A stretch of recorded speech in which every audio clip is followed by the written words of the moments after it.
because our politicians can't hold them to Australia, account. dude. Australia is amazing with the reporting. Sky News Australia is great. But because our politicians can't hold the government to account because they have such a majority, it's people like Elon Musk which are holding them to. Do you see like a potential I don't know, civil war? Not well, yeah, it could be civil war or something. Well, we've got similar. Muslims waving AK-47s in social media videos. So Really? yes. Where the fuck do they take it from? Do they get the guns from? Always illegal. From the Jewish arms traders. Are illegal. Come on, Diego. I'm not joking about that. I mean, What do you that's think? the whole thing. The Jewish arms traders. Well, what I would say, the conflict. The Jews would never be on the side of the Muslims. The conflict where I am at home, they were so determined to get weapons that they went as far as getting them from Gaddafi in Libya, right? So there are weapons here. There are drug dealers with fucking guns, right? Yeah, you see, this is the reason why it's so dangerous to give that. You see, Simon, to give complete monopoly on violence to the government, because then something like this happen, and what the hell do you do to defend yourself? And that's another thing. There's a government, and they selectively enforce those laws. So the higher you, like there was a bar, a pub, where Muslims surrounded them, and the white native Britons had to like blockade themselves in, stacking tables and chairs up against fucking doors because they beat a white Briton outside. You know, so like. Well, I have seen. But do you think the police responded? The police didn't even call after the fact, right? They're all scared. They're being intimidated. But what are they intimidated? What are they scared of? Dude, they're running in the streets with machetes. They're running in the streets with machetes and knives. No, that's not it. They're afraid of being called They've got buttons, they've got Islamophobic. ratchets, they've got guns. What they're afraid of is being called racist. Yeah. Also, we've had a couple of MPs murdered in the last few years, especially like the Labour Party. So it's the Labour MPs who fear for their heads because they're targets, because they'll die. Yeah, I remember this one. I met her husband on Tinder. Remember this MP that got stopped right outside the House of Commons? No, there was a police officer. A woman. No, Killed. it was a woman. No, but this was an MP and she was a woman. I don't think it was directly outside the House of Commons. her house. It wasn't outside the House of Commons, it was outside her house. Yeah, I don't think it was outside the House of Commons. Yeah, well, she was stopped. Sure. Yeah. I don't remember right now the name. Joe Cox and David. Yeah, that one. There's also another MP who was killed, David Ames, at his constituency office. Yeah, but dude, I'm really worried what's happening, and this is not only in the UK, like Spain. Oh my God, Spain is starting to look like the UK. You know, everyone is on the street. No, I'm hopeful. I'm hopeful. Like, I'm not unhappy, right? Because I am more afraid when when nothing was happening. Okay, there's now at the moment more people than ever talking about this, and you see these fucking foreigners posting up videos and giving little sympathetic fucking reviews about, I don't feel safe in my country. I'm like, yeah, it was never your fucking country, right? And you don't feel safe. Well, guess what? We've not fucking felt safe. Our children have not been fucking safe. So good. Oh, I don't know if I can see my future here. Good. Like, I'm fucking hopeful. The more of them that live in, the natural born citizens of our ancestors that have been here for fucking thousands of years have been modifying our behavior. I wouldn't say I've lived in fear, but I've certainly modified my behavior to stay the fuck away from people, right, who shouldn't be here. I'm thankful. I'm hopeful. Like, I want to burn more, right? You know, keep protesting. Like, keep it in the fucking news. Keep the pressure on. Like, it's the only way things are going to change. So, no, I don't want things to go back like they were 2 months ago, right? Like, I want them to show their true colors, right? And I want things to escalate. because that's the only way we actually get to a solution. T-Rob, did you see there was some British network and they were like reporting about the far-right fascists who just burned a hotel, and they're like, we have protesters behind us, and as she's talking, protesters run up to the camera and start using gun signs, shooting the camera. They had to cut this because they're just, they're completely wrong on what's actually going on. Yes, the journalist who was standing in front of a large group of Muslim men making a show of force, because there was actually no protest that showed up, and there was fake news. But what's more interesting is a TV crew who had to cut away from the feed because, we can't be showing the people what these people are really like by, coming up and intimidating the fucking camera crew, saying free Palestine and fuck whatever, and showing like trigger fingers upon leaving, got their tires slashed, which there's video of, by the Muslims. So and then they removed that's how that. fucking welcome. They removed that footage as well. So. Yes, they deleted the tweets. And before deleting it, of course, they turned all the fucking comments off, because you're not allowed to talk about the truth. You're not even allowed to see what's going on, okay? So when the BBC then goes on to report about these things, about, unrest and whatever, if you listen to it or read what was put out, you'd never know who perpetrated it, right? I saw the BBC. They lie by omission. The BBC put out 2 days ago that far-right extremists were throwing acid at Arab women, which then caused 2 Arab men to throw acid to a white British man and burn his face off. Don't say anything, Diego.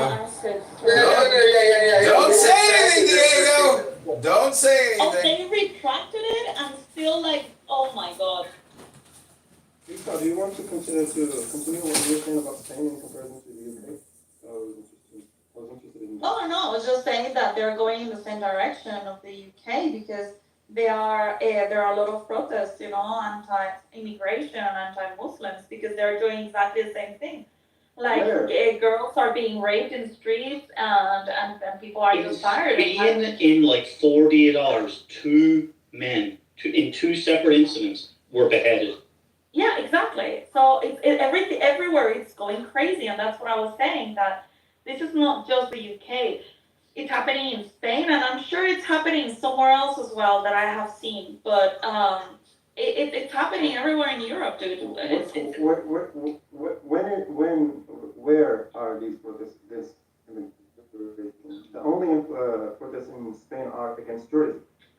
No. The protests in Spain are against the Muslims, and they're taking place in Madrid, in Barcelona, and in some other places, because I think that the beheaded guy was in the southern of Spain, but I'm not really sure where it was, to be honest. I cannot really say. I respect your opinion. I'm just I can't relate because I am in Spain now, and I've been. It's not an opinion, and your inability. You're low information. This is what this is, and you're offended by the fact that you are low information. No, that's I'm a you problem. talking to Okay, go look on Twitter, buddy. Okay. Don't get up in your feelings. Go look on Twitter and see with your I'm about to go to gym. I asked her. Okay, that's cute. Elaborate on her point. Sure. Okay. If you're really interested, In Barcelona, I have really seen interested, go these look at Twitter. protests. I don't know where in Spain you are, but I have seen these protests.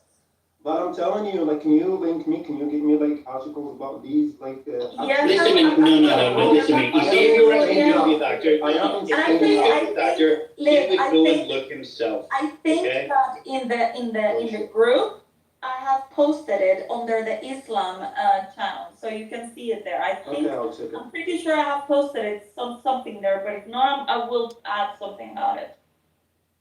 I'll check it after I come back from gym. Meanwhile, you can enjoy these little emotional. Emotional, you're fucking. Dude, it's not emotional. It's not cool. I mean, this is the reason why Islam is not compatible with the West. I mean, what do you mean? He just started attacking me for no reason. I wasn't even talking to him. I was talking to you. What are you talking about? No, I am saying that this type of protest that we're seeing everywhere in Europe is the reason. They all are happening for the fact that we are not compatible with Muslim ideology. And I know that you're Muslim. I know that you say that you're. No, that makes No, sense. it's not even about that. It's not even about that because I live in the country and I know that the country is actually shifting in favor of immigration. You know. Correct. visit. Because Pedro and it is Sanchez.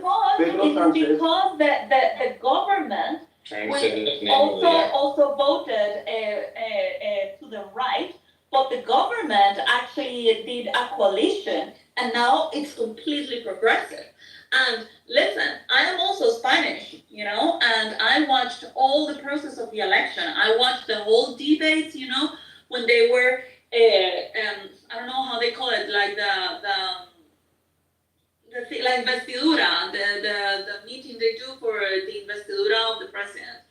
And so I watched it all, and I saw the shit show that it was, and how the people on the right that were actually constitutionalists and they are actually for the country, they're being shut down.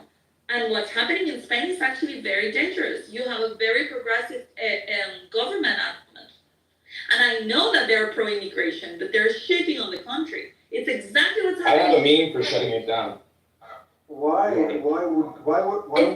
the country be pro immigration if it's The government does not equal Because the it's the country. government, it's The very government- progressive. No, the They even government, have say, for a example, is ministry. entirely pro the minority. But the Spain people, even opened a ministry of diversity, for fuck's sake.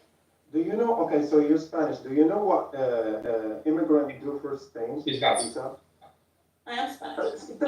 for spiced food, okay, and taxi drivers. But that's Tim's point. You're saying I'm Spanish by virtue of your papers, but you're not Spanish in the way that you live. Just like most people are not British the way Tim is. I love These are real that Brits. these people are like, oh, well, what would you do without the poor immigrants? It's like, motherfucker, the British Empire ruled a quarter of the fucking surface of the earth. We don't fucking need you, okay? You add nothing. You add nothing of value. Listen, last time I was in Spain, which was like 2 months ago, I was really shocked. Like, it has changed so much in so little time that you get to Spain and you don't feel you are in Spain. That airport, it felt like I was in the middle of a market in Latin America. You know, I felt like I was being in Guatemala. No, not even Guatemala, Dominican Republic or Cuba. You know, like even worse. And so it was horrible, and there are Muslims everywhere, and yeah, it doesn't feel like Spain. I'm so sorry, it doesn't. And hey, did you ever notice at that airport they have no signs how to get anywhere? Is Spain a country or a county? I'm so confused. Spain is it's a shadow of its former self. Yeah, and actually, Diego, what actually happened in Spain last time I was there, I heard 2 people. I was there for like a week or a week and a half. I was working on a project there in La Castellana with Real Madrid. And there, in front of the offices, like 2 mobile phones got stolen. And I was like, shit, you know, I felt like I was in Guatemala because when I'm in Guatemala, I am not able to speak with my phone freely in the street because somebody can come and take it from you. So it was exactly the same thing in Madrid. It used to be just Barcelona was the place where you get shit. So Oh, yeah. now it's everywhere. Yeah. There's pickpockets in Barcelona. I still don't know what's the point of what you just said. Like that is Immigrants, that's the point. Outlander House is the point. 100%. Okay, so you're saying that all immigrants should leave? Yes, yes. Oh, yes. Immigrants, so there That's, should yeah. be some. You got it. You guys are too stupid. You guys are so stupid. Not all immigrants, but Why? the Because it's bad business for you? The one that You're does talking not. moron. Like the countries demand skills from abroad, from foreign. Motherfucker, Would the not Europeans have built the one day free without world. Immigrants. You guys Your are so shithole stupid. countries, what the fuck have they ever contributed? We don't need you, okay? A lot of We don't people need- are not you even need working, us, dude. A lot okay? of people are We just don't sucking need from you. the system and sucking from the government. I mean, the ones that are there legally, stay. The ones that have a job, stay. But if you don't have a job and you have a criminal record, yeah, why should we keep you? No, you're not getting it because Now of the chain you're migration going case. sideways, because no one spoke about No. people with criminal records. No one wants people with criminals, but we were speaking. What about illegal immigrants. ones? You were speaking about immigrants, not Yeah, criminals. what about They- the ones raping? Yeah, what about the Muslims raping the kids? What about the Where? Muslims Where are being? Hey, Okay, In I Spain. want What in about- my country what what about Israel wants for the itself, okay? What I about think that's the fair. Is that Muslims? fair? What about the Muslims beheading people in Spain? Give me. Should they have a And place France. in Give me Spain? proof. France. Give me proof. Give me proof. Okay, Listen, that was like, being used 2 days you're- ago. this is why I got You're a beheading denier. for this fucking idiot. This is in the mainstream news. You can go and read it. And this motherfucker wants you to go and like do homework for him. This guy's A, not firstly acting in good faith, and B, you couldn't convince or change this guy's mind even if you tried. Okay? This is literally fucking futile, and it only goes to show, if anything, that these fucking people don't deserve to be here.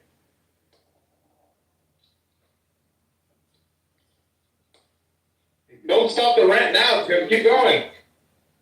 Just ignorant.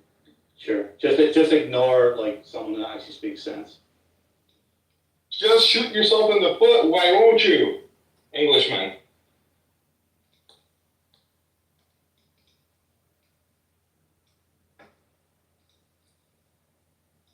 Because you need to provide proof, because the only reason why I spoke, I was actually going. Okay, so, The only reason why I spoke. Here is it is, because El you País. said- I'm going you to said read it in something. Spanish, but I you know that you lied. speak Spanish if you're living in Spain. So, El País, 9th of April 2024. Un hombre decapita a su padre en Asturias y lanza la cabeza contra un septuagenario. Luego, 5 days ago, marca.com. Decapitan a 2 hombres en Valencia en tan solo 30 horas. 5 days ago. Wait, are these like in the back pages of these newspapers, not on the front pages, or what? What? They put it in the back, Who like, cares they what don't page, need, like, it's in the paper. It's online, okay, everything's there you go. on the first page. so Liv has no excuse. A Google search away, everything's on the front page. There you go. This one, where is Soto de Rivera? Let me say, is this Madrid? I don't know where this is. But it's not Valencia, this is another one. So, 2 machetazos antes de ser decapitado a las puertas de una casa en la que pidió auxilio. That's another one. And that was also from April, a little bit earlier in April. Okay, so. So what the hell am I so- talking about? This so is what three I'm crimes- talking about. Perfect. So three crimes in 4 months? No, Um, 4 We're talking decapitations. about people having their fucking 4 heads in it. decapitations in 2 months. Hey, It's listen a to crime. me. It's This crime. is It's a this crime. is One is enough. One This is is enough. This is It's crime. One Like is it's How many pickpocketing. do you need? In your culture, if you think this is like relatively normal, this also shows that you're not fucking compatible here. Can you just shut the fuck up for one moment? and- How about eat dicks, okay? Go back to fucking children, bro, alright? I'm going. I know, Okay. I know Where's or this not. guy 6 from? days ago, a different one than the other 2. Investigan la muerte de un hombre decapitado en el barrio de Nazaret. La Razón. These are public sources. These are reliable sources. These are Isa, read the one I sent you on Telegram. Read that one in Spanish.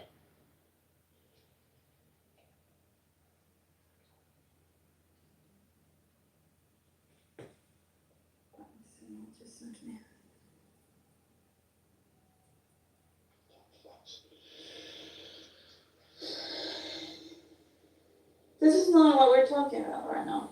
Oh, we're not? We're not talking about people that are coming and visiting countries. Okay, how about this? Someone did the math, right? First and of they all, worked out that- This is you just trying to poke Jewish people in the room. This is from 2 years ago and it's in Mexico. So yeah, it has nothing to do with what we're talking about right now. We're talking about right now the migration problem in Europe in general. What has happened what's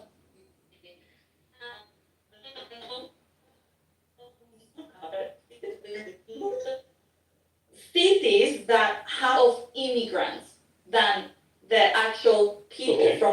one of which You have is that. Birmingham, right? Here's something which is undeniable. It is a matter of fact. A man did the math. I posted the link at the top. I just figured out something insane, he says. There are 4,581 rapes in 2022, 2021, and 2020 in a minority white Birmingham. Quick math, approximately 1,527 rapes per year. That's a rate of 132.89 per 100,000. If Birmingham were a country, it would by far have the worst rape rate in the world.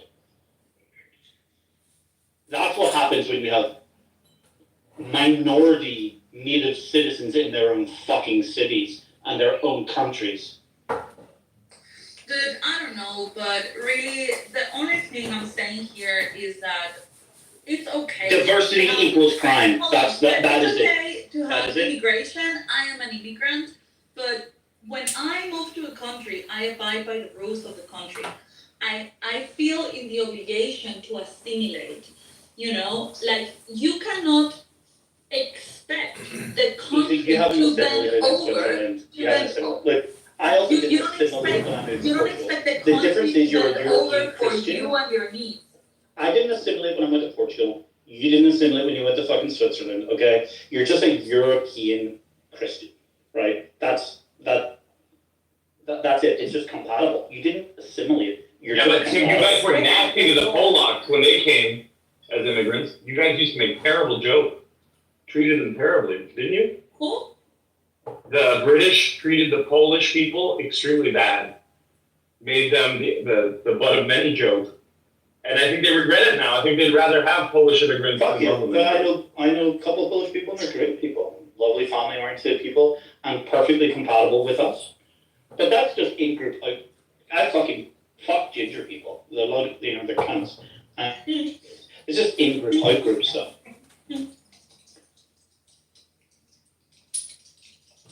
Look, well, you don't understand, right? Like, and I kind of don't expect you to, but I wish people did, right?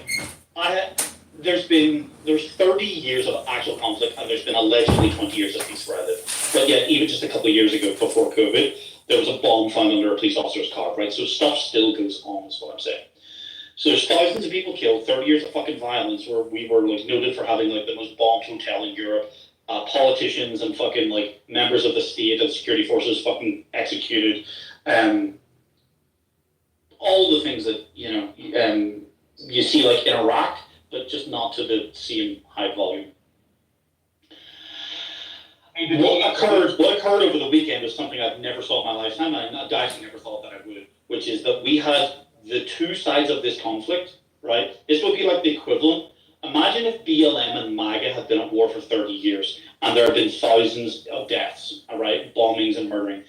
What happened where I live in the UK was that BLM and MAGA came together to oppose a invading foreign entity. So you had two people who were at war previously with one another, to the point where I couldn't wear, like I'd never been able to wear my uniform when I was in the military in public in my own country for fear of like the threat that could be placed on my life.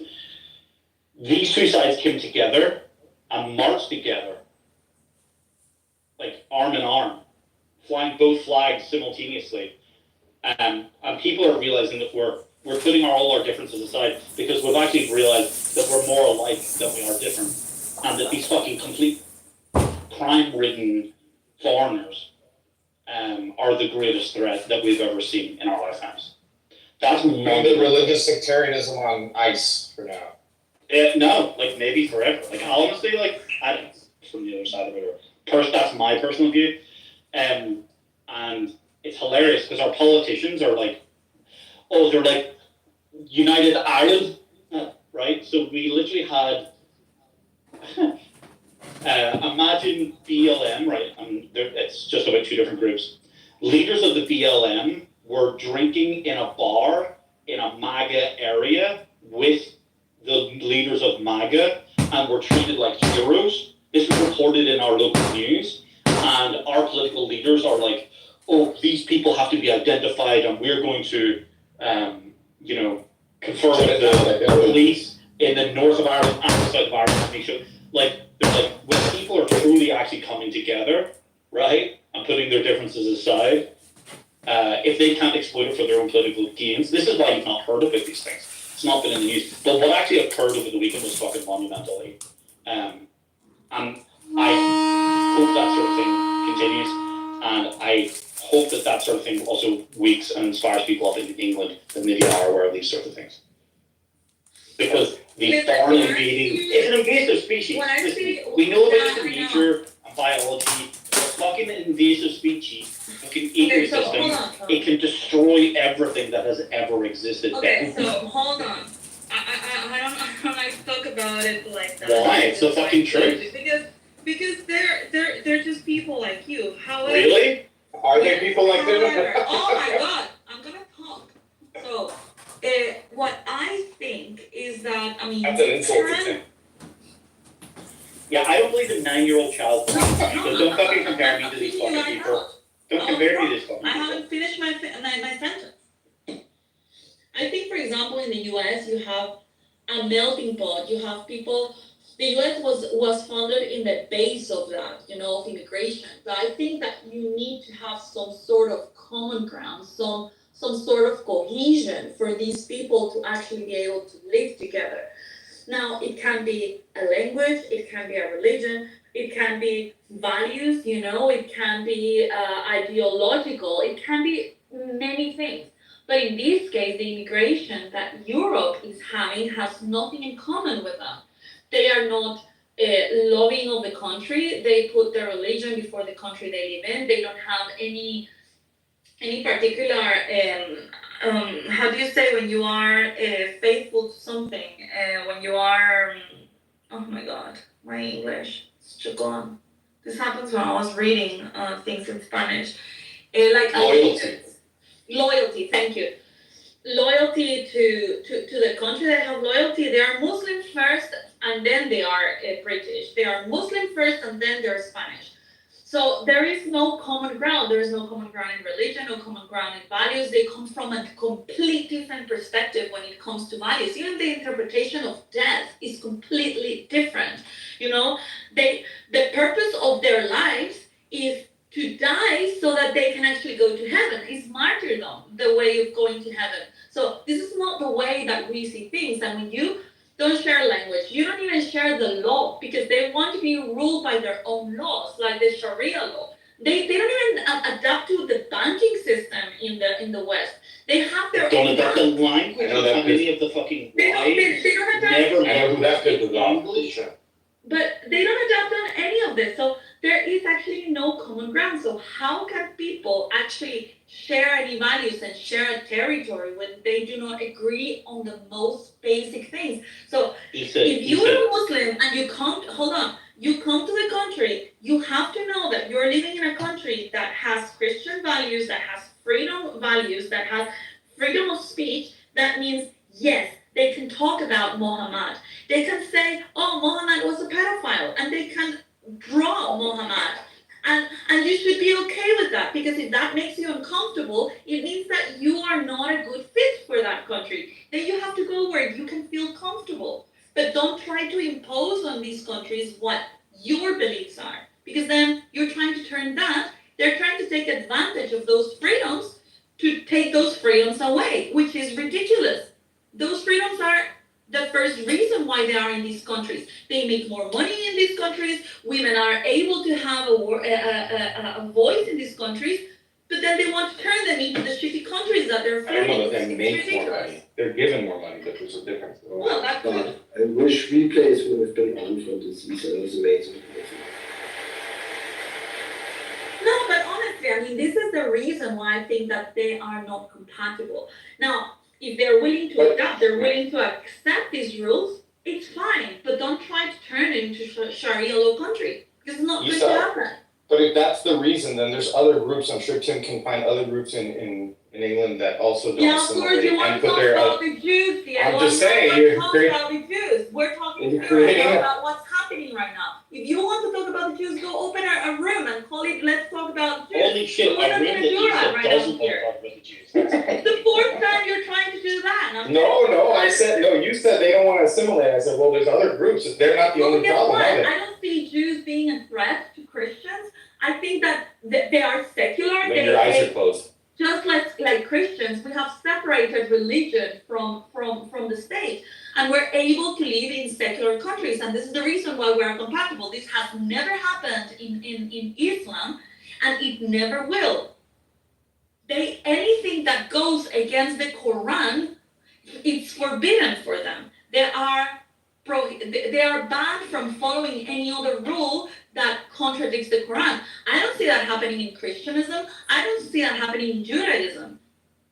So I don't know why your fucking need to always bring up the Jews. It's just boring, dude. I don't know. Like, yeah, you can have your opinion, you can hate them, you can. Yeah. Well, I'm sorry to tell you, boring but because we're it not gonna be doesn't have to do hanging, anything we're with not what gonna we're be talking hanging a about. fishing line around my city, okay? What? He doesn't even know what that means. Yeah, she doesn't I know. can hear one. She doesn't know. He doesn't know. I don't know what He he's with them every day, but saying. doesn't know. And he said, we're not gonna be hanging a fishing line around the cities. Yeah, I don't know what that means. Yeah. Yeah, that's right. Anyway, I don't care. Honestly, I am very concerned. Thank God I'm living in Switzerland. She's so concerned about an invasive species that she won't call it an invasive species. What is an invasive species, Tim? Okay, The okay. The Irish is a fucking invasive species. Okay. He's like, I'm glad you asked. Around the world. So, You're part of an invasive Invasive. species, Tim. invasive. Okay. Yeah, just like Diego. He's also an invasive species. He's a fucking Mexican. What are you Okay. talking about? Introduce species to an environment that becomes overpopulated. Correct, like the Irish or like the Mexicans. Really? So where are the Irish taking over? I mean, you guys want to talk about species? That's ridiculous. Okay, let's Let's talk go with about this for a culture second, and right? how it's actually I'm impacting the way willing that to we entertain live. this, right? I'm willing to entertain this, right? So where have the Irish went to that they have rapidly Gone. reproduced? Is the word Okay. is gone, not They've went. rapidly Went doesn't reproduced that they have a exist. It's not competitive gone. advantage. Unbelievable that a superseded Guatemalan has to come here. the to teach existing us system. English. Where? Where In have the the US? Irish went? No, this In would the be the US? definitions. This They would are be the definitions. Where? underrepresented in positions of power in the US. Okay. Americans, given by your previous statements about America? Well, they Because are America's a underrepresented in melting positions of pot, power okay? in the US. No, They are America's all a Irish melting people. pot, right? They're all Like, so, Irish people. listen to me, there's no such thing as American ethnicity. They need to so, get- listen they to need me, to set you're them up. losing your own argument here, okay? By something you said like fucking 3 minutes ago. There is no such thing as American Yeah, ethnicity. because I am not talking about fucking race, Tim. It's Yes, you are. You just started talking Diego. about Irish. Hold on. You literally started talking You about Irish and people. Diego always Ethan, want why to is make your it knickers in a about twist with this? just Because I fucking one called you out because you reason. won't say invasive species? You know what? I'm gonna. Amazing. She literally undermined her own argument from about 4 minutes ago, okay? And then I'm the bad guy. No, I didn't undermine it. I'm just telling you that I am not making the argument about race. I am making an argument about ideology, and I'm making an argument about culture that is incompatible. I don't give a shit. That's exactly what I was saying. When did I mention No, race? I didn't I'm say not- Pakistani. I didn't say. I didn't mention anything. Hold on. I didn't I mention am not making the point. I don't care what color the Muslim is. All I believe is that they believe in a Quran, the Quran that gives us a set of rules that are not compatible with the West. Yeah, fuck That is what I everything, care right? about. Whatever. And because they don't what have- precise they come in. They are incapable of conceiving a state of the law separated from the law of their religion, and that is a conflict because these people, regardless of how quote unquote moderate they think they are still ruled by Quran, and as long as they go against the Quran, they are punished. They are deserving of punishment, and that punishment is death. So they're not allowed to think outside of the Quran. So that is a problem for me. I don't care what they want to believe in, as long as they don't want to impose that on other people. I believe in actual freedom of faith. Listen to It's me, almost like you're saying faith is bad. I've lived my entire life there's been Chinese restaurants. There have even been Indian restaurants. There have been other foreign owners. Guess what? Those people have come here and they don't cause trouble and they're fine. Correct, that's But fine. the difference about what they are to others is that they are not a fucking invasive species that rapidly reproduce and they overtake the existing fucking ecosystem. They're more like That's the servant difference. class. Yeah, They're more like servant class humans, right? Okay. No, it's not even. Pretty much. Actually, No, you know what? they The only not thing good. is I mean, they are. that They are not unicorn citizens that they'll never have lose. They infect each other, Their they're children low never IQs, they're right? dumb. the Yeah, only thing is I'm that here. was talking in Joe Rogan that there is a lot of inbreeding in the Muslim community. There is. They said Well, that and in the, and in the hold Jewish, on. and in the Jewish community. He was saying that in Gavin America, McInnes is his name. he was saying that in America, no, in the UK, about, was it like 40, 50? Let me actually look for the clip because it's. Okay, but I don't know what this has got to do. I don't know what this has got to do with anything, right? Like what Well, they no, inbreed. because Sure. that is because Diego said, oh, they are a lower form of humanity or something No, like I that. think I was gonna took say, that well, actually actually, for they something, kind of for are example, because inbreeding that's- leads you to How about lower we ask Diego IQ. what he meant? Were you not talking about, like, for example, the Chinese people here who don't actually come and take over, that they are like second-class citizens? No, No, but I am talking about the biological case for inbreeding making you inferior. So yeah, you get a lower IQ when you inbreed, and actually they were studying the personality because apparently it impacts the people that are inbred tend to be more aggressive and less rational, and I think that all of this has to do with the IQ. But they were talking about it at Joe Rogan, and I thought it was very interesting. And there is actually an article, I need to look for it. I didn't this morning when I heard of this. Let me play the clip, it's like 1 minute long. Let me look for it. What happens, Tim, is that when you have massive immigration, you have two problems, right? On the one hand, you're not making any dent on helping the third world. On the other hand, you're also removing typically the smartest people of those countries and bringing them into your country. And three is that when it comes to massive migration, they don't have an incentive to assimilate because they have these sudden risings of like Birmingham, right? It's like a community where they don't have to change. Diego, Yeah. you say they bring the smartest in? Yes, so when you have immigration, That would be legal immigration. No, not okay? illegal immigrants. That would be legal. That filter goes off. even with the illegal immigration where they come on the boats, you have to be smarter than the idiots that stay behind. And also Right. keep in mind the They're size of still the money that retarded. the money that they have to pay the smugglers. That's right. And they're probably the more entrepreneurial type ones. But Diego like, they're believes in not open the- borders. And they're still retarded. I don't know what that means. Okay, here it Well, I is. mean, yeah, you're right. You don't believe in any borders. Sorry. Let me play it and let They me have know. walls on my house. Oh no, wait. I'm gonna look for it on my phone so I can play it on music mode.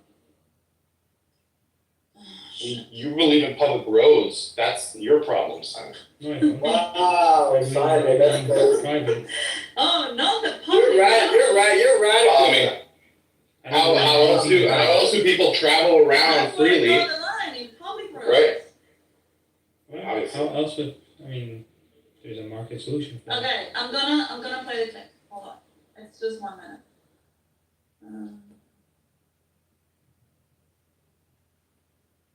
I think the plan was inbreeding. This is your own theory. No. Someone else isn't inbreeding. Major. I've never heard this, especially with immigrants in Britain, like the Pakistanis in London. They'll have all kinds of serious inbreeding problems because that's an even smaller sample size you're dealing with. Strap yourself in for this. 70% of all Pakistanis are inbred, and in Turkey, the amount is between 25 to 30%. More stillbirths among immigrants, a rough estimate reveals that close to half of everybody living in the Arab world is inbred. A large percentage of the parents said, this is blowing my mind. So listen to the BBC investigation in Britain several years ago revealed that at least 55% of the Pakistani community in Britain was married to a first cousin. Holy shit. Hey, Tim, you know what other BBC's group is research also inbred? discovered that while British Pakistanis account for just 3.4% of all births in Britain, they accounted for 30% of all British children with recessive disorders and a higher rate of infant mortality. What in the fuck? Labour Party MP has called for a ban. Yeah, those statistics just because they don't do abortion. consequences of inbreeding is a 100% increase in the risk of stillbirths. Wow, that's insane. I also read some of this, a lot of the symptoms of inbred people are irrational rage, fanaticism, and they end up just describing ISIS. Look at what it says here. The IQ points. It says findings on intelligence. Research shows that if one's parents are cousins, intelligence goes down 10 to 16 IQ points. The risk of having an IQ lower than 70, a criterion for being retarded, in quotes, really use that word, increases 400% among children from cousin marriages. Well, let me say that again. The risk of having an IQ lower than 70 increases 400% amongst children from cousin marriages. Jesus Christ. And why do we know this? Because people don't like the truth. Islamophobia. They don't like being called Islamophobic by even discussing it. Like, we're going to be called Islamophobic for even bringing this up. So why don't you say that in America, a lot of the people in the hood where they know who their father is. I apologize. What's the top line? What percent, like, what was the decrease in intelligence from cousin marriages, did he say? I missed it. 400%. 400%. Yeah. Decline? Wait, 400% what? It's not true though. No, It was a the 400%. probability of having an IQ Still lower worse. than 70 is 400%. Well, Or increases okay. in 400% when you marry after first. But that's just not true, or else we would see that in the Ashkenazi Jewish population. No, We're not actually, marrying no, our first because they are cousins not by and in large. religions. They are I mean, everywhere. Why And do they actually, do you DNA see- tests? The reason we know that you guys are is because, you know, the difference is that you guys believe in abortion, right? So when you have the genetic testing, you eliminate the child before the problem actually becomes Yeah, something that can be but measured. that's only a relatively You believe new in thing. That's a abortion. new thing, Diego. That didn't, Yeah, that Israel's a doesn't new account thing. for That's what I'm 2,000 talking years about. of breeding. We know about Tay-Sachs disease. Yes, in We know about the Jewish problems you that have progressive, you have conservatives, you have all of it. They are not one. They are not a monolith. Yeah, What are you even talking Yeah, about? we're talking about inbreeding. They have 7, 8, 9 children. Why do we have a statistically significant increase as a group on IQ than the average population? Exactly, that was my point. That was exactly my point. That's why I was attacking it. It comes from over 3,500 years of breeding, not from the last 100 years when we figured out. Really, I looked up on the world statistics, the where's IQ Israel, and it's equal to that of Mongolia. Is that true? That's a fact. Look at Israel look at Jews as a whole. Are you not from Across Israel? countries. Are you not from Israel? No, I have a lot of family in Israel. Doesn't matter. I mean, Oh, so that's- you're not from there? I never said I was. Oh, okay. Interesting. Never claimed. It's a homeland if you're not from there. Amazing. Yeah, it is all meant for the Jewish people, like Lot of being inbreeding going on in But we're not from there. That's a very interesting Good story. argument. Pretty high numbers. It's a high percentage. That has no validity. Frankly, it was a That's your self-assessment. But people. like, Your self-assessment? Oh, no, okay. you said it was low, bro. I just Yeah, but there's no assessment. You said the quiet part. You asked the question and I Bro, answered you it. accidentally said the thing that you're not meant to say. No, I You said it. You said it. I said it on Okay. purpose. Oh my god, okay. I'm gonna put you aside and deal with everybody else. Sure. Hey, where's McZed? He hasn't paid you yet. Being productive and. He's avoiding paying you. Yeah. Oh, no. Tell him. No, You had a bet with I him? think you yesterday in the room when he came around and you didn't come in, so I don't know what do you want Guys, to say. does he have a bet? Sorry, I got a little. Yes, he does. You On what? $150 On what? for Was a it on bet. Just interest. Diego, what was the bet on? Well, here, okay, before I tell you what the bet on, here's what he said when I brought up the $150, he said, $140, what do I owe him $130 for? And then he said, I'll probably pay him $120. Whatever, what's the bet? What That's was what the Mick bet? said. Mick said, what, No, Diego, what was the no. bet that Diego, Diego, what I was the already bet? told you, so it is about Biden stepping down before the next debate. No, there's two bets. One, that Biden would not be the candidate, and an additional side bet for another $50 that he would not be the next candidate by the second debate. Both of which have come.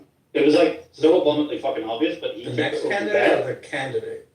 The candidate. Yes, the candidate. And the second would be the bet about, it would be before the second debate, which, like, so this was done on the night of, pretty much, or like a day or two after, maybe, the crazy bad debate, the first one. I actually thought they were going to run Joe Biden after Wait, that. he took which side? He took the he will be the candidate. He took the losing side. He took the losing side, that's all you needed to know. I thought you were meant to be high IQ, that's what the fuck you're trying to do.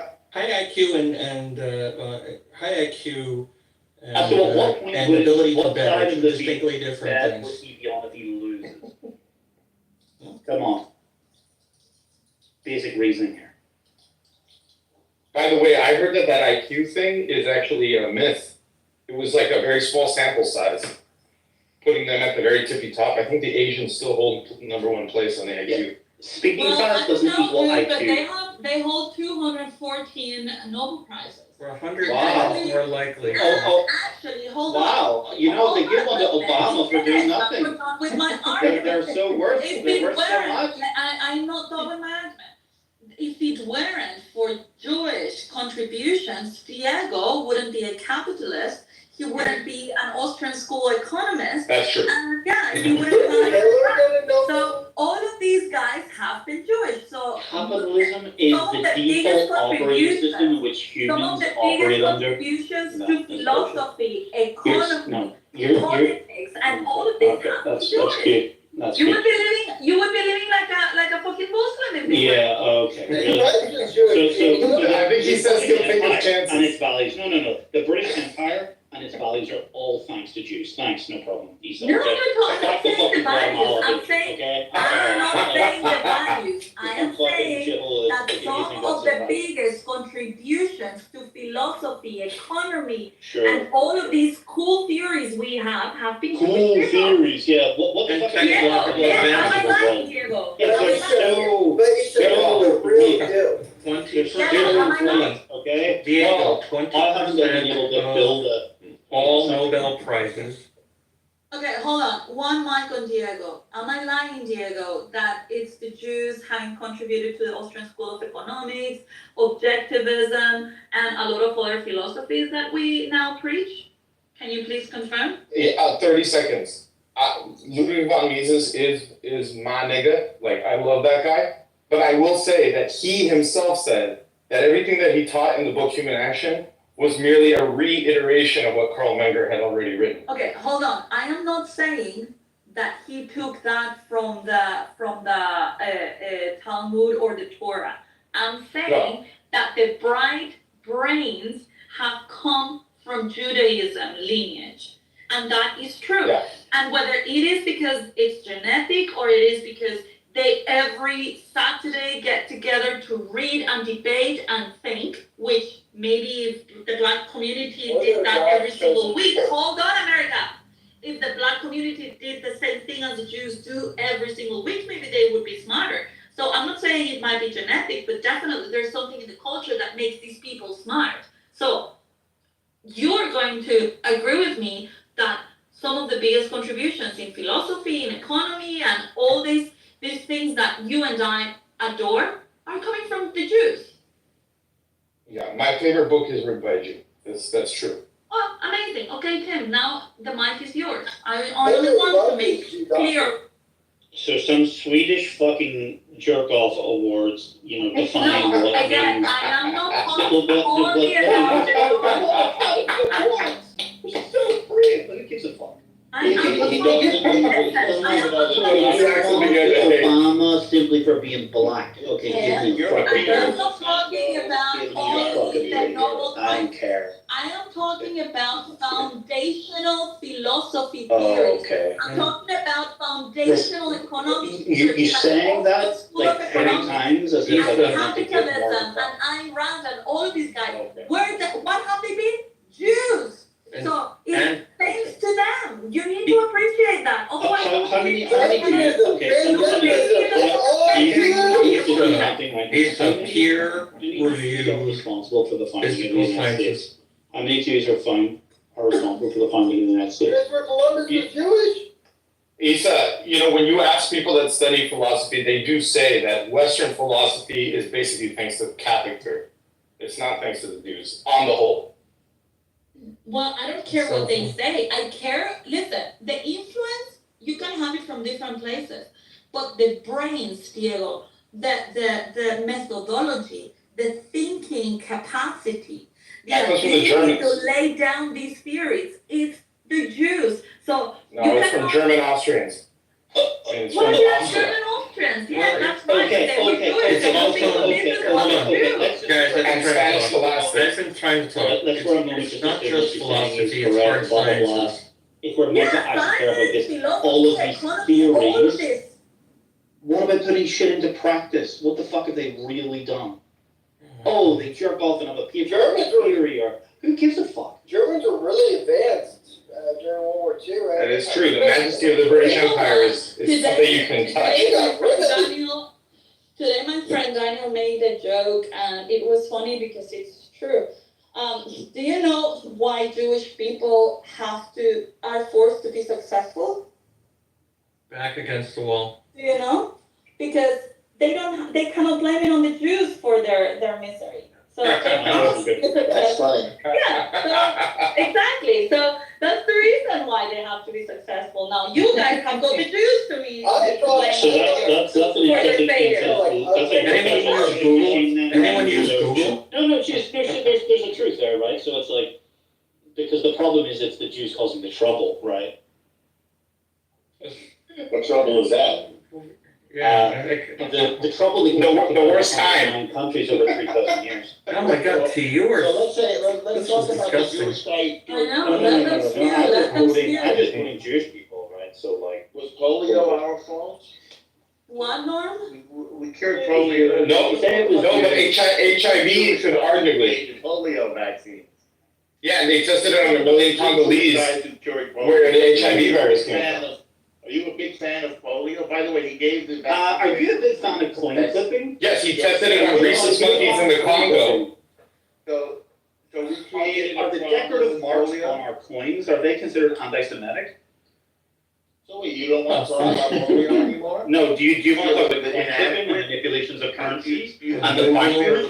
What, do you want to talk about what actually matters? You about during Okay, no, let's just talk about some other jerk off stuff, okay? Polio was a childhood disease that was almost Okay, eradicated. and then guess Without what? the It's been vaccine. fucking reintroduced from the vaccine.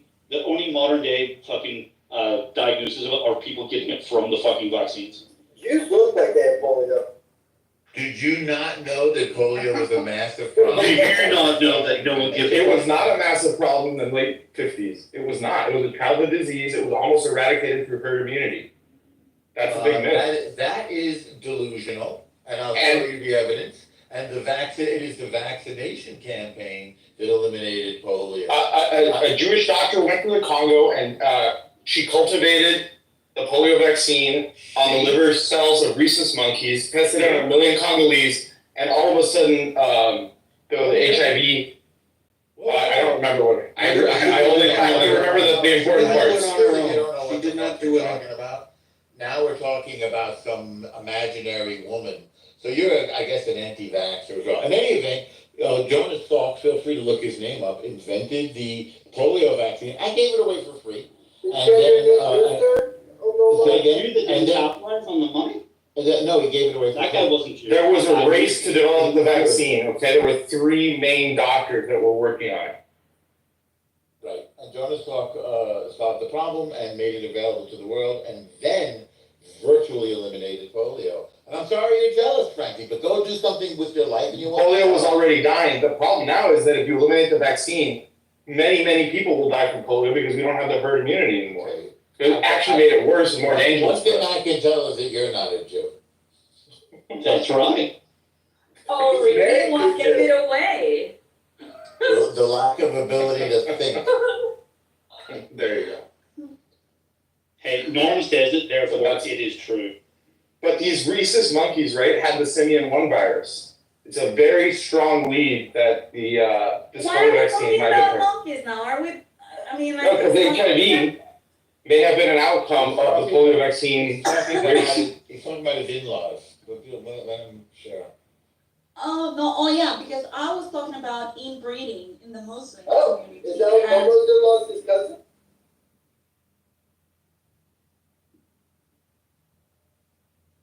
a very bad joke. You're starting to be, you're starting to behave like a Jew. I Jews think- are very bad at jokes. No, I think you're very cute. Now they are. When they're in power, they're very, very bad at it. But when they're like the underdog, they're hilarious. Jews have always been hilarious. No. Really, then why are you guys always shutting it down? You know, in that, I mean, I will not be giving that to you, Norm, because I don't think Jews are funny. They are intelligent and they're super up for business and whatever. You but might not get the funny, humor. Watch The Producers by Mel Brooks. I don't know. Well, here in Clubhouse, you guys prove me right every day. You don't like Mel Brooks? You can watch The Producers, but just don't develop any anti-Semitic sentiments when you watch that movie because of how they're trying to make money. No, Where did Kevin go? I was waiting for T-Robs to confront Kevin. why would he come from? I want to know, is there anything that T likes about Jewish people? Nothing. Just like we're talking about Capitol He Hill. loves Ben Shapiro's sister. He told me that. Oh, I No, like let's not go there. Haagen-Dazs, right? That's Jewish owned, isn't it? Yep. Have you even tried any Jewish food?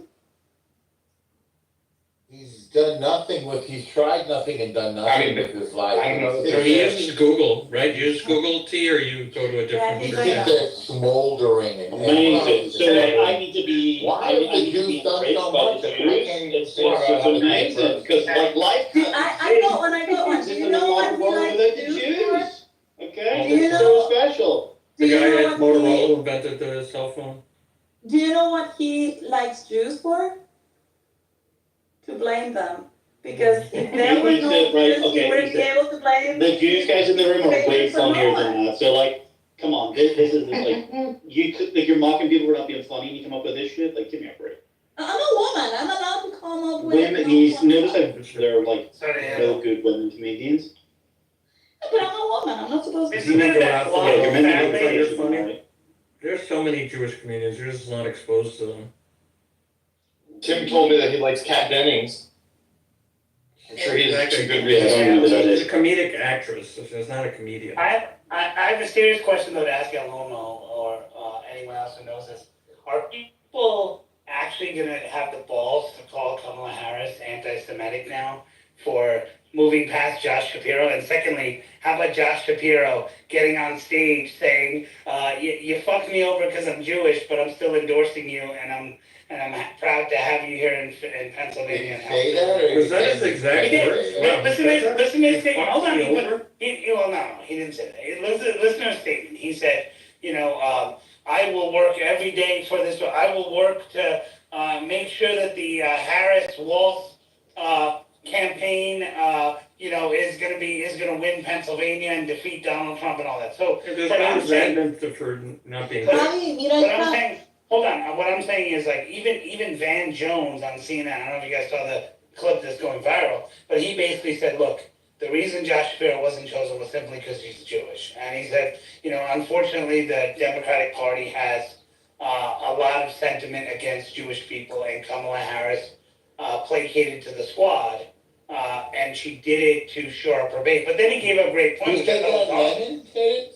No, Van Jones. Oh, Van Jones. But Van Jones said something else I thought was There's a fascinating. difference, those are not the Hold same on, man. hold on. So just a question. So another interesting point they brought up. And I posted this on my Twitter before he said it, so I'm going to take credit for it.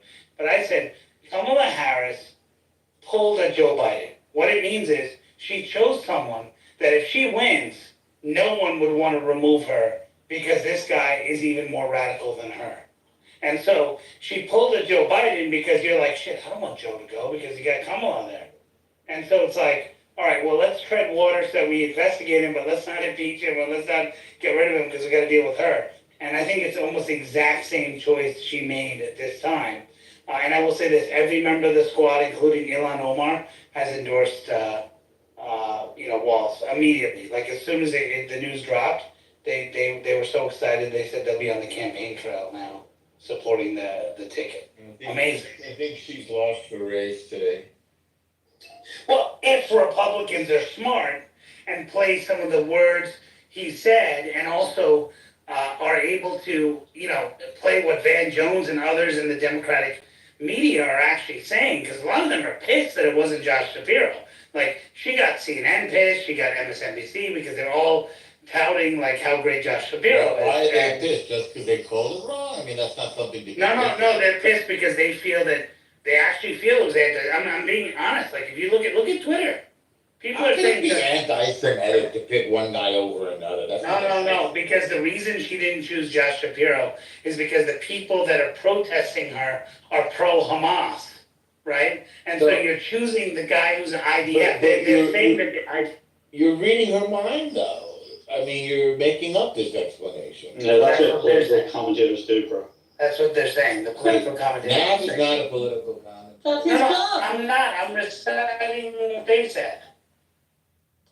They're being But, as dumb as anybody if they're just making shit up and projecting it into No. their mind. I see Kamala Harris still having a chance if Trump does his thing and keeps opening his mouth and trying to bash her for being a woman or the race stuff or whatever. But he will trip on his own shit, you know, like he should just stay quiet, try to be nice, and let the Democrats burn themselves. If he turns it down by 50, stands there and looks presidential, she'll look ridiculous.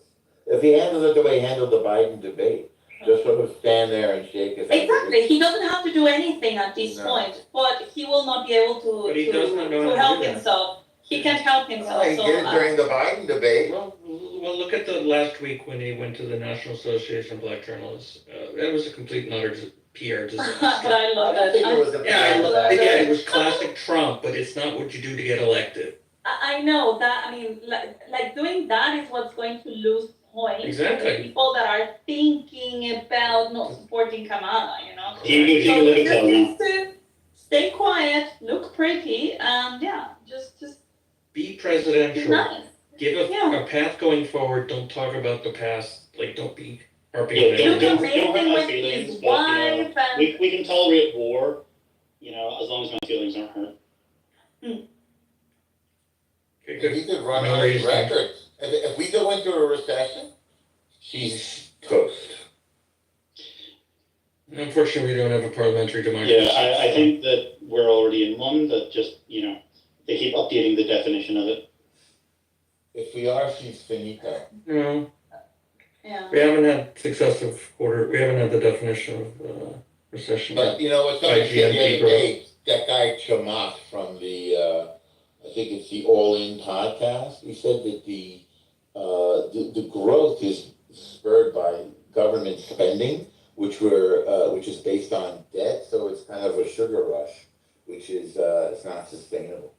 So as soon as the sugar rush wears off, we're gonna have a real sense of where we're at. Keep in mind, you know, prices are up like 20% over the past 4 years.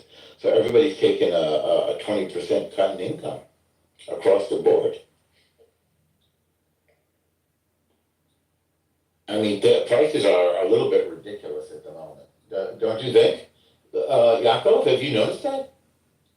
It's like a Yeah, certain price. Yeah, some things are much more expensive. Yeah, food, especially food. Yeah, but other commodities have come Your down. energy prices are only up 20%. Well, let's see. Let's say it's under $5 a gallon, right, Yaakov? Yeah, well, it's well under. It's. I think I'm it's talking about energy, electricity. I'm not talking about gas prices. For something. How much Yeah, is your it's for the monthly floor. electricity? Our electricity is My not electricity particularly- went so high. So My electricity bill is like double. What's it? Yeah, it's Yeah. monopolized. When your electricity prices up double. Not in the United States. Yeah, But we- how much was gas before the pandemic? Like 3 something. Now it's up. So Yeah, that's, well, I mean, Look at it's those spiked those upwards. photos of Floyd when he's got his knee in his neck. There's a gas sign on the back. it's up like Yeah. gas is up 30%. That's a big cut in pay for people. No, it's eggs and it's. You know, a lot of people. Well, the Democratic base lives in cities, which are less They have dependent on increased- cars. And you talk about food prices. You know, rent, They have insurance. increased my rent $300 in a year. Meat. Hey, What do you name it? Milk. El Normo, I posted one link. I posted one link on top. Let me post the Van Jones one right now. Okay?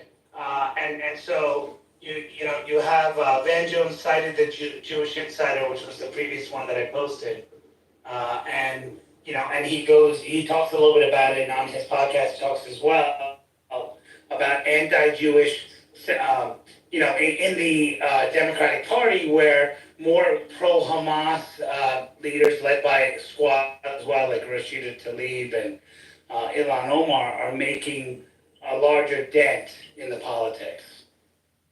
I think that's true, but I don't think it's anti-Semitic of Kamala to make a bad vice presidential. No, that's not what he's saying. He's saying that people were advising her, saying that, by choosing a person who worked for IDF and previously, and who is going to stir up a lot of she would be alienating. The optics of a How do you work for the VP, IDF? where one was in the IDF and the other VP candidate was in the fucking U.S. military, isn't a good look. How was Shapiro in the IDF? He even stated he served in the IDF for a couple of years. No, he stated that he was a volunteer on a IDF base.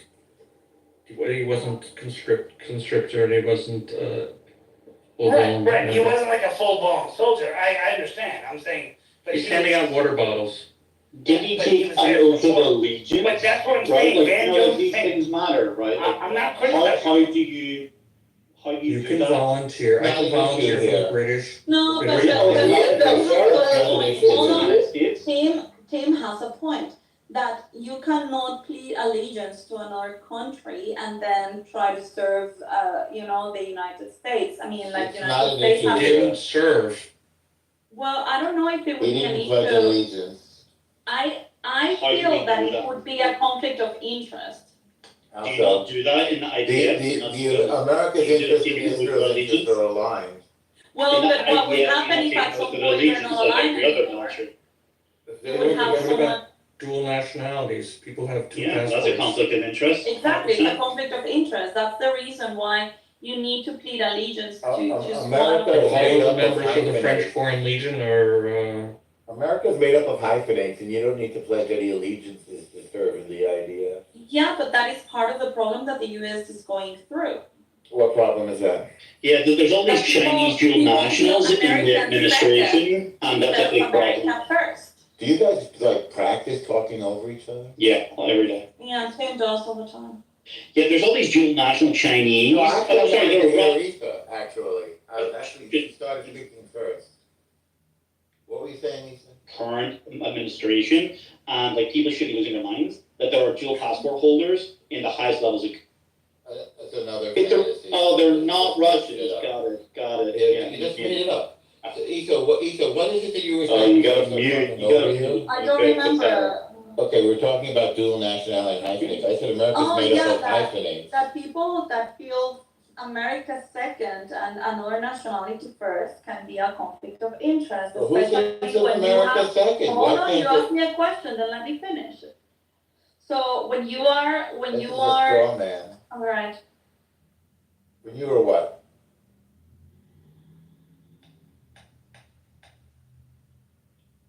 I was Who said saying, America especially. second? So go ahead. I'm sorry. Especially when you are in positions of power in government where you can have access to national policy. That could be a conflict of interest, and that's the reason why I think you need people that plead allegiance to the country, to one of the country first, so that you can show your, your loyalty. Josh is in But this is, America. but this is Josh not just for Shapiro's the an Jews, American. I'm talking in general. Biden is Irish. He goes to Ireland. It's part of his Irish heritage. This is the way the American No, identity but one was thing is formed. heritage, and another thing is that you are able to plead for two countries. So Nobody's he pledging. never pledged. So to be clear here, since I brought up the topic, he didn't pledge for the IDF. But what I'm saying is that what Van Jones and others are citing is that this information, that the choice was essentially Josh Shapiro. This information came out, and people like Rashida Tlaib voiced major concerns, saying that this would alienate the base of progressive voters and others if she made that choice.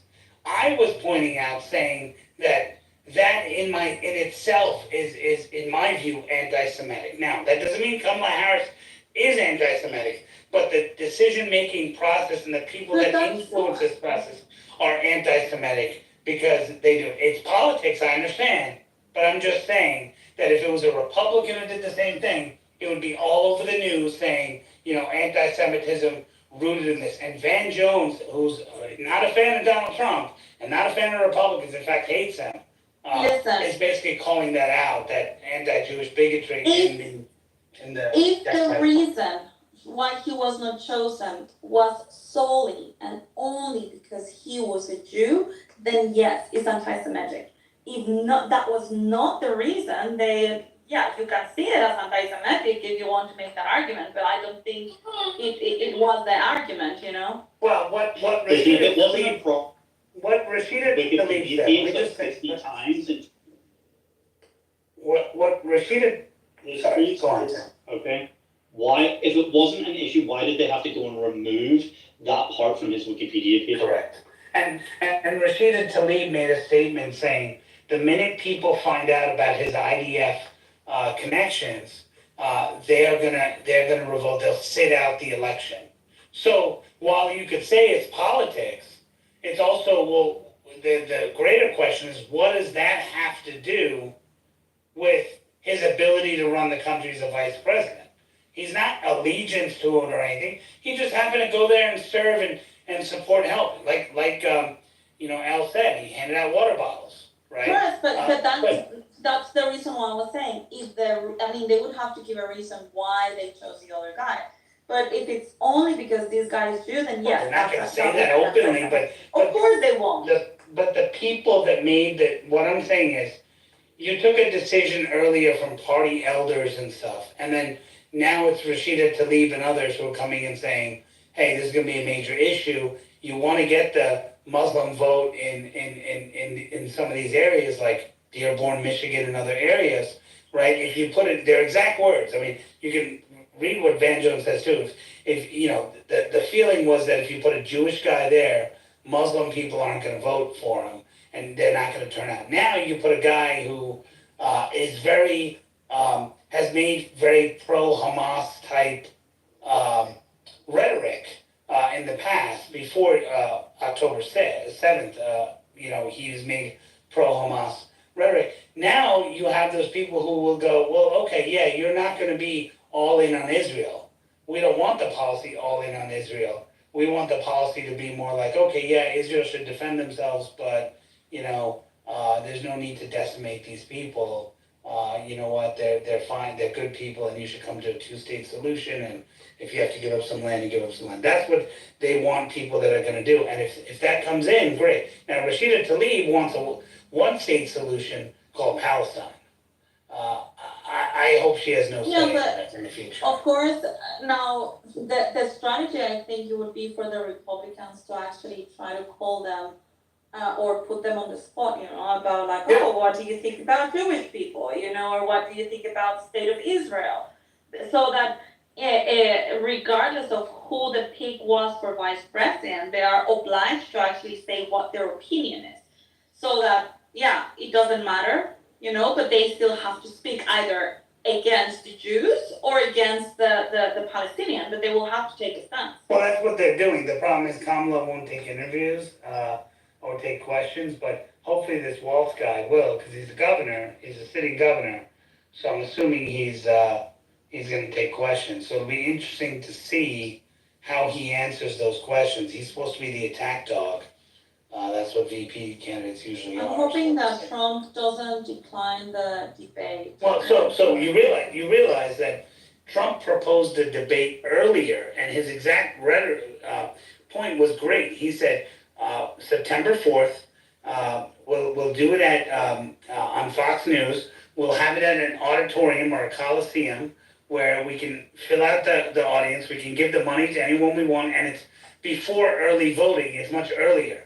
Kamala's saying, no, I want the September 10th debate that was at ABC. Why are you too chicken to do that debate with the same rules that Joe Biden was giving? No audience, you get muted whenever, you're not speaking. She's asking for no audience? Well, she's asking for the terms that Joe Biden and her agreed to. That's what I'm saying. You gotta read it. They're calling Trump chicken. Trump is saying, I don't want to go to that stupid debate. Let's give an earlier one now with an audience. I only agreed to that because Joe and I were negotiating. I didn't negotiate with you, Kamala, so I don't want to do the 10th debate. They're saying, oh, Donald Trump is chicken. Donald Trump is chicken. So now he's calling her chicken, saying, why are you scared to go on the 4th? Do a debate on September 4th, Fox News. But what's right? the difference between the 4th or the 10th? So the 10th has Joe Biden's rules, which is muting, mute when you're not, you can't interrupt, no audience, right? The moderators are chosen by the network, which is ABC, which Trump is in litigation against Papadopoulos, right? And ABC News for calling him a rapist, okay? And so they're the moderators, they get to choose it and all that stuff, okay?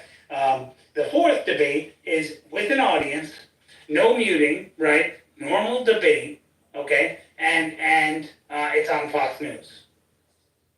But Fox News chooses the moderators, right? But Fox News is not going to choose Sean Hannity, right? Whereas ABC will choose the most Trump-hating person. That would be a terrible idea to do a Hannity thing. But I'm just saying, I mean, they'll never, but see, that's the difference, right? Yeah, go on. His position was, well, I made a deal with Biden. He's no longer there, so the second debate on ABC, I think it was ABC, isn't going to happen.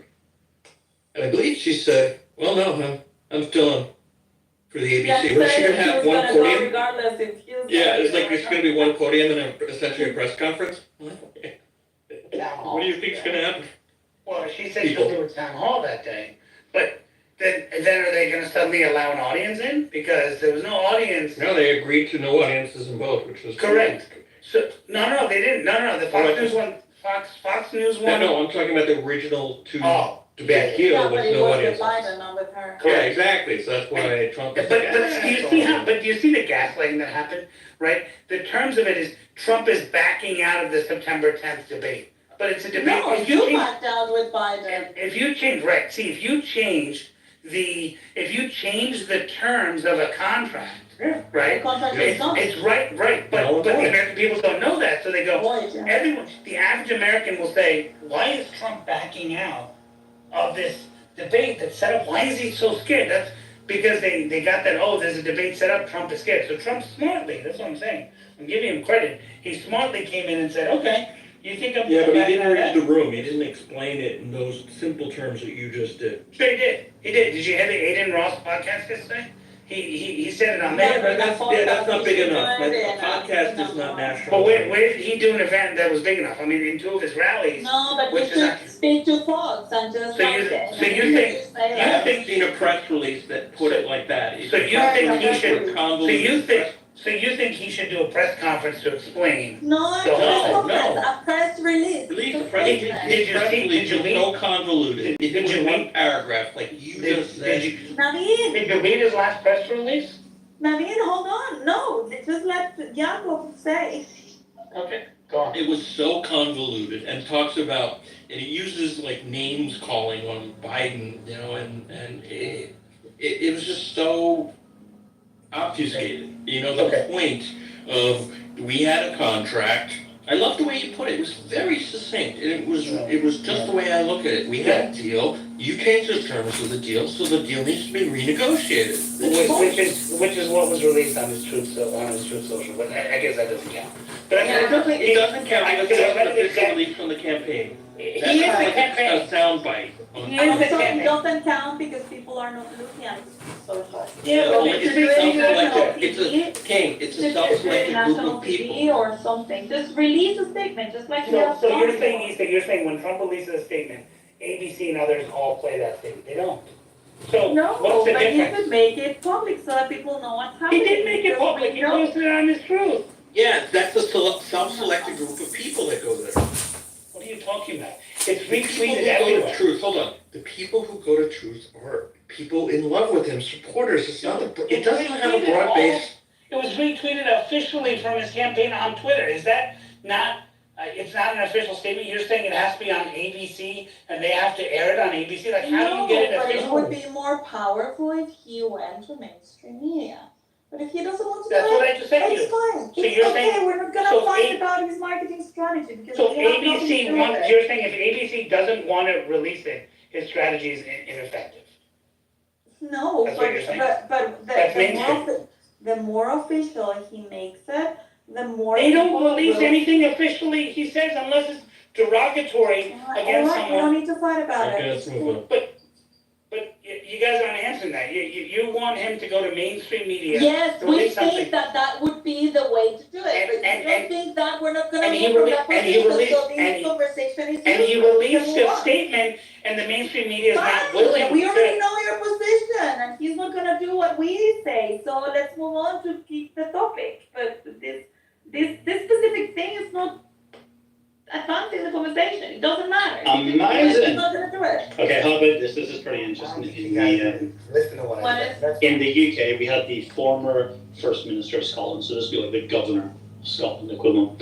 And this is someone who came out and made radical speeches saying, you know, in their House of Parliament, basically Holyrood, about lamenting the fact that, you know, the leader of the opposition, white, the chief of police, white, the head of the whatever judiciary, white, and this was a famous, very divisive speech. And in light of what's going on right now in the UK, he's literally just done an interview saying that he is uncertain if his future is in Scotland or perhaps even in Europe, right? And what does that reveal? It reveals these people, even though they may be born in Scotland, they may call themselves Scottish. He, for a very short period of time, actually led the Scottish government. He was selected, not elected. But the first sign of fucking trouble, these people reveal by their actions that they know that they're not from here, and they flee. No one who's actually from here would flee. It's amazing. Wait, so this guy is he Muslim? Yes, he's a Pakistani Muslim. His name is Humza Yusuf. I can play a bit of this clip if you want. As Scottish as they come. Born in Scotland, raised in Scotland, educated in Scotland. Just welcomed my third child here in Scotland. Was a leader of the Scottish Government for just over a year. Leader of the Scottish National Party. You cut me open. I'm as about as Scottish as you come. But the truth of the matter is, I don't know whether the future for me and my wife and my 3 children is going to be here in Scotland or the United Kingdom or indeed in Europe and West. Amazing. What type of fucking leader of a nation or a state would flee at something that's not even personally affected them, right? He didn't get caught up in riots. He hasn't been targeted. The most mild pushback that the native population has actually taken upon. And they talk about fleeing for the fucking hills. It's amazing, actually. And good, I say. That is back to what we were talking about, the allegiance. I mean, these people, I mean, he feels Scottish just because he was born there, but he's not really breathing the Scottish values. He's not really feeling Scottish. If I take a shit in my kitchen, does that make it a meal? No, it's still a piece of shit. Oh my God, Jesus Christ, Tim. It's very graphic.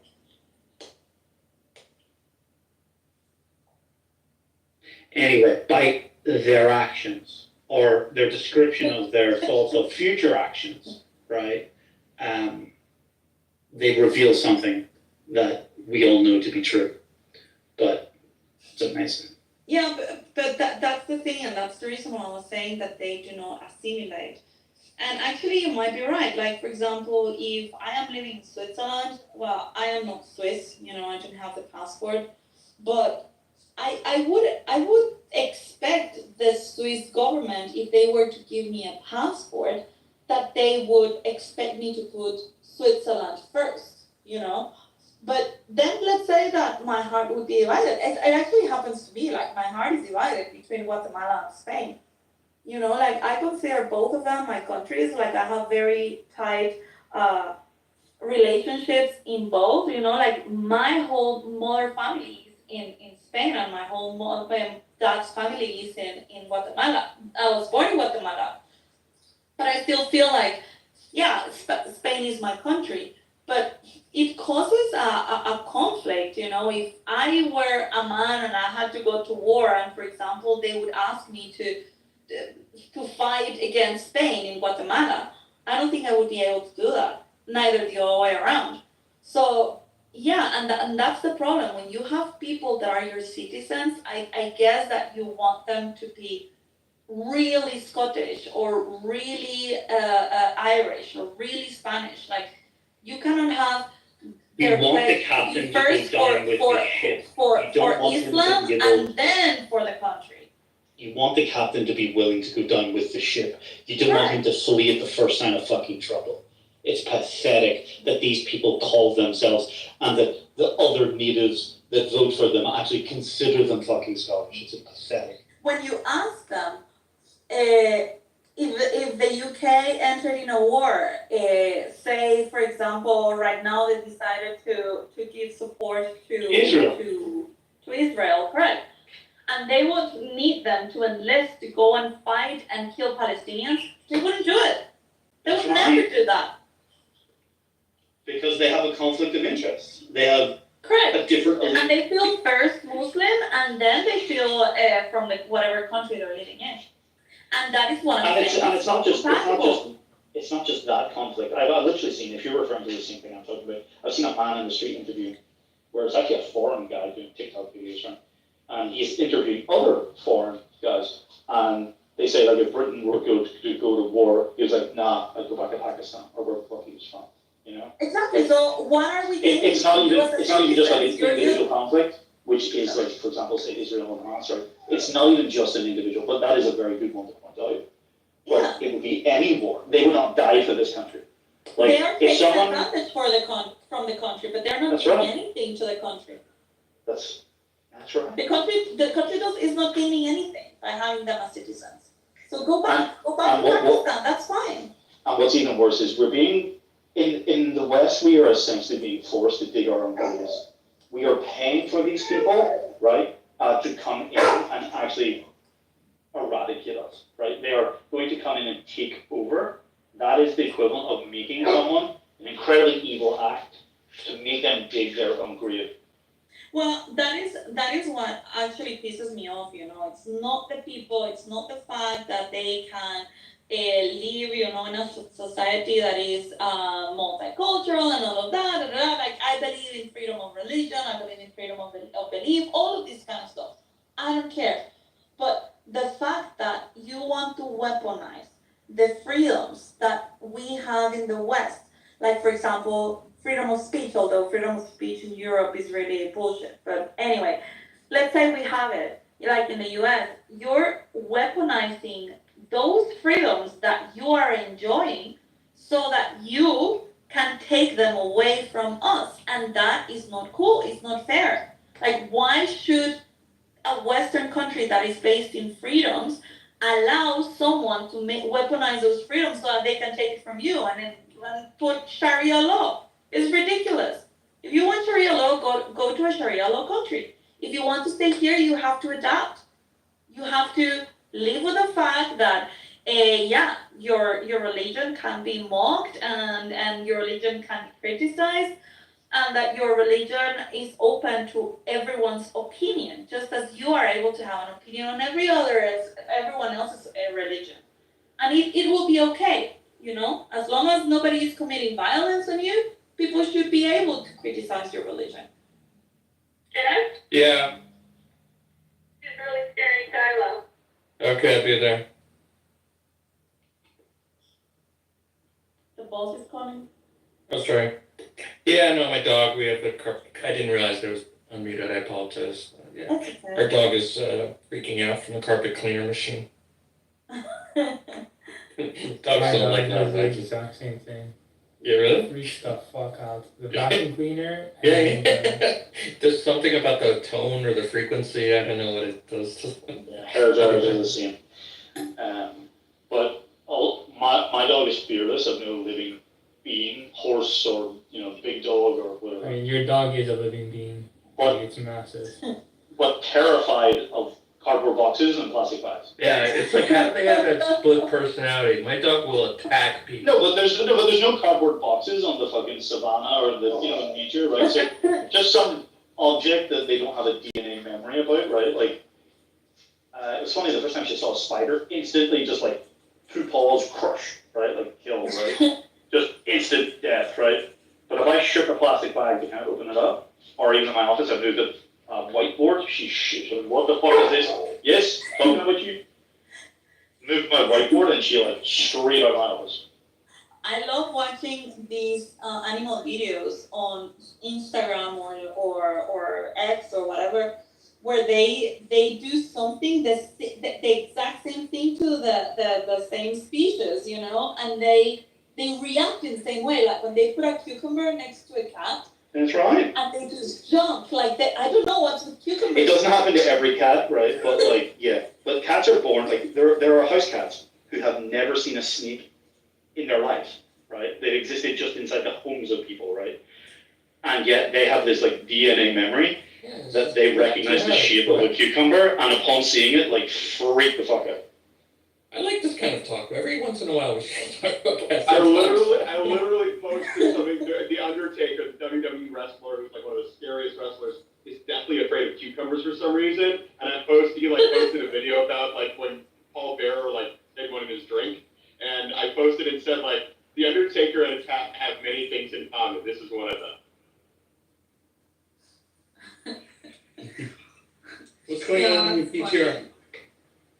It's Snoop Dogg was a member of the Israeli dressage team. He's going everywhere.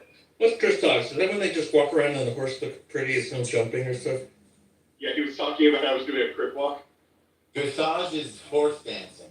Yeah, so there's nothing really athletic, it's all the horse. Like, does the horse get the medal? It's a dance. I mean, the jockey is really good at training the horse to do exactly what it needs to do. Mm-hmm. I'm not going to pretend to understand the sport, but yeah, I don't. But I'm a complete neophyte when it comes to it. It's not much more complicated than what I said. It's horse dancing. Horse dancing. It is. No, it's quite literally what it is. Good prop. And they're bred very specifically for it, right? It's People like it. Yeah. The Austrians, you know, as a callback, the Austrians have some of the best dressage people, and for older Olympians, it's quite appropriate because it doesn't involve, you know, the spine smashing, jumping stuff. I think that was her sport too. I think, and What's this? I think Princess Anne and Zara Tindall, that was their sport. That they competed in the Olympics. Yes, they have. Sarah Tyndall. That's a familiar. Zara Tindall. Zara. Princess Anne. Yeah, Zara. It was like cousin of somebody, right? She's like 12 She's an extended royal family. Road or something. I have a friend who won an Olympic medal for Canada in dressage. Well, the German lady that just won the medals would be probably 50. Huh? There's a German lady who I saw win one of the dressage events, and she would probably be 50. Yeah. But I was actually asking how to Rabbi Matt. What did you say? I'm not sure. Something about dressage and Tyndall and horse dancing? She's Princess Anne's daughter. Princess Anne. And Israel just won, didn't Israel just win the medal, I think, in what, dressage or something, or some horsey thing? I don't know. The only ones I know of are the martial arts ones and the windsurfing ones. Oh, windsurfing. Amazing. I haven't checked this morning. Although Northern Ireland is a portion of the UK, someone did the math, and that per capita we have won the most amount of medals of the current count of any You know the Australians are the whole country. per capita thing. I look at per capita at the Olympics. Per capita at the Olympics, it should be medals divided by team members, not medals divided by population.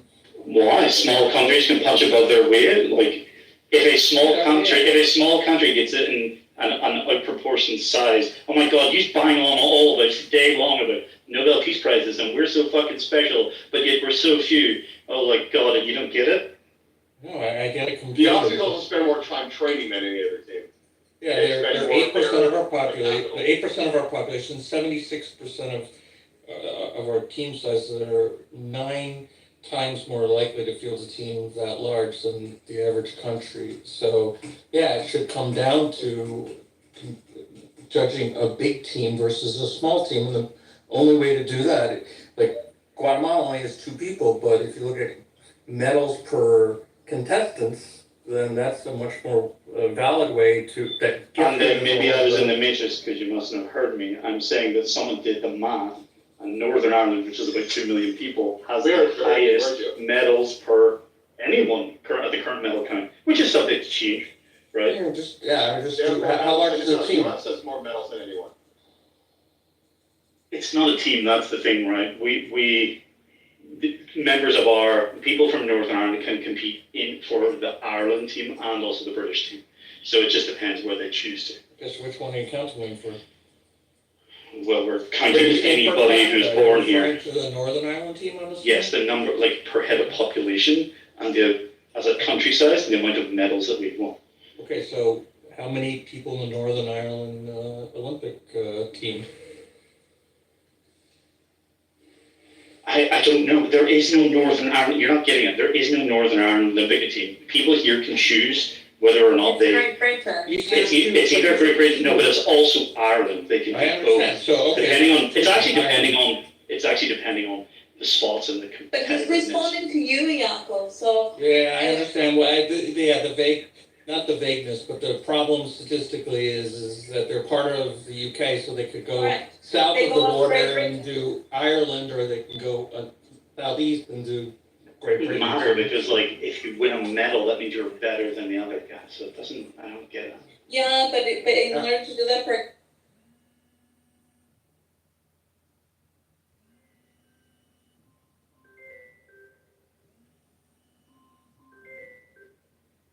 When we talk about Australia versus the US, they're countries that don't have split allegiance. And how many it doesn't matter. The team is the team. Whether they were able to field doesn't matter, right? Jeez, what are you talking? At the end of the day, the population has a certain number, and the amount of medals that population ends up getting awarded by the people that reside there is something you can calculate. It doesn't. Yeah, you can apply other filters to it or whatever, but like, we're not. How many medals do they have? Can't see it. So much.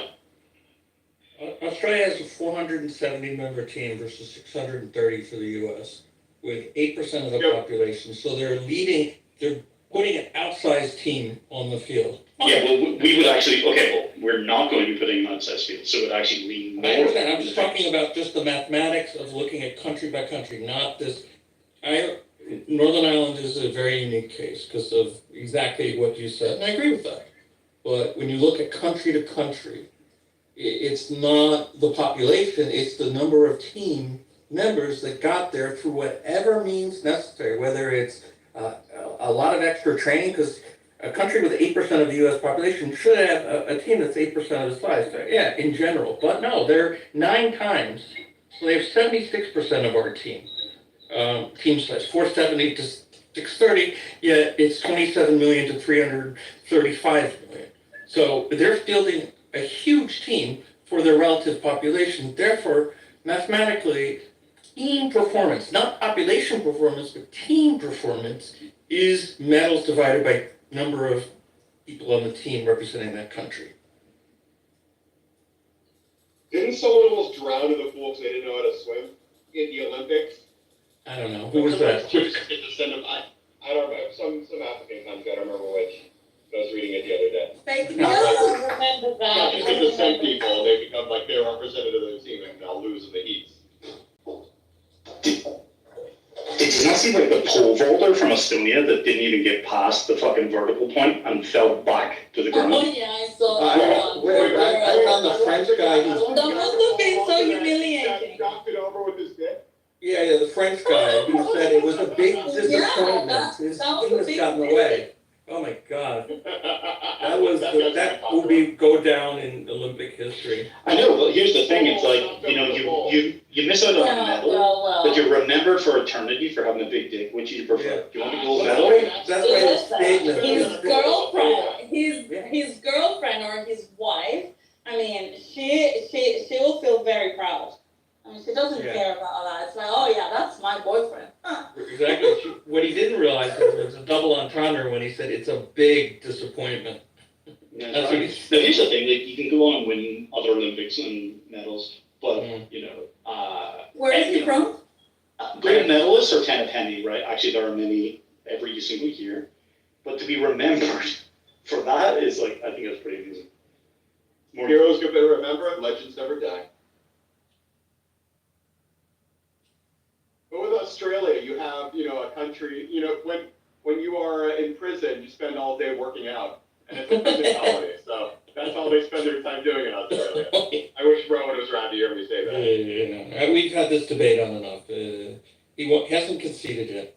I spoke to one crime analyst, friend of mine, who analyzes crime, comparing big cities with small cities, and two financial analysts on Wall Street. And they understood the desire to have it based on per capita, but the fact that some countries do really well at recruiting and training means you need to look at it. He agreed. You need to look at it, or to two financial analysts. I told him you're not team member level.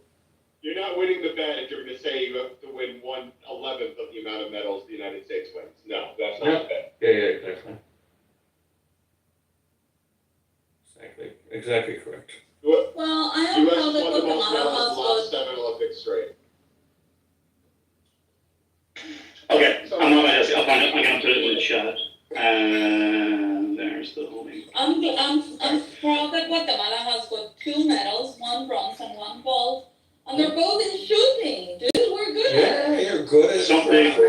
Who's ever put this table We together? know our guns. Who's ever put this table together has made it per 10 million people. There's 2 million, so I don't know why they're doing it like this. For 100,000. Exactly, it doesn't make sense. But we are We above. have 18 million people. We are 21.1 gold medals per 10 million people. Whatever the fuck that means. How many did you guys win this Olympics? I don't know the total yet. I just saw this post of this guy did the math. Like so far? Let me look it up. It's hard because I don't know if you heard that earlier, but I mean, our quote unquote team is divided between 2 countries. But that's the beauty of living in a conflict area. They are the state of North Ireland. That's right. They're not even a country, they're a state only. Yeah, this shouldn't be, you know, they should treat the UK also as a country for the World Cup, because this is allowing the UK to actually participate like 3 times. No, 4 times. You got Wales, you got Ireland, you got Scotland, and you got England. Should we let the Palestinians play with the Israelis? No, I think there shouldn't be. I don't think there should be a Palestinian delegation. Oh, wow. No country. They're not a country, dude. No currency, no president, no UN membership. No. That's funny, though. Plenty of other countries have recognized them. Yeah, recognize. Well, okay, then we should have, but recognize they should also have a gypsy delegation then. Please recognize the state of gypsies. No, please recognize the state of gypsies. There's a British team. There's a lot of people, but there's no team. Who's recognized Kurdistan? Not enough countries, that's for sure. Nope. Precisely. But a lot of the ones that have recognized Palestine do so for anti-Semitic reasons, not because they care about the Palestinians. Exactly. Okay, recognizing is recognizing. Oh, well, yeah. It's Well, a ceremonial they thing on would- paper. Listen, Is it? nobody If they cares. issued a passport, How many if they issued a passport, they would have to accept it. Nobody cares about the Palestinians, and proof of it Oh, is really? like not even. Hold on, listen to what I'm saying. Not even the Muslim Arab countries are receiving any Palestinians. They don't want Palestinians in their country. The 53 or 56 of them, they don't want them. They are trouble. Every time they receive Palestinians, there's some shit going on in their country. You know, it's funny, there's another group of people that keep getting kicked out of countries that are a lot of trouble. Oh my God. There we go again. I love people that do the inversion and say the Palestinians are like the Jews of today. It's a ridiculous argument. It was ridiculous for the past 2,000 I don't mean years. inversion, I just said there's another group of They were people that are welcome also to those trouble. countries and they start blowing shit up and then. Yeah, the they Irish the, are such gangs. trouble. Right, Yeah. Karina, the Irish, Take a look- they are take a look at the history overrepresented in of positions of Ireland, trying to further the, No, but what trouble did the Irish people bring to What Australia? trouble have the Irish not brought to the people of the That's an amazing statement without an answer to the previous question. What trouble have they brought? Well, it's exactly what you did, Tim. I was talking about the Palestinians, and you had to throw it to the Jews. So now we're throwing it to the Irish. I didn't take away from your point. I didn't actually deny it. Yes, you did it. No, I didn't deny it. Whoever just spoke tried to deny. Anyway. But listen. I don't care. Talking about Historical people's facts. different opinions on Jews, on Israel. I Historical don't care. facts. It's just that it gets No, it's boring. Holocaust. No, hold on. It just gets boring, dude, all the time. Really? They never stop talking about it. That's all I fucking hear when I come into rooms. You know? What? Like, they get to talk about it, but if someone else talks about it, it's anti-Semitic. No, nobody's talking about it. Why are people from Ireland so obsessed with, We're not obsessed. We don't care. I've never even seen a Jewish person in real life. Just arrest a rabbi doing circumcision. Keep sucking on What shorts. would you do, Tim, if they No, were not? sucking there we go, the anti-Semitism. No, Okay, bro. Keep sucking on shorts. No, he was not. He was observed by a police, however you call that, what the police force starts with a G, Garda, whatever it's, however you pronounce it. Gestapo. No, I'm not going there, but it was observed in the report. Ireland is quickly turning to Nazi Germany. Really? It's looking more like Mogadishu these They're days. starting to be very anti-Semitic. Yes. I'm sorry, Matt. I gotta push back. Matt, it's not looking like Nazi Germany, it's looking more like Mecca. Exactly. There's 2,400 Jews. I wonder who allowed instigated that. circumcision. I wonder who instigated Germany's downfall. The Germans. Side now? The Germans instigated their own downfall. Really? Yes, really. Yeah. Do you realize? They started killing their own? You think that they were going to last very long? Were their own Jews What- weren't part of them. They killed- The Jews weren't part of them. Yeah, they killed the ones that were not. They Jews. killed That's- homosexuals, they killed the elderly, and they killed the mentally ill. Those were the first to die. Yeah. You know, Jews. What books did they burn? Still. What? What books did they burn? It started with the Talmud. Yeah, the Talmud, Bibles, Torahs, anything. Oh, they burned the Bible? Marx's paper. No, did you say they burnt the Bible? Yeah. Yes. Yes. Really? Yes. That's I something use that in I the love. English phrase, what you guys call the Old Testament, which I don't call it that, I call it the Torah. Old Testament, New Testament, Gospels, and the whole 9 yards. They wanted to replace religion. Yeah, they were. I don't. fond of it. That Do you want to listen Hey, to listen, the book? feel free to put some links in the chat. I'm open to it. But that's not my understanding. That's not my understanding. Hey guys, I think it's time to be honest. Listen, Tim, if they I think it's time to be honest. He's discovered us. Ireland is next on the list to be part of Greater Israel, and that's why they are fighting him so. They burned one of the first things they burned were Hebrew Bibles. Correct, it's the Hebrew Bible, and if you're referring to the Torah, that is the Old Testament of our Bible. That's the So, first they're Bible. burning our No, Bible. I wasn't actually referring to the Torah. I was referring to the the. Do you know what the Bible is? King James version of the. Yes, they burn that too. Certain type of creation from a certain type of. Yeah, well, the Torah in our Bible is the Old Testament. So if they burn the Torah, they burn the Old I'm Testament. not talking of our about Bible. the. I'm not talking about the Torah. No, but they did. They did burn Sure, the. but I'm not aware. I'm talking about Magnus Hirschfield's The first 2/3. gender fucking sexuality clinic in Berlin, in the Weimar Republic. and they burned all of their fucking books and any books promoting such ideology. This is past the Weimar Republic. This is Nazi Germany. This is the mid-1930s. When you moved up. When did the Weimar Republic end? 33. Right. And when did it burn? Forget about burning the books. I- You want to learn I think about when how I was Nazis 35, persecuted the 36, something like that. Okay, Matt, yeah. If you want to learn about how the Nazis persecuted the Hey, Ken likes. Church itself, the link's in the side chat. You clearly don't understand what the Nazis were trying to do. Sure.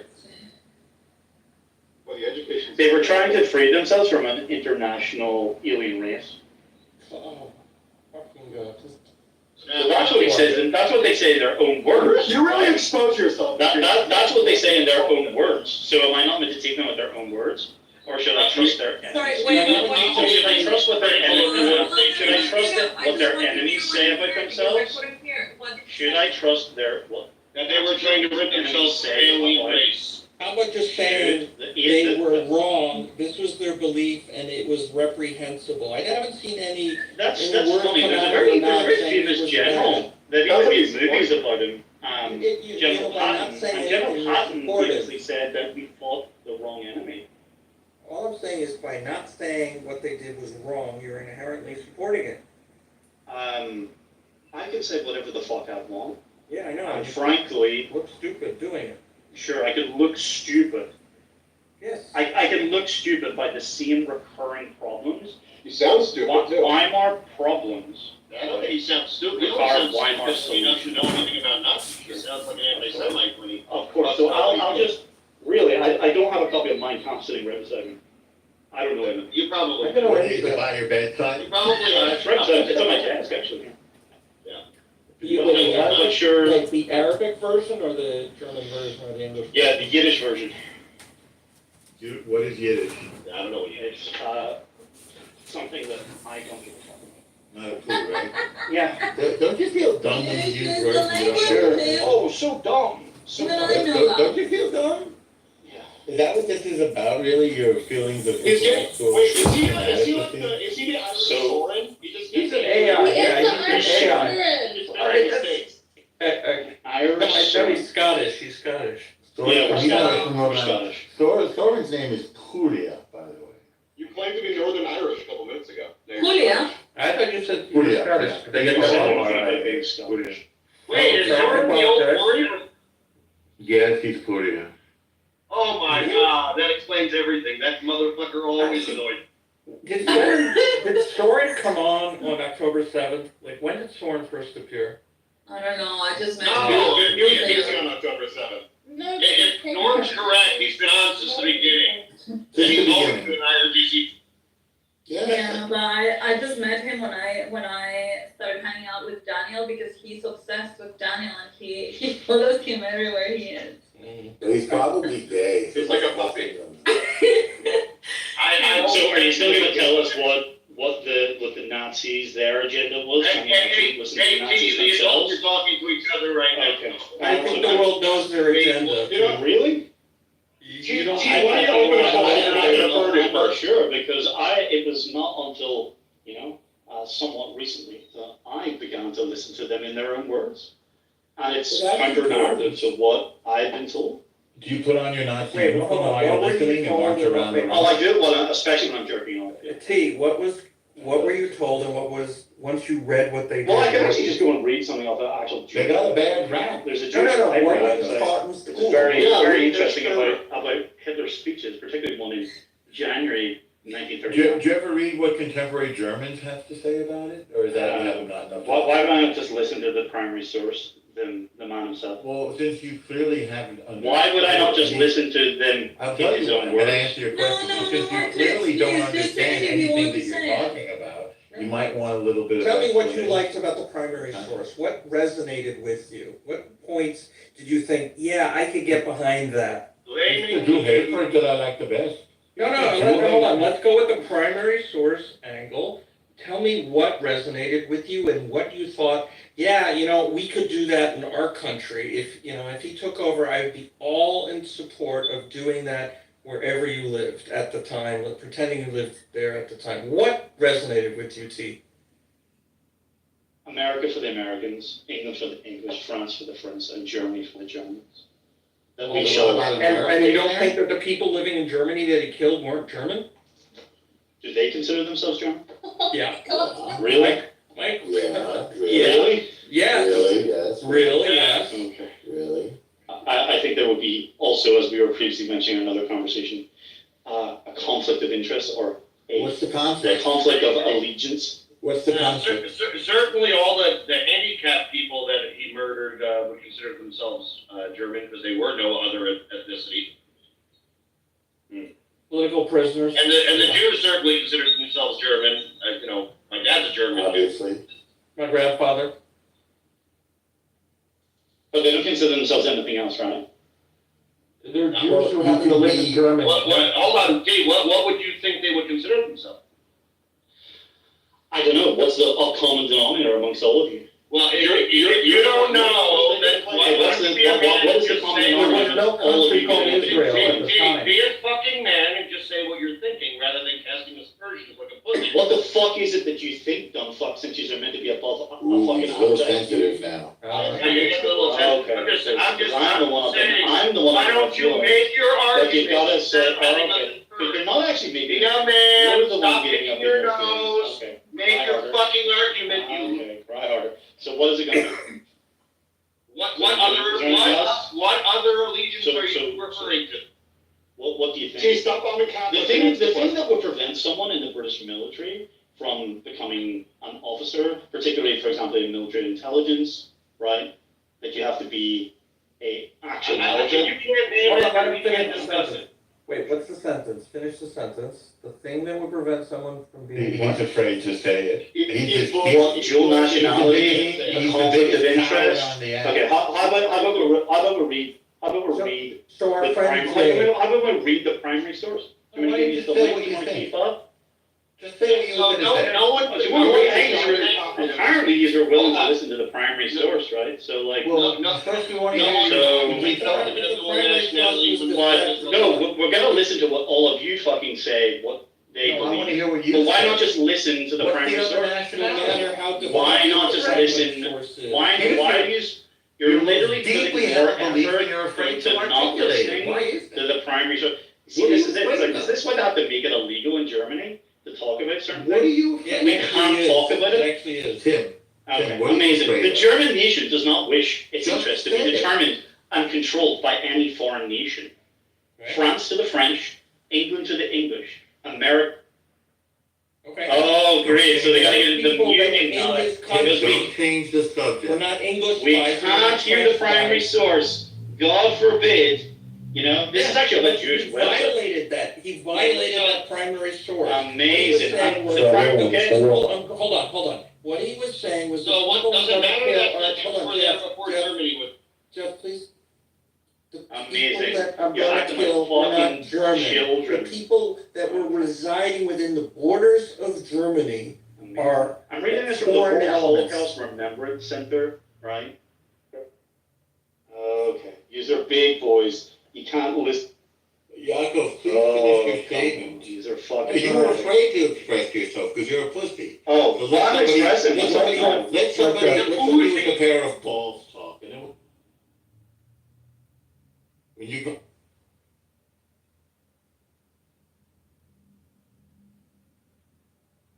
Oh, come on. Shalom. Shalom. Stop it. Stop it.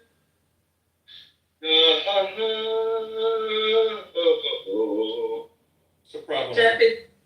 Jeff, What? What? stop doing that. I'm not doing it.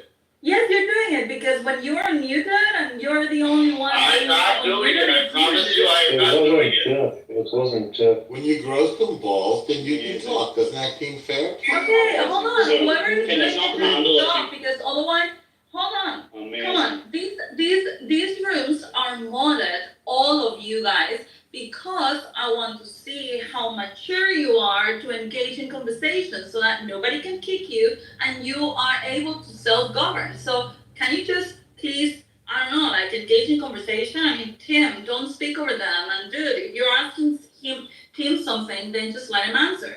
I'm trying to read a few paragraphs So of a answer Jewish the website. question first. They're losing their then you can read your minds. paragraphs. Answer the question, grow some testicles. Hey, how about shut the fuck up? Okay, so stop These are like fucking children. I don't think he's No up wonder to he's a heated around. I don't think he's really up to this. Tim, you don't need to insult people. I'll fucking and do whatever I please fucking stop want. muting him. These are fucking the most You childish asked group of people I've him, ever you met. guys asked him to read something, so No, let we him Even read the it. Muslims are And We then asked you him can a go to fight question. again. We asked him a question. He's afraid That's to answer. a basic. So I'm answering it, but I'm not He's a answering. coward. He's a coward. Oh, He's a great. pussy. So So when Norm's you the grow only some one that's not being. testicles, when you grow some So he's testicles, the one and muting you can everyone. come and answer You're our acting like a question, and fucking stop asshole. crying like a little bitch. You'll be okay. I'll bake you some cookies. You're actually. I'll bake you some cookies, okay? If you're really upset, we can put a big V on it for Come victim. on, listen. He is the only one here with this argument. So it's 1, 3. What is the argument? Seconds. What is the argument? Again, so hold What, on. what is the argument? I just want to make sure I I don't understand. know because you guys are muting him. So Then why do you know that let's he's the only see. one with the argument? It You will don't know probably what the argument it will probably be stupid. So let him say whatever stupid thing he has to say. I mean, what are you afraid But of being? why let him off the hook? No, because what is he it was that- answering what your is it that question. I'm I on think the I hook don't know. I for? lost. No. What is it that I'm on the hook for? For finishing your thought. So who is the group I'm that on the has hook for dual finishing my thought, loyalty? but yet I Hold on, can't Tim, say hold it. on. Who is the group? Norm, I'm telling Norm, you, what was answer. the question? What was the Who is the question? group You're a that fucking had child. dual loyalties in Germany? Tim? Tim, who do you think? Well, I don't think let me anybody- finish the fucking. I don't think anybody did. You're Tim, more than what was- a fucking Tim? child. What was, But I I'm should not be able name to calling, finish I'm not the name calling, paragraphs. Tim. You'll. What was the loyalty Amazing. towards? Okay. What was the you loyalty haven't towards answered. Listen to me. Germany? Tell your other fucking boy to pay me my fucking money, okay? He's just gonna keep acting like fucking children. Is Dude, I've asked fair to you say there's no he's one afraid? here but his boys. Pete, I've asked you questions maturely, I haven't called you names, I haven't done anything. not- I'm sure So that what- you can have a conversation with Maxine, which you haven't had, That's a and then sidebar. deal with the whole thing of the betting. Let's see if he's online. Let's bring him in. But no one is here anybody's boy. Oh, really? They're all ganging up and united. Uh-oh. Well, Uh-oh. Tim, I'm That's sorry, That's but we were all, interesting. That's let's, interesting. we were all having a Ethnocentrism is Tim, is we were all interesting. having a conversation, a civilized conversation. Yeah, about I'm reading the problem. paragraphs from a Jewish Hold on, website, Hold on. and they're losing their Hold mind. on.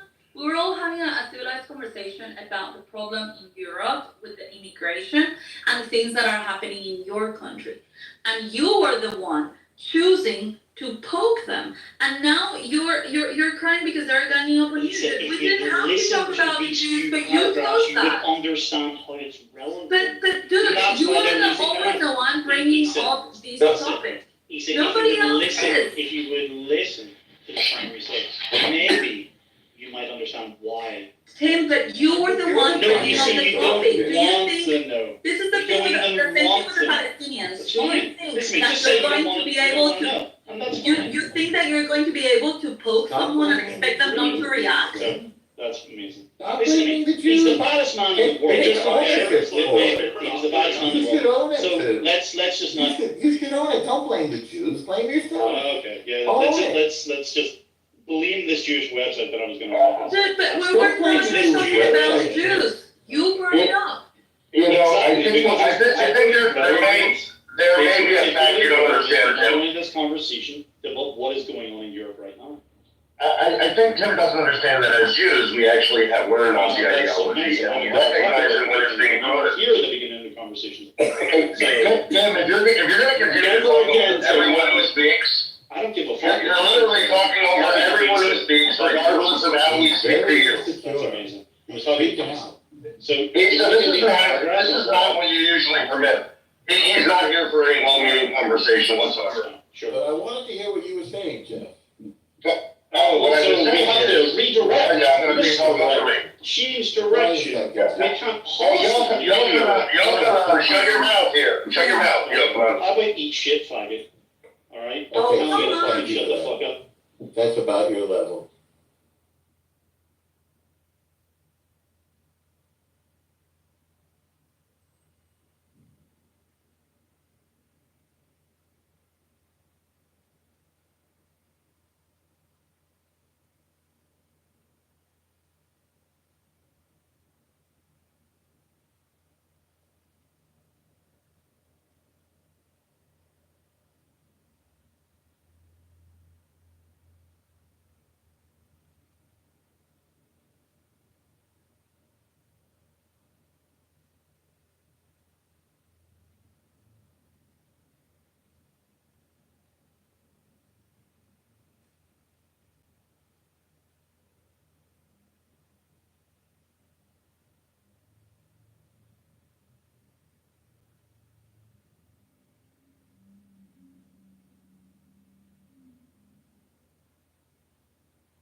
How are you? And Oh, Jeff's here. Never Hey, had never had a bad day. How are you doing? Oh, that's good. I am doing very, very well. Just had a day of work, and I'm gonna keep working for another couple of hours. And yeah, in the meantime, I'm opening a room. Nice, a co-working space. Mm-hmm. I'm not a fan of the healthy debates, so I'm just gonna open my own. Yeah, that, did you close another room or someone else? No, I moved it. It was impossible, so I just moved it. Yeah, he was not willing to listen to anything, so there was really no sense to engage. I agree. The thing is that we were all talking about other stuff, you know. I know that he and Diego and other guys always like to bring up the Jews. I know them, you know, they've been my friends for a long time. So I try to avoid those topics so that it doesn't get point. And we can speak about our stuff, but they are the ones always bringing up the topic. And then they are complaining, oh, but you're all ganging up on me. It's like, dude, what did you expect? That you were gonna throw some shit at them and that they were not going to react? That would be stupid. You know, but he's bringing it on himself. Nobody is attacking him. Actually, everyone was engaging with him in the conversation when we're talking about immigration, when we're talking about politics, when we're talking about all of this. Nobody was ganging up on him.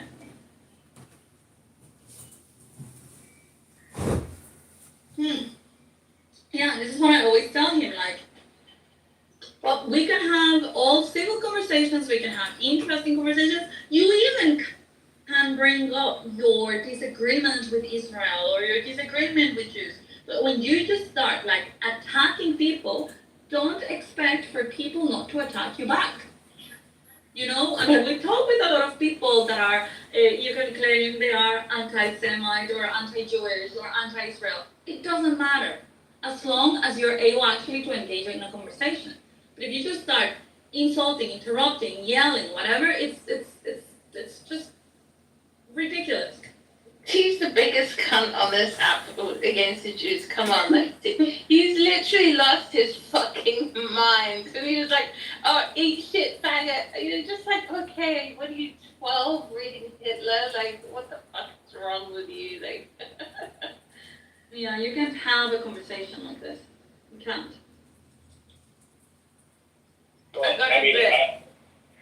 The reason is, the reason he can't is because he's literally bought into Nazi ideology, and he's promoting it to Jews, and then wondering why the conversation becomes difficult. Yeah, that's a good point. Like, he is, I mean, this is the thing, the hatred towards the Jews, anything Jew, you know, it's so strong that it just blurs their vision for anything else, you know. They are incapable of engaging in an actual conversation of like, okay, let's talk about ideology. Even if you want to hate on the Jews, are you able to tell me why is it that you disagree? Why is it that you hate it so much? Oh yeah, well, this verse in the Talmud, it's like, okay, we know this verse. Do you want to talk about it? Because if you want to talk about it, we can talk about the whole piece of the Talmud. Because, what? Oh, no, I'm sorry, Yeah, like we can talk about the whole conversation taking place in the Talmud. Like, the guys are willing to talk about these things, you know, and explain what it is about. But no, they don't want to talk about it. Why? Because they're actually not interested in understanding. All they want to do is like, oh, here's this bomb, and here's this bomb, and here's this bomb, and I don't care if it doesn't make sense. I'm just gonna throw all the shit I have on you, and you see what you do with it. You know, and that's not a conversation. So I think it's retarded. Really retarded. I don't know when that happened with T, but I have never seen somebody have such a downfall on Clubhouse. Like, he went from being somewhat of a cool person to now being one of the biggest cunts. Like, honestly, and the thing that he does is that when he's challenged and he's presented with facts and reasoning that's perfectly fine, he goes, sure, yeah, sure. Like, he's so void of any discussion as well. It's like talking to a brick wall. Like, honestly, the guy, his family have disowned him because of his views. He doesn't have a relationship. He just has his dog. He's a loser. He's a loser. Yeah, just like Thomas. They're like the same person. Yeah, man. Anyway, I've stopped being friends with him. It's disgusting.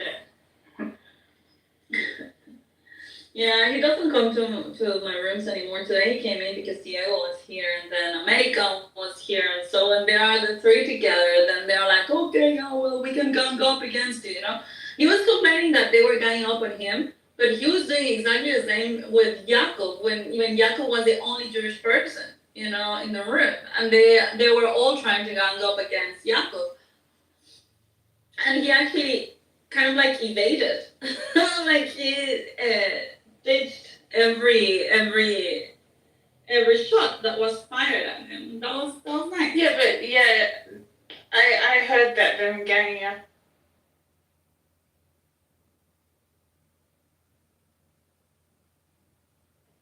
Okay. Usually I don't, but today I did because it was impossible to speak there anymore. Oh, Yeah. then. I thought I was in labor yesterday. No. Yeah, I wasn't though. It was like you get fake labor, and I was like, whoa. Oh my god, that means that you were just about to get there. Yeah, man. Not this Friday. The next Friday is her official due date, so I am there. I'm there. Probably I see know. any. I just hope it's not a hot day, so it's easier. Otherwise, we will be swimming in sweat. I've requested a water birth, and anyway, like. A water birth? Ah. But also, like, trust me to have a fucking baby during Civil War. Like, there's warnings of riots in my town tomorrow night. I just got a message from T. Apparently, water birthing is a Jewish conspiracy. You know who does an amazing impersonation of T, Jeff? You hate him, but Edmund does. It's amazing. He's just like, oh, you fucking little hats, you fucking. He does it so good, like the voice, the way he talks, everything. I don't know, it's little hats or tiny hats? I don't remember, but something like that. Did you hear the hot dog girl? 97% Jewish. You heard that? What? The hot cool girl. She's 97% Jewish. No. Nope, didn't know that. And just to be clear, I actually don't hate anyone. I just don't like being recorded, and I refuse to be recorded. And I have contempt for anyone that lets them record rooms. So, but I don't have any issue with it. I find it very amusing. Yeah, I think he's very funny.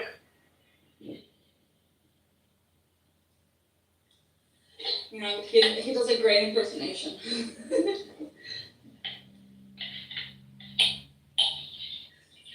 I'm sure that team went to open his own room, right? I don't know.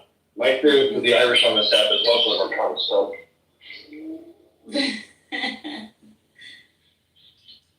Jeff, you didn't take a look at the video I sent you? Where? No. Take a look at it. Sorry. Okay, Is what that is it? 97% Jewish thing? Yeah, she's Yeah, he said so 97%. something on X. Yeah. She's 97%. She just found out. So are you 97. proud of it? Absolutely.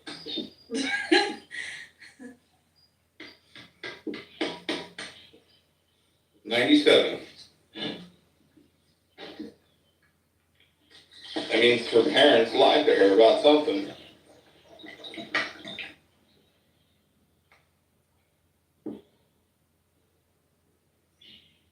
Is she anti-Semite or does she embrace Jews? No, she's just a Southern country girl. That's all she is. Just a simple Southern country girl. Oh, that's beautiful. I'm glad that you have such a role model in your community.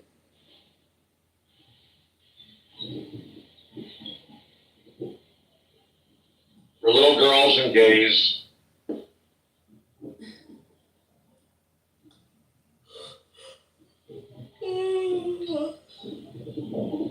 Did they already bury Hania? Yeah.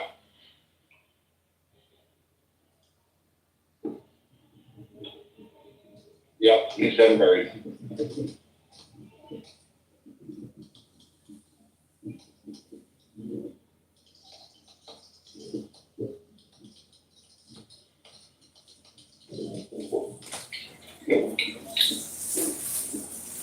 I'm feeling a little bit boring today.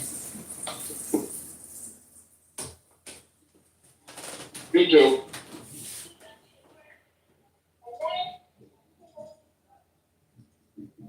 Just hot here. I don't want to do anything. and I barely, I don't know,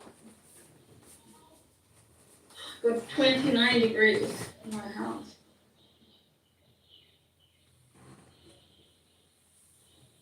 My hands are sweaty.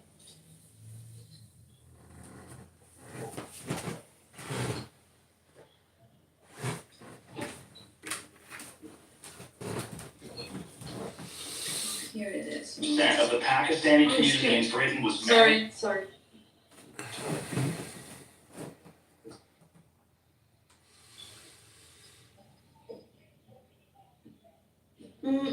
Wait, Jeff, what did you say about the Pakistani community? Nothing. I could say Glenny, but that was Issa Stevie. Are you Pakistani, Steven? No.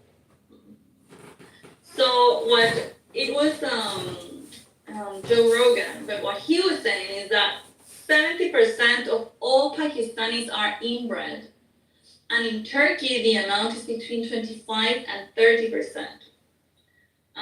They're talking about Muslims.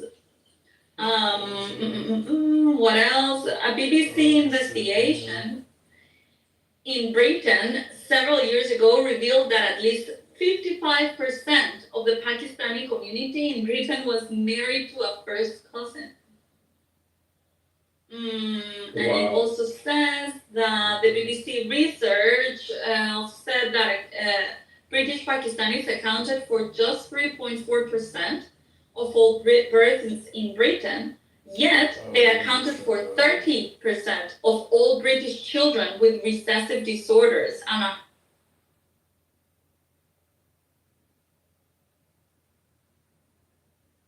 he's saying breeding is 100% increase in the risk of stillbirths. And also, they could tie it to the fact that if you are inbred, you're very likely to be less than 70 points on IQ. They can blame the inbreeding choices, but obviously this is just institutional racism in England. Really? Yeah, the negative outcomes aren't because of the inbreeding. It's a study. It's a research. It's because the hospitals don't treat the Pakistani women as well. They don't provide them the prenatal vitamins the same way they do for white Britons.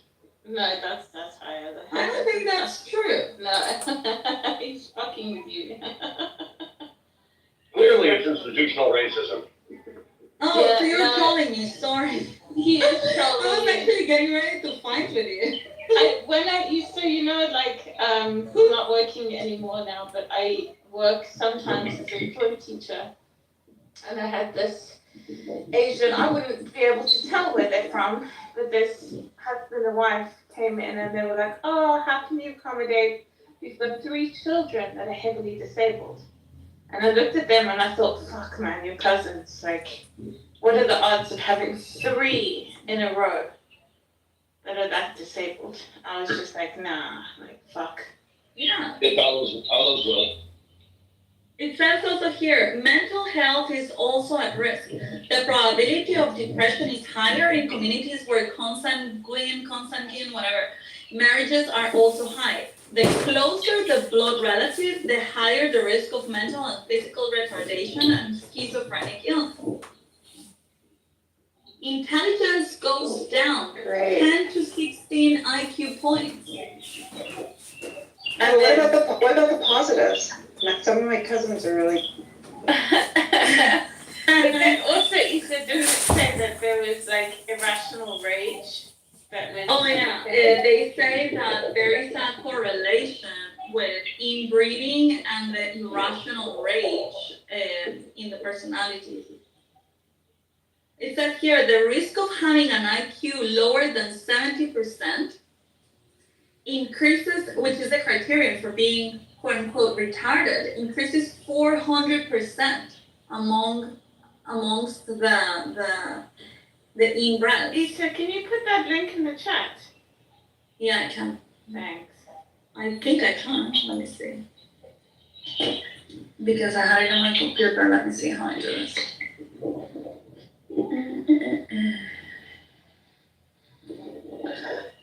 Yeah, whole Muslim world for you. I also was watching another video of a guy saying that, you know, philosophers, they struggle so much in thinking and trying to figure out the meaning of life, but we Muslims, we don't have to deal with that because thank God we did have Muhammad and he solved the mysteries of life for us. And now all we have to do is follow his wisdom. So we don't have to think anymore. Muhammad did that for us. That is a time saver. I'm so shocked. Yeah. It's like, don't worry, none of you need to think. Someone already did it for us. How do I sign up for that? Because I'm kind of tired. You just need to revert to Islam. Accept Allah. Yeah, but I like bikinis, so I don't know if that's gonna work. You can wear one under your chador. Yeah. You can even wear nothing if you want. Don't think so. Don't be so close-minded, man. Like, Sure. every problem has a solution if you just think it through and consult an imam. You're just so Islamophobic.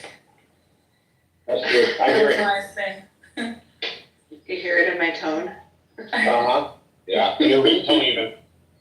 In my ringtone, yeah. There's a link It says, there. no Allah Akbar. No Allah Akbar. You know, today, like, I've got a really liberal, progressive sister who lives in South Africa.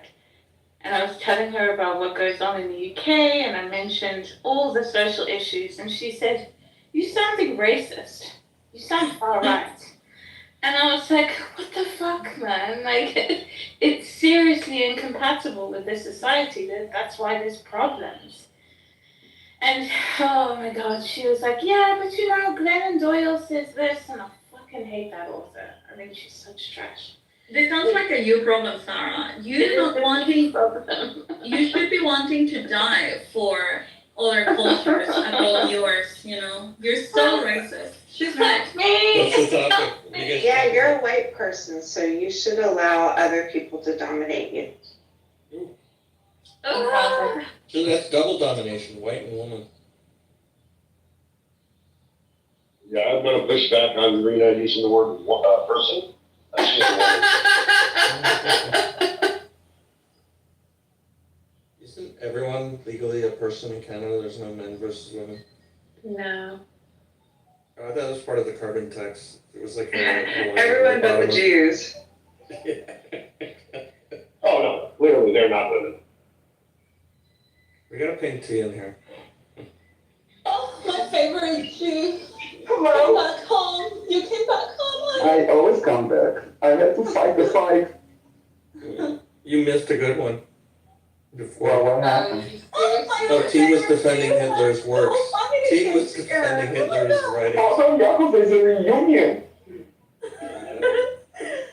Yeah. Oh, and we need to get mixed up because he was complaining about a bet that he lost. Another person complaining about a bet. But on the different side of thing. Yeah, who's this T guy? He's like just showing his cards like crazy. Like, So Tim is an Irish guy. He is from my retard clubhouse community, the trolling one. And so yeah, he for whatever reason he has got anger management issues, and he also has a Jewish hatred problem. And so everything you speak to him, it doesn't matter if you're discussing bananas. Everything is going to be the fault of the Jews. And this is actually one of my points of contention with them, because I always told them, like, even if today, at midnight, we would erase all of the Jews from the face of the earth, tomorrow, Inshallah. he would be just as miserable as he is today. what took you so long? What? Wait, you lost the wife at midnight. That's No, it's okay. But yeah, anyway, so that is the thing. And the thing is that he has control issues, so he is not able to have a discussion. Even if he wants to say that he is anti-Jewish or anti-Israel, I wouldn't care. But when he starts just insulting and showing that he cannot control himself and can't speak over other people, it's just very annoying. That's why I thought it was fun just to pick on him for being Irish for no reason. Yeah, you Because get I don't very, actually know anything at all about it's very easy to Irish understand. history. Maybe you don't want him so you can mess with him more then. No, the thing is that, you know what, so sometimes I make these rooms where, yeah, you can throw people to the audience and whatever, and that, yeah, these are fine, but in the social rooms where, I don't know, I just like to know everyone. Everyone. There's a problem.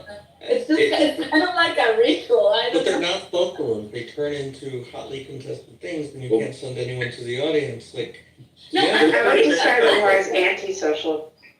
yeah, You do it, Rena. I can still pick them. you can. But who boomed the room? What, You? Matt? I put the room. So there's new updates about, oh, like, I don't know if it's update, but new, like, yeah, maybe updates, like, about Hania's assassination and how it played out and how the Mossad did it. And it wasn't like months in advance. They said that they kind of placed it at Fort, like these video cameras showing that they placed it like an explosive that is about 3 inches or 6 inches under the bed at 4:23 p.m. And then there were like people of the Mossad wearing green, hiding on the trees outside. And basically they were supposed to say when the lights go off at Hania's bedroom, and as soon as the lights went on at Hania's bedroom, this is when they detonated it. And his boyfriend was actually outside the room, basically guarding the door, and he was hit by the blast and died later on from his wound. But don't worry, he's also like a known terrorist himself, so we don't need to kind of feel sorry. So it's 120. Were they actual boyfriend? Were they actual? No. Until they ran, great win for them, right? Hold on, I'll put it. Confirmed that they were not in bed together? He was outside the room? Can you put the link That's up it. above? Yeah, Thanks. yeah. What is the GST? The Jewish Chronicle. Oh, yeah. So it was not placed there 2 months before, as they were saying. No, which makes more sense because I couldn't figure out how something like this could be that room for 2 months undetected under the bed. And more importantly, how do they know the exact room he was going to be in? Does he always stay in that room? Yeah, it seems that The it's story like this. was that they placed, until now, the story was they placed 3 bombs. Wait, They so- detonated the right Was one. it not I didn't The story last week was that the Mossad placed 3 bombs in 3 separate rooms, and then they detonated the one that he was in. Now, how did these 3 know within that part? He's not staying there again. The Yelp review is probably going to be terrible. Yeah, I think they're tearing that building. I think they're tearing that building apart as we speak. It's going to be leveled because they can't like the toilets can be suspect. You know, bed frames, everything. They're going to rip that place to shreds. No, right now they cannot sleep in peace. None of them. No. I mean, knowing that Mossad got into Iran, the capital, you know, and was able to kill so surgically and so beautifully, you know, so targeted someone, they're not sleeping well right now. Yeah, especially it says They 2 must be Iranians sneaking every recruited. corner. 2 Iranians recruited from the Ansar al-Mahdi security unit. What the, like, they got inside the inside of the Yes. inside of Iran. I mean, that's They recruited like, these guys, yeah. yeah, this is like, I would be livid if I was the supreme leader. Wait, did you hear what happened today in Beirut? No. Nasrallah was speaking, and while he was speaking, the IAF buzzed over and broke the sound barrier. Yeah, they closed in Beirut. They boomed his room. They boomed his room. They sonic boomed his, yeah. I was like, they didn't do anything. They could have like killed him, but I think they wanted to just prove, hey, you're not safe either. Go back underground. See, yeah, after 2 weeks ago, whenever it was, when they got the guy, and I can't pronounce his name, when they got Suker, when they got that guy in, they knew exactly which room he was in and hit it with precision. If I was Nasrallah, I'd be moving every 10 minutes. I'm kind of surprised they didn't kill him just now. Yeah, Now, they you could gotta talk. write a parody to Enter Sandman. You what? You gotta write a parody to Metallica Enter Sandman. Yalla Yat Nasrallah, which is stuck up. The first thing I ever watched on YouTube 18 years ago. I still love that song. שולחים לך לעלה עם כל החיזבאללה. So. Well, I wonder which northern European country they relocated to. Who? It says 3 minutes later, the guards, who were offered a Oh. six-figure sum each, as well as immediate relocation to a northern European country, so some Nordic country. It's not a whole lot of money. Yeah, I know. Well, for Iranian, yeah, the average income there is not 6 figures. I guess it's more like they're being in the, sent to out of Iran to Europe. That was like a big price. Yeah. It's interesting that have that. That's far more valuable. Yeah, that's interesting that have also like Norway, Sweden, Finland, Denmark. Like interesting that Israel could pull that off. So actually, then we could do a room called "Who Boomed the Room." Who Sonic boomed the room?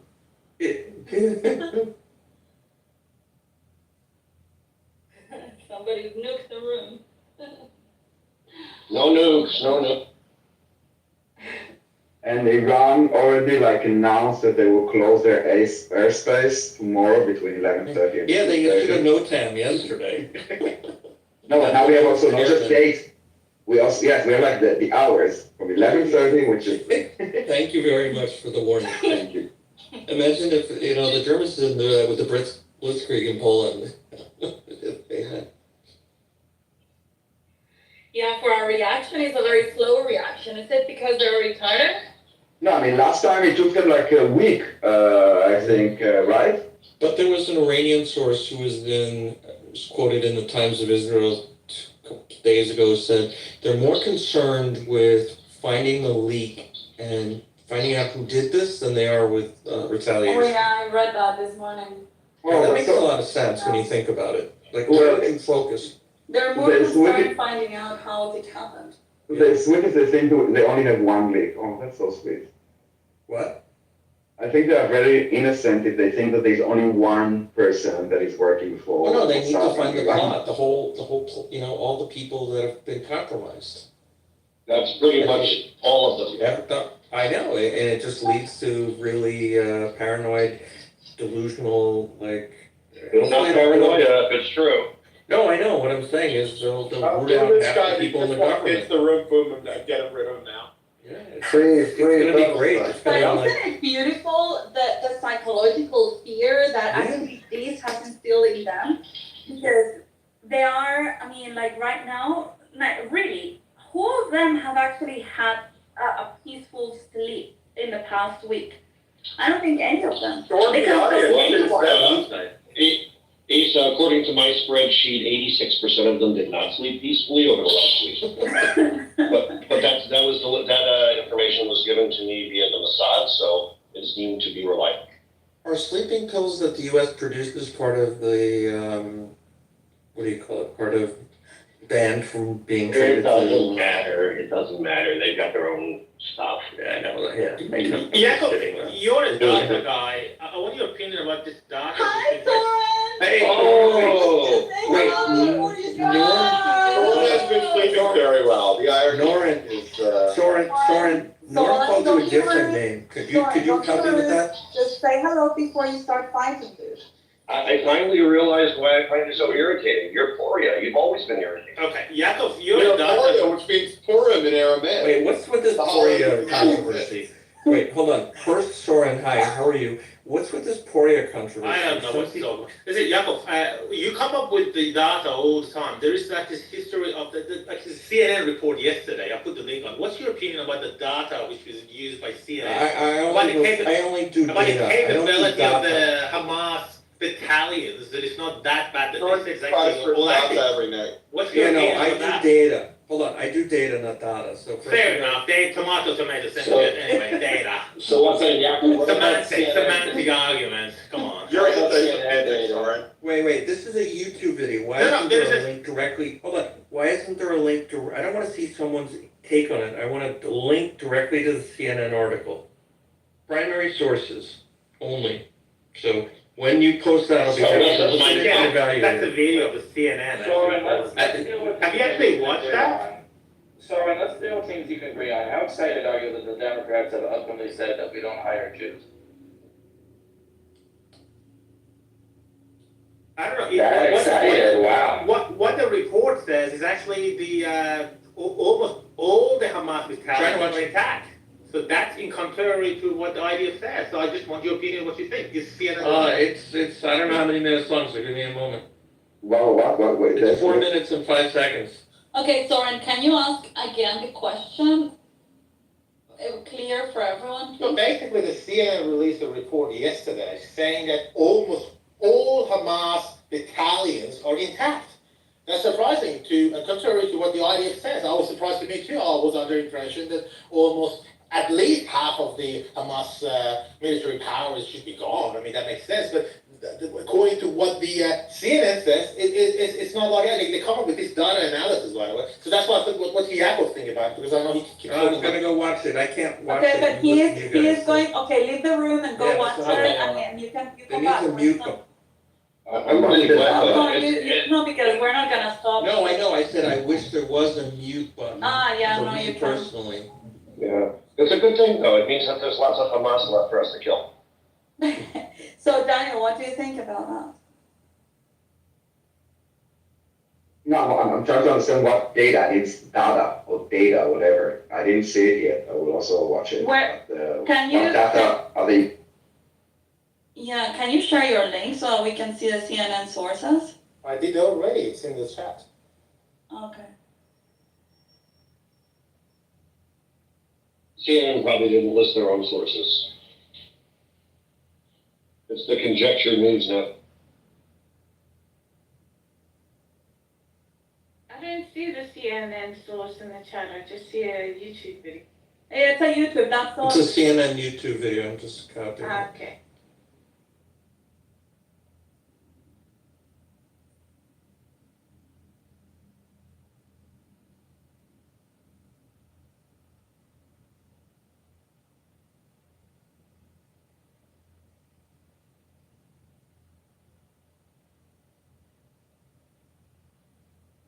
Okay. We went from having a nice conversation, Zorn arrived, and now we're all silently looking at. Well, there's like a textual edition. I will put it in the chat.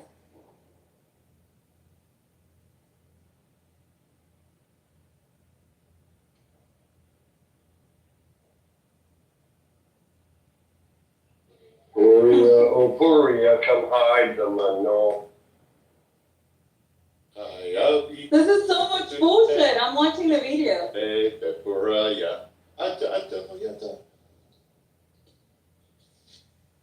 So he doesn't believe in Purim, and his name is Purim.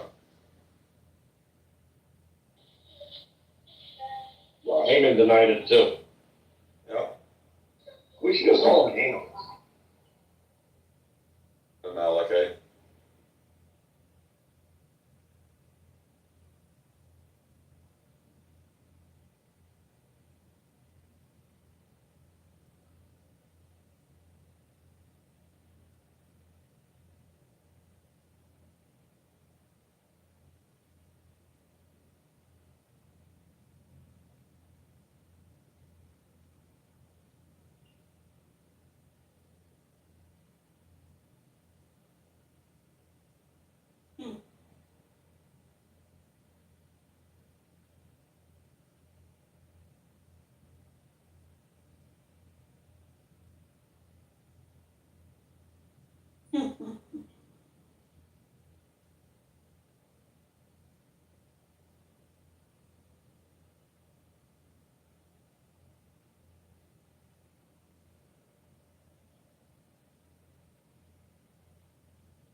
This is such a bullshit report.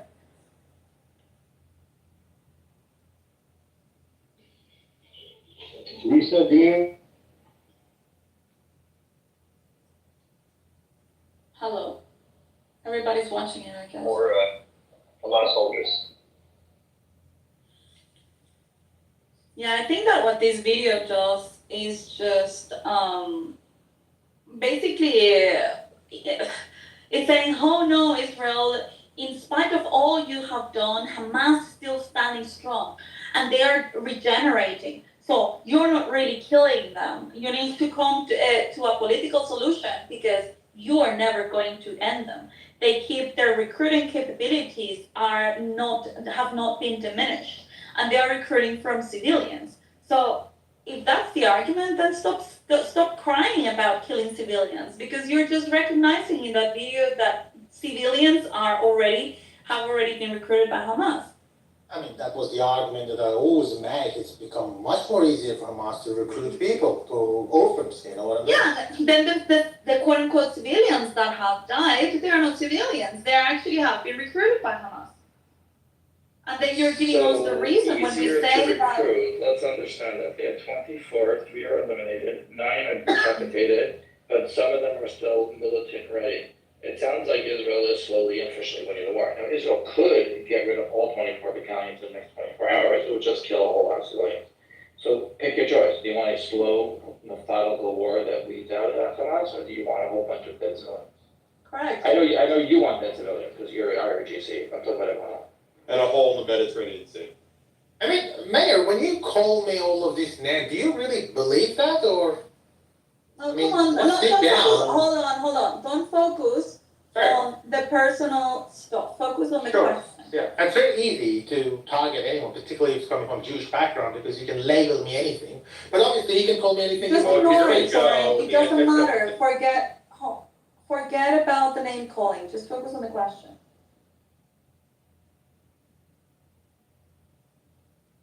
Soren? Well, fair enough. I mean, what's the question? Well, he asked you a question. What was the question, Liner? Oh yeah. Well, in this video that they're complaining about how many.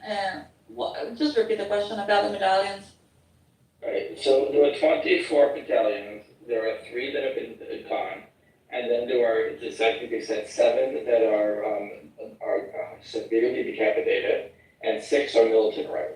So that means that Israel is slowly and methodically destroying Hamas. Now, if you want Israel to destroy all 24 in the next 24 hours, if you do that, it will just kill a whole bunch of civilians.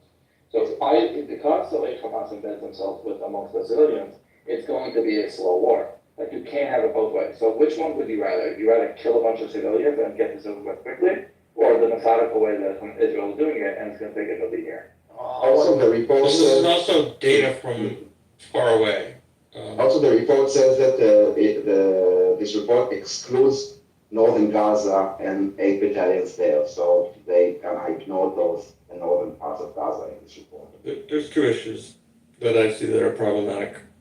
One is a focus on recruitment, not actual effective fighting force. So it's easy to recruit, it's harder to mold that into a fighting force. So it doesn't talk to how effective they are, it talks to being able to recruit people, and there's no data to show how many people that they've actually recruited. It's just a statement. There's a comment from a masked guy. It's in that regards, that part is propaganda. It was a compilation of data from people in North America, and I didn't see a lot of any viewpoint from the Israeli side, any data to show what they've gained from intelligence, which has been free and forthcoming from the Israeli side. So from my perspective, it's a very biased piece of journalism, in quotes. From my perspective, it came from Soren, so we just wasted a bunch of time figuring out what we were. Well, I have something on the ground that I could point to. Israel took out the head of Hamas, and there was no response out of Gaza. Then there were a couple of short-range missiles that came from south of Gaza. This is the first time in Hamas history that they have not attempted to kill civilians with their rockets. So apparently there is some level of decapitation going on there. Yeah, I just have a question to ask y'all guys. How do you guys feel about the IDF soldiers that sexually sodomized a minor who was a suspected Hamas soldier? Let's invent more, like, if you're already, like, inventing stuff, like, you know, I think it No, not only was a minor, he was also pregnant. So how do you feel about it? Yeah, I'm just saying what I saw on the How do you video. feel about I feel like I'm not too lot of the far left wing. How do you feel? Can I say something about this topic, Jeff, quickly? Hold on. Just what news, Mikey? Like what news channel are you? Yeah, but what you're watching? Which one are you watching? I mean, Put a link in the chat for this Yeah, I want to discussion. see. And then show me any fighting force, including the U.S. and Abu Ghraib and other places. No, let's see the article first, No, it just, there's just, there's one set of standards, and the standard is, oh, I've heard this someplace else. The double standards are just incomprehensible. That's where I'm going to. Not a double standard. Hold on, there's breaking news. Hamas has appointed Sinwar as their leader instead of Hania. Interesting.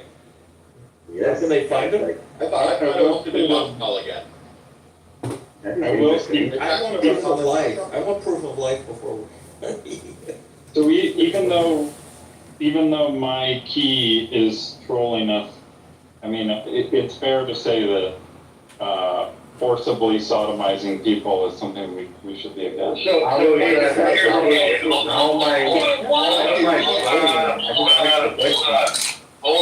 this is the problem. We are responding to claims which have not actually been substantiated. So Mikey brings up this sodomy thing, Agent, you're repeating it. Provide an article so that the specifics are actually correct, and then I'm sure the Israelis in the room, like their government, will denounce it. So, but to politely repeat claims just because you're retarded is not something. Well, I was reacting to Yaakov, who was like, "Oh well, what about Abu Ghraib?" You know, I said, put a link. That's not what you were doing. You were repeating Mikey's specific claims, and you're far too smart to claim you were only responding to Yaakov. Agent, I said 3 things. I said, Agent, hold on. Don't put words in my mouth. I said, He's not trolling, he's a retard. Second of all, no one here was okay with sodomy, so you're lying. First of all, why am I a retard, bro? The shit is all over the Because news. you quoted something A link. source that you have no idea what you're talking about. But I'm trying to the source, and let's review it, and we'll see if you're a retard or not. that's what I said. Okay, I try to Hold Israel to the same standard, but first provide this first. No one here is condoning that, okay? Let's just get that clear, okay? Anything. Okay, so- But first prove it actually happened. Okay, so I want to try to address it, okay? So the story about the abuse of this Palestinian, it's not really a rape, but you can call it rape, of this Palestinian came from a complaint that one of the Nukhba terrorists filed in Israeli prison, and then the Israeli military launched an investigation, which is what I would expect from a moral army to do. And the Israeli army is investigating it. This is why you know about it. It's not like there's a story that came from Al Jazeera. It's a story that came from Israel because it's a democracy, that it's a legal democracy, it's a moral army that investigates those crimes. And if those people would be found guilty, they will be prosecuted. Now, and that is, I think, the end of the story. There are cameras all over the place in Syria and I appreciate Hold on, let me please finish. Let me please finish. There is 24/7 cameras all over State Iman, so everything is recorded and everything will be investigated. The problem that people have with this outrage, which is like sickening to the stomach, because you guys, and I said you guys, are the same people that for 8 months said about the Jewish rapes, I want to see proof, I want to see evidence, I want to see videos of the rape or it didn't happen. And now you come here on stage and you already accuse people of rape because there's an investigation. The moral compass that hold on, bro. Like you said that it happened. You said that it happened. Mikey, you're going to be able to respond, just let him finish, and then you can. There is an investigation, which is what should happen when a crime happens. I want to know where you guys were for 8 months regarding the allegation of the Israeli people being raped. Tell me, was there any investigation done with the Palestinian side? Was there any action done? The way you check morality is not if something happens, is how the reaction to those actions. So if there's a rapist in the IDF, he will be prosecuted because this is against the IDF code of ethics. Okay? We don't name streets after them, we don't call them heroes, and we don't gaslight. We actually are the one who broke the story. Do you understand? This is called accountability. And you make them member of parliament, by the way. I never said, I never Okay, Mikey, hold I have my on, hand raised. Mikey, you can respond, then you go, Angel. I never dispute, first off, I don't give a fuck about Palestine, like, I don't give, like, if they attack y'all on October 7 or whatever, you have all rights to do whatever you gotta do. All I was asking was a simple question about this article that I was reading that happened about maybe like 5 days ago, which was released about them sticking like a baton stick of some kid's ass. That's what I was asking about, how y'all felt Yeah, about but you came with your question wasn't, hey guys, I read about this. What actually happened? Do you have any news on this side? You came in Do the you room really saying, want me to pull up the article? hold Like- on, Mikey, I was here when you came in the room. You came in the room as soon as you entered the room. You weren't even listening to what we were talking about. You just entered the room, got on stage, and interrupted what we were talking. Just say, oh, how do you guys feel about these Israelis raping the prisoners? So you were accusing already instead of actually being curious. So don't pretend that you were trying to learn when your question was actually challenging and accusatory. Adrian, go ahead. Thanks. I do want to kind of underscore what Daniel said. It is a sign of a secure and civilized country when they basically air their dirty laundry, where they expose, their own weaknesses or investigate their own people publicly and have these trials publicly in a procedure of law, what's the word I want? Due process and all that. I think that's good. We can contrast it against a lot of less civilized or more tyrannical places that just hide the nefarious stuff they get up to or scandals that happen. And to be late, I mean, the bigger problem is, like, there we go, Mikey, the biggest problem that I have with how you brought this up is I yet to read an allegation that said there was gang rapes of anal sex. So if you can provide. So it wasn't, well, I'll provide the link, but it wasn't technically rape, like a penis going into the rectum. It was more so like a baton stick. Yeah, I get to see this allegation, so you really should provide a source. It wasn't alleged terrorist, they were captured with terrorists, so you were wrong about that. No allegation of a minor. The person that claimed to have been raped was or essentially abused, was a terrorist that was a full age. You also did it like a fait accompli, and Daniel pointed out very well that it's an investigation, and he smuggled a phone in through his rectum, which may be the entirety of the story. So you came in with a very hostile, not real facts. That's why I called you a retard. Maybe that was a little bit. How about the member of parliament of Israel? Member of parliament. Wait, Soren, we'll go on to your next propaganda. Hi, Mikael. How are you? I've missed you. That's the reason why I unblocked you, so you could come in. You did that unblock me. This is another account. I unblocked you anyway. You unblocked me. This is a new account. Like, it wasn't I'm telling you that I unblocked an account you had. Sorry, Cordy, go ahead. It wasn't soldiers like raping with themselves. They were using dogs to rape people. They were Oh, come on, Cordy. There was no.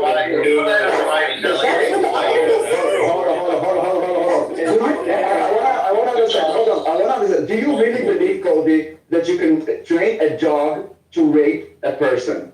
That's what the articles say. Multiple Which article? Okay, this is what people are saying. What does your head think about it? Why don't you, instead of, we know what the news is saying. Why don't you tell us your version of the story, your thoughts on it? That would be more interesting to us than for you to repeat what we already knew about That's not how news works. It takes a very sick, depraved, programmed person to do that to another human being. It takes a very sick, depraved person to make up allegations like this without providing a link. Yeah, just like Israel made up. I don't think you can train it. I don't think you can train a dog to fucking human. But I'm really interested. Can you show Goldie, can you show the source that they said that a dog raped? Can you show me a source of this? Can you show us a link? I'm really interested. Right now, no, I'm saying no, she's Googling it right now. They got the semifinals of America's Got Talent, actually. I heard that it was the killer dolphins that trained the dog. Like they went after Mossad didn't need to do this, but after they trained dolphins to kill people. Wait until they start training the elephants. Then they will see what's good, when finally the elephants are trained. Well, the birds might stop that, because you know birds are not real, right? But in any case, I think that we can, like, I really think it's a non-story because, again, it's under investigation. I posted the link, and it's, like you said, it's an ongoing investigation, with Israel poll and what one of the leaders of Israel said. Good. Now, have you ever heard Hamas Let's read saying there is an ongoing, I'm gonna leave it to Diana, but have you ever heard Hamas saying, well, there is an ongoing investigation for the Palestinians that allegedly raped the Israelis? Wrong is wrong. Fuck them up. Israelis, fuck Israelis, fuck them. Have you ever heard anything similar from Hamas? I don't think they are running any investigation. Hamas. Hamas are pieces of shit. Fuck Israel, they're all pieces of shit. Monsters No, that need that's to go back to their But countries. I'm just asking you, I just want to know if you, Mikey, you are applying the exact same scrutiny to both sides, or is it just to the Jews? What the fuck are you talking about? Both Fuck Hamas, bro. They're pieces of shit. Whoever's wrong is wrong. Mikey, not one of the allegations you made when you came in here is mentioned in this article. The only thing that's mentioned is that 9 people were under investigation. There was no rape, there was no child, there was no anal, there was not one of your articles. I read the entire article. No, you go read it. But what's your point, Mikey? If there's a crime, there's like in any like normal countries, then you investigate and you prosecute. Yeah. Is there a problem with this? Like, I'm not sure what is your claim. I just want to go opinions of Israelis. So I will tell you my opinion. I'm very proud of the IDF that is prosecuting this and that they are maintaining the morality of the army. And I think it actually shows how serious they are, despite like a lot of tension that they get from far-right people that are against prosecuting soldiers during the war. And even one parliament member that said something stupid about that they can do to the Nukhba terrorists whatever they want, which basically, if you want to understand why, because people in Israel cannot hate the Nukhba terrorists because we actually know what they did to our people. So they're like saying, okay, those are human animals. They can say whatever they want. The IDF is not working under the command of any parliament member. They have their own ethic code, and the military prosecution is an independent body of the IDF that its sole purpose is exactly this, to find where people are doing things that they shouldn't do and prosecute them. And according to the law, they will either be sent to jail or whatever, like any other rapist, if they will be found guilty. And against that demand, the place where they are being held is monitored 24/7 with cameras. I mean, there are videos of everything. So don't worry, this is how things should happen. Now, if you want to talk about real war crimes that are not being investigated, there are many. I think the problem is that Israel is being accused for actually prosecuting crimes, which is insane to me, that even people are mentioning, you should come on stage and say, hey guys, great job. Like, you know, there's something like a rotten apple and you take care of it. Like, I really don't get what any of you is trying to say here on stage. Don, can I have another? I just wanted an opinion, that's all I wanted. I don't know why everybody's. So I told you, I'm proud of the IDF that is prosecuting this and keeps the morality of the army. No soldier wants to be, and I tell you what, also other soldiers, no, they were not caught. The guy complained. Listen, I don't know how you, like usually in rapes, the way it goes, someone complains, and then there's a investigation going on, and he said, no, he did complain, and he went to Israeli hospital. If they wanted to, if Israel wanted to shut this story down, they could have. Why are you getting that he was raped to death? They By a died. dog? The prisoners that brought this whole thing about they. Where is the article? The article, please. Hold I on. posted Where- so many Corey, articles. I where posted is, No. hold on, it doesn't matter. Find me an article that says the same things that you're claiming here, or did you get it first hand by the raped person? I literally just posted the articles. I'll find more if you want. Can you find like Middle Eastern Eye on Al Jazeera? I don't know if you care for the truth, but if you really want the truth, you should go to like more reliable sources that are Talking about not. Like what? I would love to hear what you think is about it. Correct. We don't want an article What from is CNN? I love Like, what do you Canada.com. want? UN, what do you want?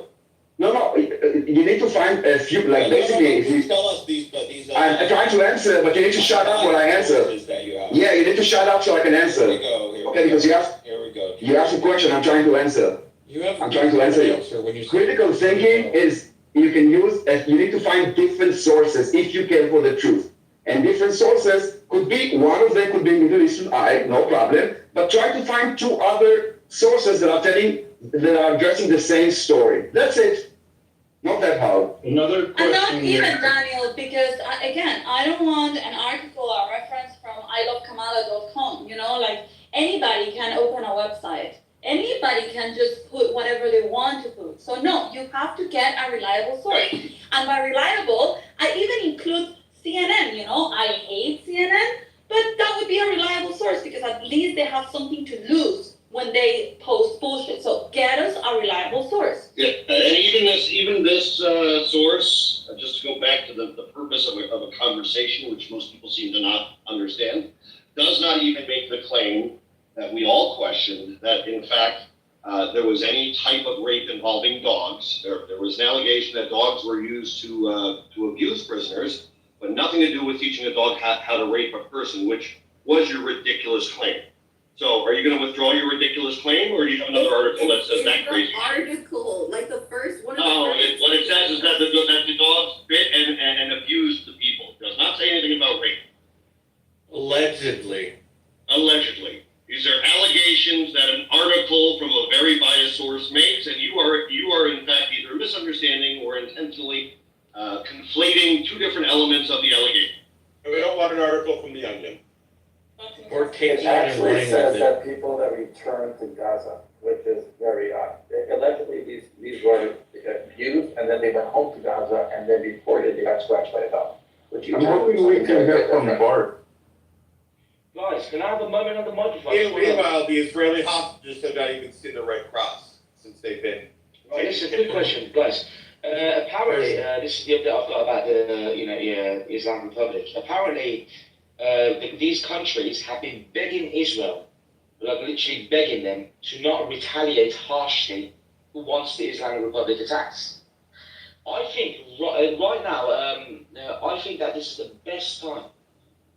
Kill this head of the octopus, destroy it, and you'll be living in peace for the next 100 years, Alex. Did you say the head of the octopus? Yeah, head of the No, I had the octopus, that's correct. That's Thank all God. the Thank God. Because the tentacles are his proxies. Okay. Who cares about the He's not metaphor? the head of the IDF, dude. Cody, in the article that you said, where does it say that this prisoner died? I looked for the word death, died, and dead. Sorry, at that time I was looking for the articles about the rape, but I can go to looking up about how the prisoners got raped. You made a statement without attribution. And when I actually asked you, you were like, no, it's not there. So people said no. So there were three things that they said. A, that he was a minor. Second, that he was raped by a dog, and third, that he died from it. Can you show any of either you're making stuff up, or is that? There's also a lizard too. I'm trying to understand if the problem is the media that told the story, or the people are just making shit up. And I'm trying to understand, because I want to know what is the source of any of those three claims. Both. That he died? Because I don't, like, this is why I'm asking, like, if they made it up, great, but if they, Well, Courtney made it up. Like, I'm comfortable with that. She's welcome to provide another source, but like, as far as I'm concerned, it seems obvious she made it. Most of these. Yeah, but let's Not not first time she assume. heard I either. mean, for sure they heard it from somewhere, but we want to know where is it? Did you get a Telegram message? Did you actually write in a assume source? she heard it from somewhere? Like, that's Well, not, because that's the thing, Jeff. We want to understand where these people are coming from. If they are just here in I'm clubhouse assume she control heard it and from they nowhere know unless she shit. provides a source. Like, intellectual conversation requires attribution and sourcing. She was asked to provide a source. It only covered about 10% of her claims. Now we can think she's full of shit until she provides a better source. But basically what we can be, everybody can rest assured, this is under investigation, which is the moral and legal thing that should happen in a normal country. And I wish that also Hamas and Iran and Hezbollah would do the same. It's just like in America, like where I live at, where I'm from. I don't know if you guys recall, like when we were in Iraq, there were American soldiers that fucking were doing fucked up shit to like the Iraqi soldiers they were locking up. Not soldiers or like prisoners or whatever, like where they would strip them naked, and all three of those soldiers, they got sentenced, put in jail. Which I don't really give a fuck, like whatever, like, but I'm just saying, like, what's wrong is wrong. Like, me personally, I wouldn't want them to be put in jail. I mean, what they did was wrong, but I don't want to say I understand what they did, but it's wrong. Yes, and this is why there would be, if there would be found that there is enough evidence, then they go through due process of prosecution, and then if they are found guilty, they get punishment. Which is more than, like, this is what we should hope for. Or am I missing something? Like, I'm not sure what is the point of people bringing up this story. Israel is telling you, listen. The point that I brought it up is because I never heard anyone talk about it on it. That's honestly why I brought it up. Well, first of all, people were talking about it. You are not the first one to raise it up. But I think, again, I think it's great that it's being investigated. So yes, I think it's great. Not that he was raped, or that allegedly raped, but that at the end of the day, this story came from Israel.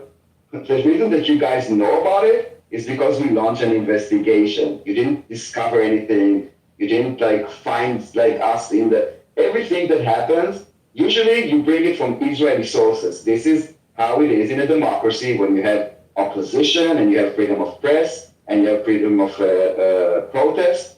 This is the normal way. I don't know why people are confused that this is like the wrong way. Maybe it's wrong. Maybe we should hide those things and then it didn't happen. You see, like people are saying, I understand why you're acting like that for him. I just because you did say because you made it as a fact, not alleged. How did I make it as an attack? You said that it happened. You said, well, how do we feel about the rape? No, not only that. Well, you know what? I couldn't phrase it. I couldn't tell a letter. You not only stated it as a fact, which is one thing, you also added three elements that were not in an argument. There's an alleged rape. It's the only thing that's in that argument. Jeff, you're in the tunnel. Yeah, I can't hear you, bro. You're breaking up. You guys have successfully pulled the room really well. Like, can we talk about something? Yeah, just to say one last comment on this, to a comment that Soren said in the chat. It says, bar is too low that Hasbara agents have to literally defend rapists here. That is a definition of moral bankruptcy of this apartheid ethno-supremacist occupying regime. I mean, that was a very, That's a lot. no, hold on. That was a very efficient paragraph. He managed to put there like 20 insults in 3 lines. But anyway, actually, if you were paying attention, Soren, what Daniel was saying was actually the opposite. He's saying that if there is actually a rapist, he will be judged and he will be trialed by the IDF because they do not allow this kind of behavior. And so you're saying completely something different than what was said in this room. He knows that, Lisa. He knows that he's saying the opposite. He's the moral bankrupt. He doesn't care about the race. He just wants to defend Israel. Jeff, you're in a tunnel. My love, you're in a tunnel. Well, I don't understand when I start talking about member of Knesset, Mayor put me down because he knew where I'm going with that conversation. No, but I also people addressed don't it. put you down in this room, sorry, people don't put you down in this room because of the things that you say. We put you down sometimes when you are incapable of listening and you just interrupt. And so when I address, the like you, the thing is that you are so like narrow-minded and like with the tunnel vision that you don't care what anyone says. This is why you wrote what you said in the chat about what I said. You didn't listen to anything that I said, didn't you? I also mentioned the parliament member. It doesn't matter what he says, and I will repeat it for you because the IDF doesn't work, and I will repeat it specifically for you even though I said it. The IDF doesn't work under the command of any specific parliament member. Even not the Ministry of Defense can change the ethic code of the army. Not only this, even if he could, the prosecution of the IDF is an independent body. Got it? I don't know. Thank you so much. No, just enough. Let's move on. Enough. You don't care about the Palestinians. No, I mean you don't really care about the Palestinians. That's fine, that's fine.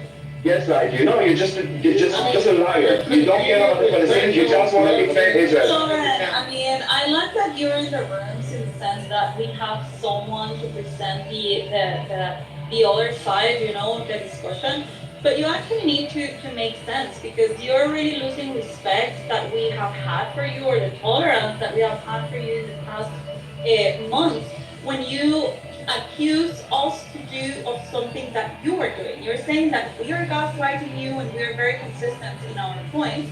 And then you go to the chat and you do that shit. I mean, you are the one gaslighting. So how about we engage in an actual honest conversation? You bring your points. We're not going to throw you out or down because you think differently. But let's just engage honestly, dude, because otherwise it's just a lot of noise in the room. I just don't understand. Imagine the member of Congress, United States, literally saying it's okay to rape the other We're moving on, sorry. Unheard of. We don't do that.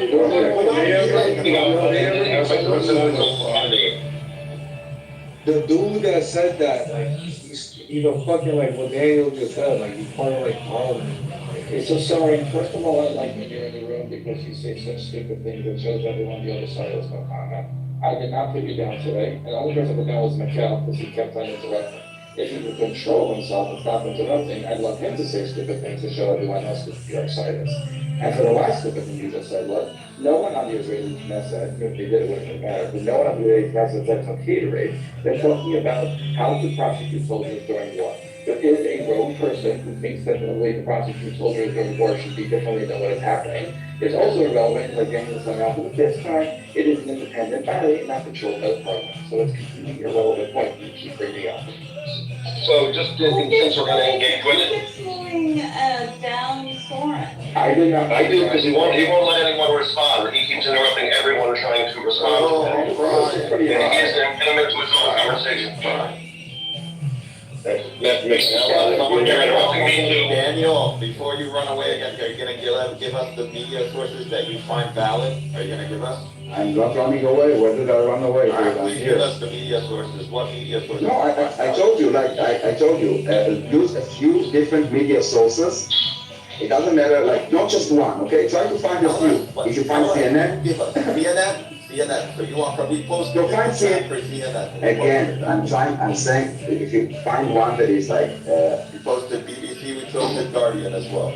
great, okay, so find a few different sources. Then No, those are Why are you fine, saying the bar Mikhail. sources are invalid? Those are perfect, Mikhail, but they are not saying what you guys are saying Yeah, no, here. they are saying you have What IDF whistleblowers said. who are releasing information about torture and usage of dogs and rape. That is what IDF. That wasn't the claim, that wasn't a specific claim. No. You want the specific claim dogs actually rape human beings. I'm sorry, when you sit dogs on naked people, what is that exactly other than sexual assault? Okay, so let's discuss Cody's. What is that exactly? And when people from Well, are being depends released by these prisons what the are dog, So we finish with, Hold on, Sorry. we're on April 2. But I guess the people are being released from the prisons, they're like. so hold on, we finished with, just to make sure, we You finished, have an agenda, right?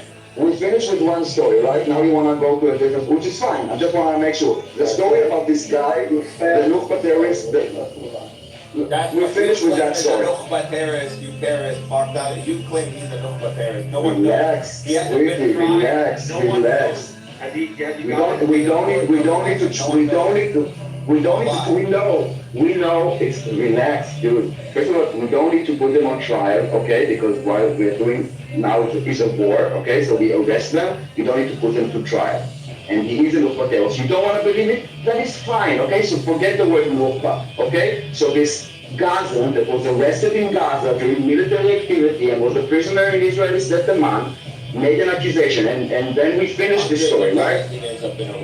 Yeah, but we're talking about, hold on. So we are talking about, you finished with the story about this dude, now you want to talk about something else, which is fine. But let's just close this story before you move to the next point. Do you have anything to say about this story? What was wrong in that story? I'm just saying if you have any other thing. Reporting being sexually assaulted by Can you try to remain focused, okay? There was one guy that made an accusation and there was an investigation launched, okay? Is there anything about this story you want to add or you want to move to the new story which is about Stefan and the general? The man was great, It's clear to you. So nobody. No, when you shove objects up to his rectum, when you don't even want to. Do you have, did you see proof of this? Did you see proof of this? Did you see proof? That's the report. Did you see proof of this? Those are the reports, we put them in the check. No, the reports are that there was a. Well, okay, fuck it, okay. All right. So he died? He died? Yes, he died. Impossible to hide it. Can you show me, Cody, where he said that he died? Okay, so Mikhail, you have the right to recognize this structure. So let's go on. You're okay with rape? You want your top rabbis who are condoning rape right now? You want that? Mikhail, I wanna see if you have like what is your moral compass? What you say about the rapes that happened on 7th of October? One second, hold on, Jay. One second. Got it. Okay, thank you. You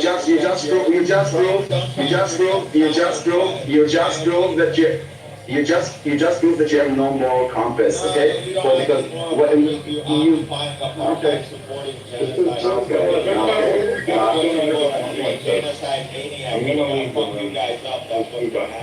Good luck. Radio, you're gonna come in California and find you. Cody, so now we can talk about what you did. You just posted an article by your own organization that has blocked multiple accusations against Israel over the last 5 years and ultimately fake, including claiming that Israel was guys, including claiming that Israel was using Palestinian workers as human shields in Al-Shifa hospitals. It's a ridiculous thing. Then they're claiming that they trained dogs to rape people, which is such a ridiculous thing. You should have stuck that out on your own. Oh, if you want to put something that's actual, What you about can. any of the other, like, 10 articles I posted by different... Euromed?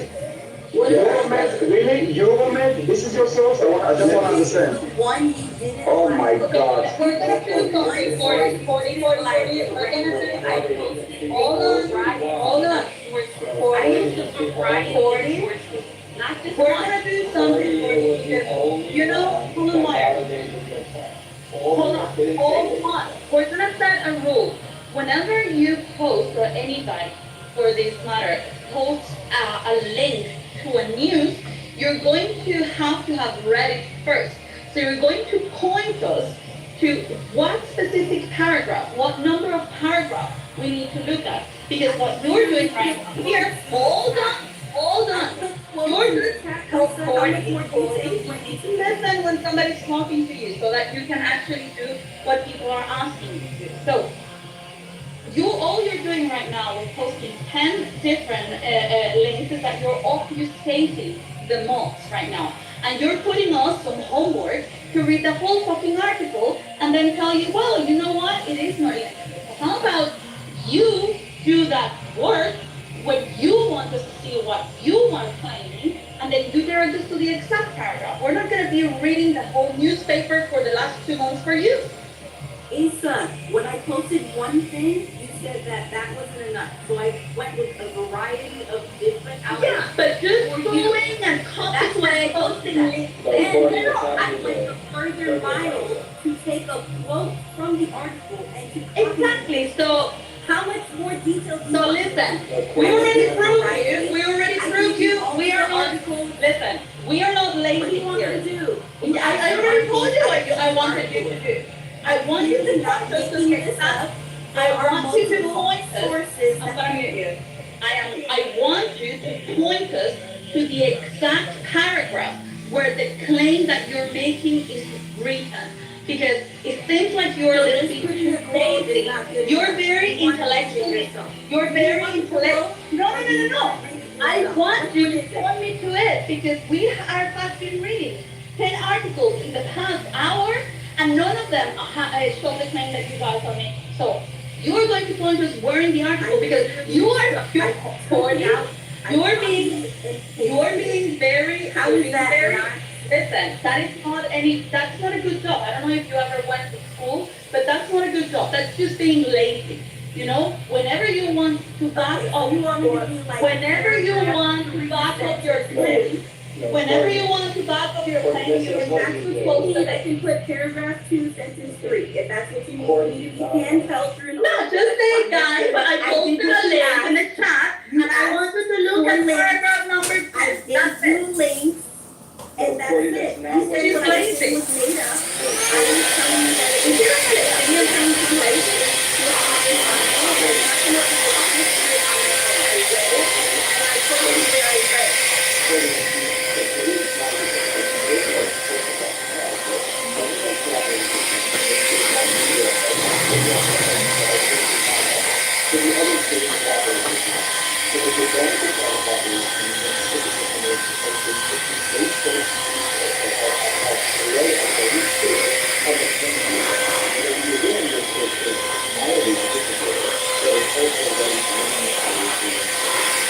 I want to say something. I don't know, Cody, if you're usually using Euromed, but I put a link to NGL Monitor so you can see like some more information about Euromed and outrageous claims that they publish throughout the months and the years. This is NGL Monitor, that are actually, as the name says, NGL Monitor, so you can actually see very easily their files. And I suggest that you use this to check any NGO to understand what you're looking at. So I don't know if you usually use your model itself, but if you do, I suggest it to start.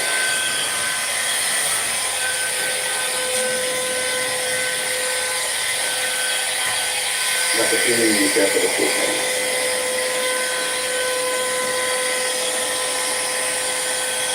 Things that are strange, but you know, they had a report that SPPN things are talking about that we are executing people in Gaza, specifically women and children. There was another report.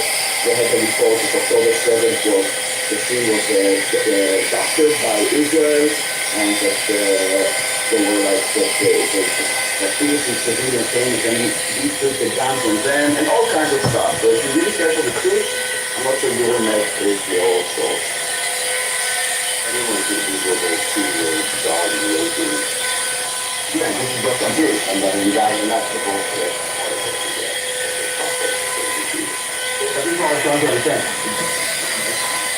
How did you get to this information? Is she following you on that, or now she's just trying to put the point that she's writing IDS late dog, and then whatever comes she's publishing? I don't. I was looking for articles that Google some bullshit. stated what had been alleged.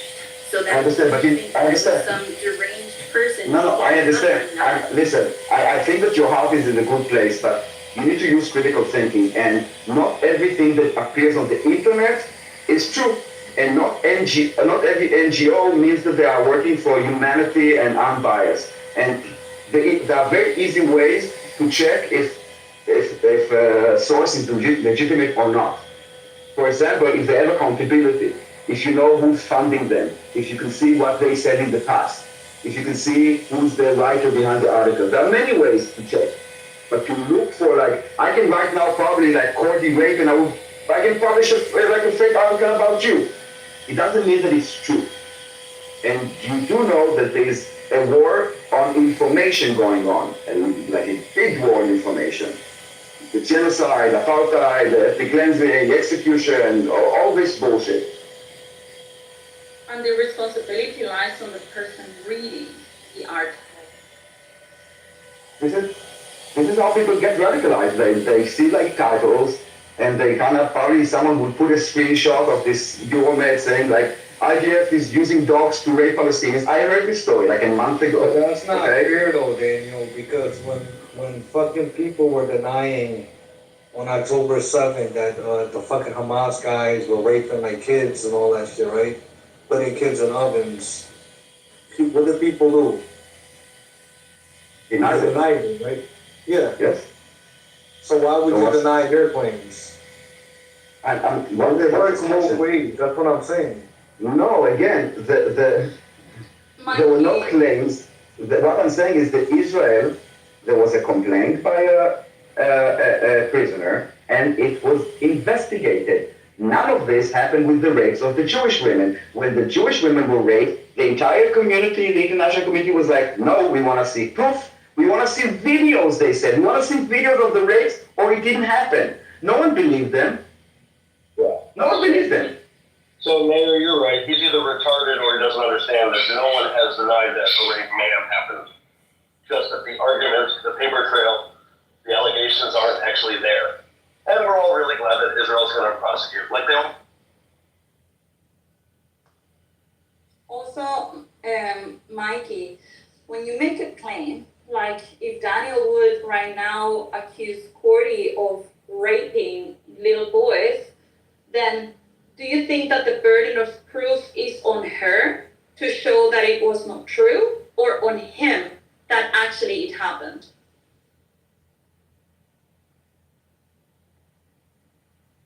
Oh, he left.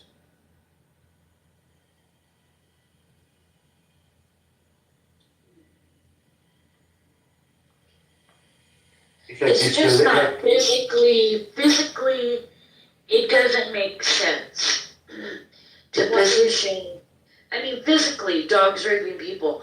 I mean, physically, when you think about that, it just doesn't make sense.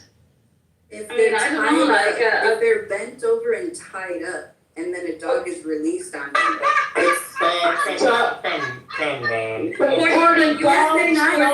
saying that they dogs don't penetrate people. I want to understand. Colby, hold on. I want to understand. Colby, do you believe, hold on. I want to understand. Do you believe that the IDF is training dogs to rape people, like someone is actually like a trainer, is working with dogs to be able to rape people, like, I'm trying to understand your mind. By the way, who is the model?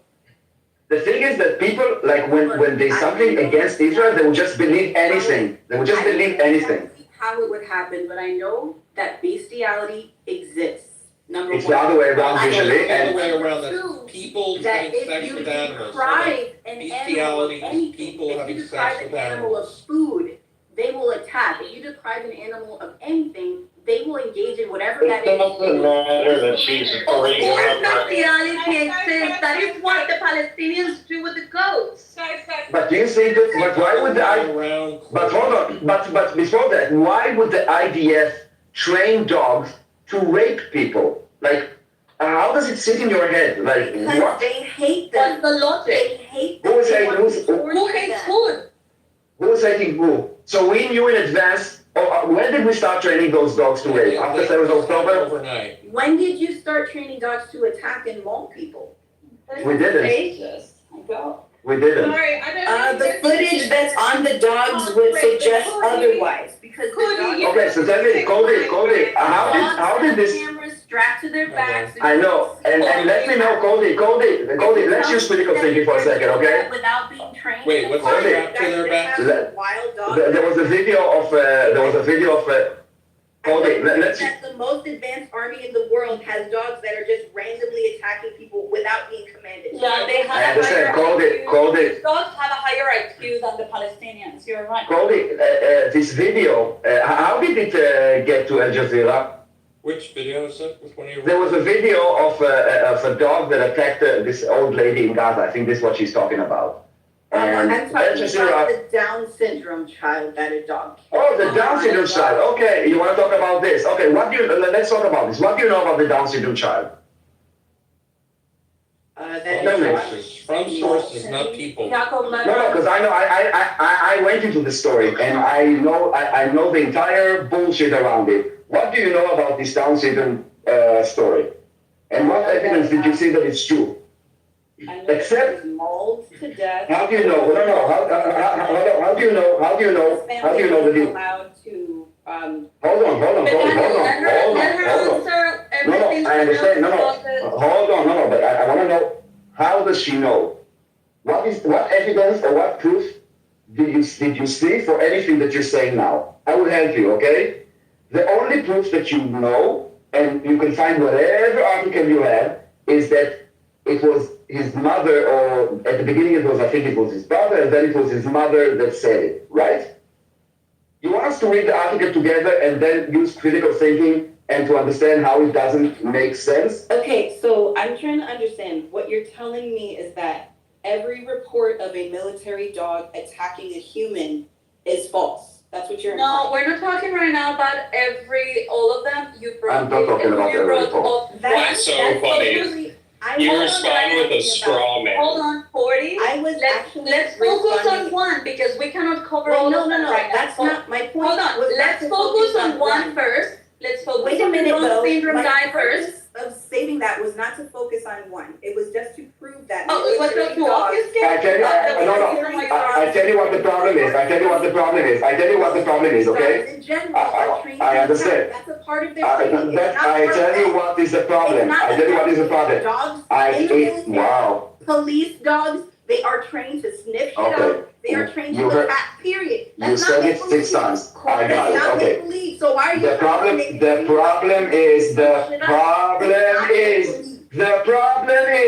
that once you believe one story without checking it, and then they give you another story and you don't check it, then you start believing bullshit, and then you come on stage and you say this bullshit as if it happened many times. So let's check each and every case and let's see if it actually happened or you just believe bullshit, okay? So let's start with the story about this Down syndrome boy, okay? Okay? Yeah, and then I will have to show you a link where they're talking that they're training already horses and elephants. Come next. Okay, hold on. Let me do this. I'll get some help. Don't forget about the goats that they've surgically. Oh yeah, the goats. Razor blades No, for the public. But it's really important because this is how people get brainwashed, because they start with one story and basically after a while they just believe anything because they're already preconditioned to believe. So I put, for you, Kobe, if you would like to know the truth, I put a link at the top for X. Take a few minutes, go over this thread, and then come back and tell me what you think, okay? And if you change your mind about the story with the Down syndrome, and then we'll go to the next story, okay? And we'll debunk them one by one, all right? Go, take a few minutes. We're not going anywhere. Anyone else that wants to go and read more information about this bullshit story about the dog attack, go ahead and get some more information, and then we can discuss it. At the top? At the top, yes, I the don't X. know what the point is reasoning with someone who thinks a dog will actively fuck a human being. Because they believe it, because they at the end they're like they it's like the humane thing to do. You hear this thing and you say, oh my God, it's horrible. Now those people already believe that Israelis are so evil that they will do like crazy shit, because they believe one story that they didn't check, and then they believe another story, and then by the third story you can tell them anything and they will just believe it. It's And then she even says it's already happening many times. But the fact is that this is how they saturate with stories that no one has the time to go and check. You tell a story and then another story, another story, another story, and then you cannot set a narrative. But if we go and we check, you see that none of them is true. None of them is true. It's like the QAnon effect. Like they start with a little bit of true in a whole fictional story, and then they start kind of like leveling up and up and up until you go to time traveling. And Sarah, I just want to mention, there's a great tool when it comes to getting dogs to do what you're talking about. It's called peanut butter. You're an idiot. Oh boy. So this guy knows. He knows the truth. Oh my god! Yeah, of course he has got 5 dogs. What do you think he buys them for? I really would love to know. You're a funny fucker. Cody, I'm really not against you, and I would really love to hear your opinion after you read the thread that I posted. Like, I would really, really care to hear what you think, and if it will make you change, not change your mind, but change the way that you get information and how you use critical thinking in the future. I would also recommend you look into the work of Abraham Wald, W-A-L-D. He's the statistician who came up with survivorship bias as a theory in World War II. Essentially, you're falling into the trap of self-selection, meaning you get reinforced by those things that meet your preconceived notions. And one needs to have an ability to look outside the survivorship, to look at not just those things that pass through your filter, i.e. the survivors, but those things that in the way, and to say, do these things agree or disagree, and how can I use that to improve my thought process? And How do you call it, Yaakov, that you are like already like believe something in your survivorship bias. In World War II. This is what I was looking for. Yeah, in World War II, the British asked this Jewish statistician to take a look at the planes that were coming back from bombing raids and say, where could we put more, and I'll put a little picture that's amazing, where can we put more reinforcements on the plane? And they looked at where the holes were, and they concluded before speaking, and his analysis, that they should put it where the holes were. He looked at it and said, you know what? You guys are forgetting the fact that didn't make it back obviously didn't survive, and the ones making it back survived with the damage where the holes are. So we need to put reinforcement where the holes aren't, because we don't have everything. We're not looking at everything. We're only looking at the survivors, and that's an amazing breakthrough in sort of logical reasoning, which was you have to figure out what should also be inside the mix. And I'll show you a picture of he created. It's quite amazing. When you see that this same picture. logic though, Yaakov, wouldn't it suggest that the people who are no longer on Clubhouse are actually the smart ones, or the That's true as well. You make Or- that conclusion. Or it's the other way around, the ones who are off are idiots and we're the Exactly, that's what I was just about to say. No, but that's confirmation bias right there, and the survivorship. So to all those that think the IDF are evil monsters, I, as someone that was in the IDF, and basically everyone that I know, including right now my family is in the IDF, I will tell you that I wish and I pray to God, even though I'm not really religious, that the armies that we fight against will have the same morals, values, and humanity as the IDF. So if you think that I think that we are monsters, I want them to be as monstrous as we are. Please, God, I wish they would have as low morals and integrity as we have. Please. But not as survive as brave. But wish they aren't as effective, Daniel. Really wish they Not aren't. not as effective, but I'm talking about morality, because this is the insane thing, they are protecting those barbaric animals that decapitate people, that rape people, that burn people alive, that kidnap kids and babies, and they come to us and accuse us of doing that. That is sick, it's twisted, it's evil, and it's gaslighting. It's horrible. So just briefly, look at the picture of the plane. There are 4 places where there are no holes. The 2 engines, the nose, and right in front of the tail. Those are, because if you hit it right in front of the tail, the whole tail feather breaks off and the plane just goes straight to the ground. Those are the places that needed the most reinforcement, not the places with the little red dots. This is analysis that we're looking at many, many, many bombers. So I think it's a great testament to survivorship bias or selection bias. Hello? Yes, you will. Yes, Okay. I want to share Of course. I want to share We're this talking Palestinians, right? But I don't wanna share tell the this kid, with- you're gonna trigger the hell out of him, and we're gonna have another. I want to share.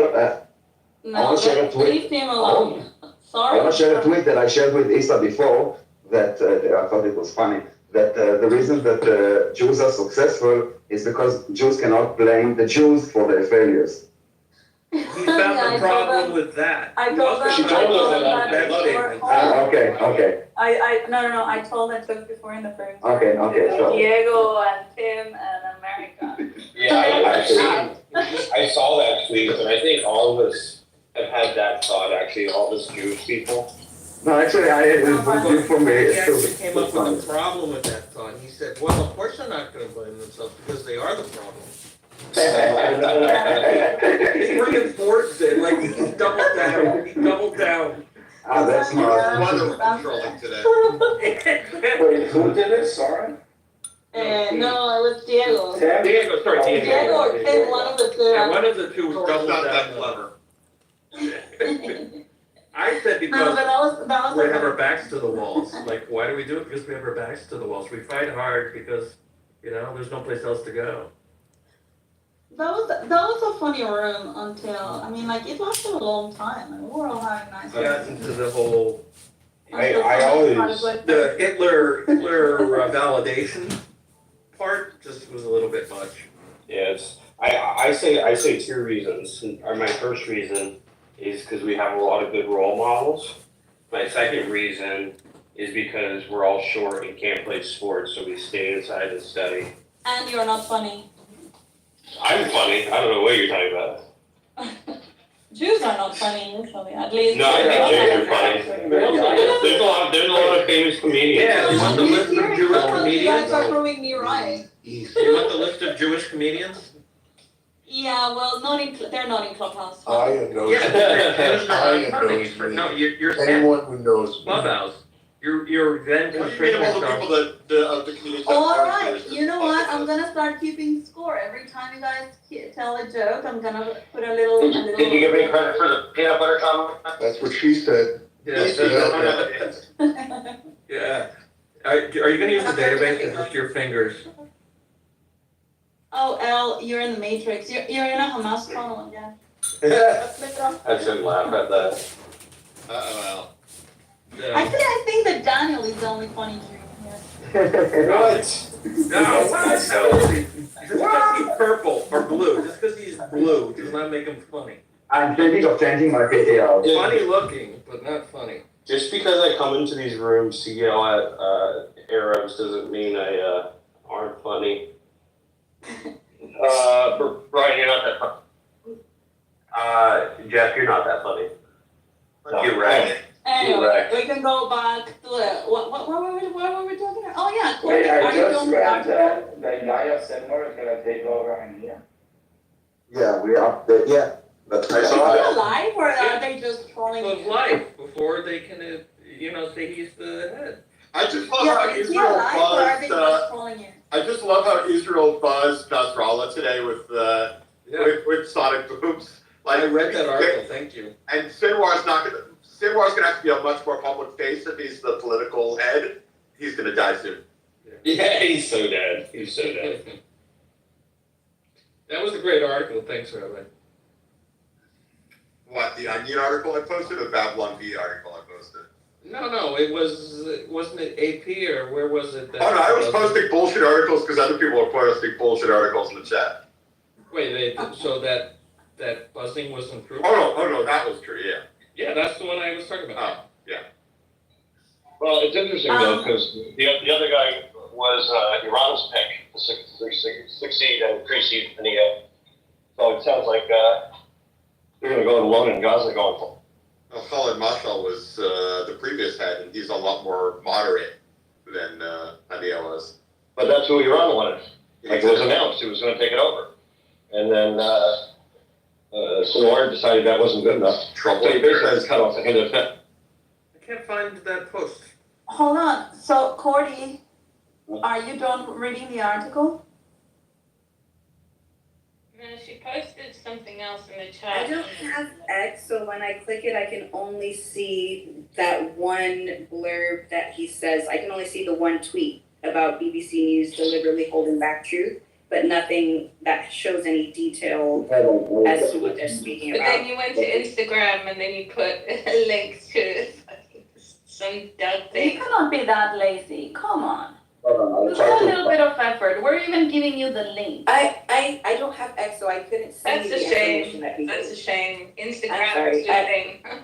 Well, I had to get off of X. I was highly addicted to arguing there. So years ago, I got rid of it, and now I'm becoming addicted to arguing here. So Yeah, I'm just, saying you're you know, arguing here, so that you one just thing transfer for the your next. respect. Hey, what can I say? I'm into debates. It's not truth. Yeah, but not. I don't know if I Because- believe you though, because Yeah, that's not better a at good arguing if you're doing that. That's because she's a woman. Just like we love arguing. Okay, Kamala Harris black? Because according to your profile, that's a one second, Cody, I I'm put, not either. I'm Kamala Harris. So Cody, I put another link that is like like the thread only. Someone is like a roll up. So it's outside of Twitter and it's the entire thread. So you can read it without X for your That's pleasure. great. That's wonderful. How'd you do that? I have my Mossad Oh, the agent. reader app. Oh, yeah. okay.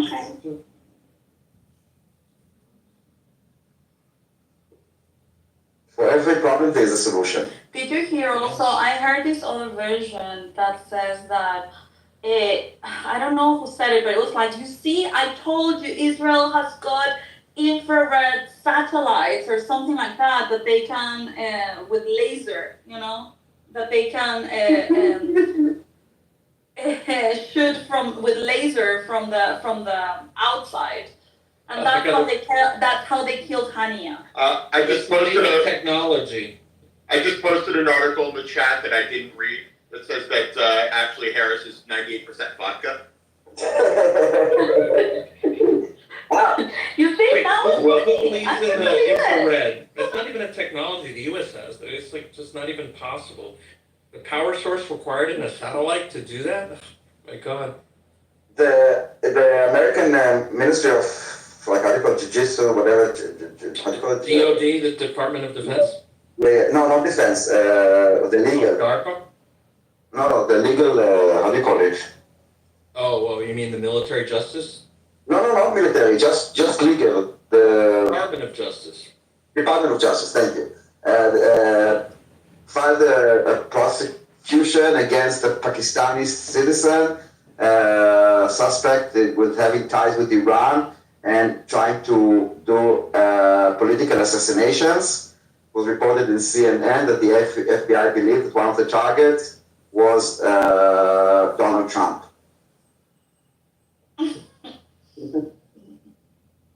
I love the Babylon Bee. Listen to this headline. Josh Shapiro annoyed he got this death to Israel makes a deal for nothing. He just lost his presidential ambition. He just shot himself in the foot. Wait, what I did mean, he how say? that thing with the What did he sawed-off say? shotgun and just going, let's take off this foot. Boom! Like, Wait, Seth, what did he say? Because I read something earlier that he said he supported the... He took back, 13 years ago, he wrote some pro-Israel thing, and he took all of it back. Like, It was longer. What was wrong with what he said? Is 20 years ago. accurate?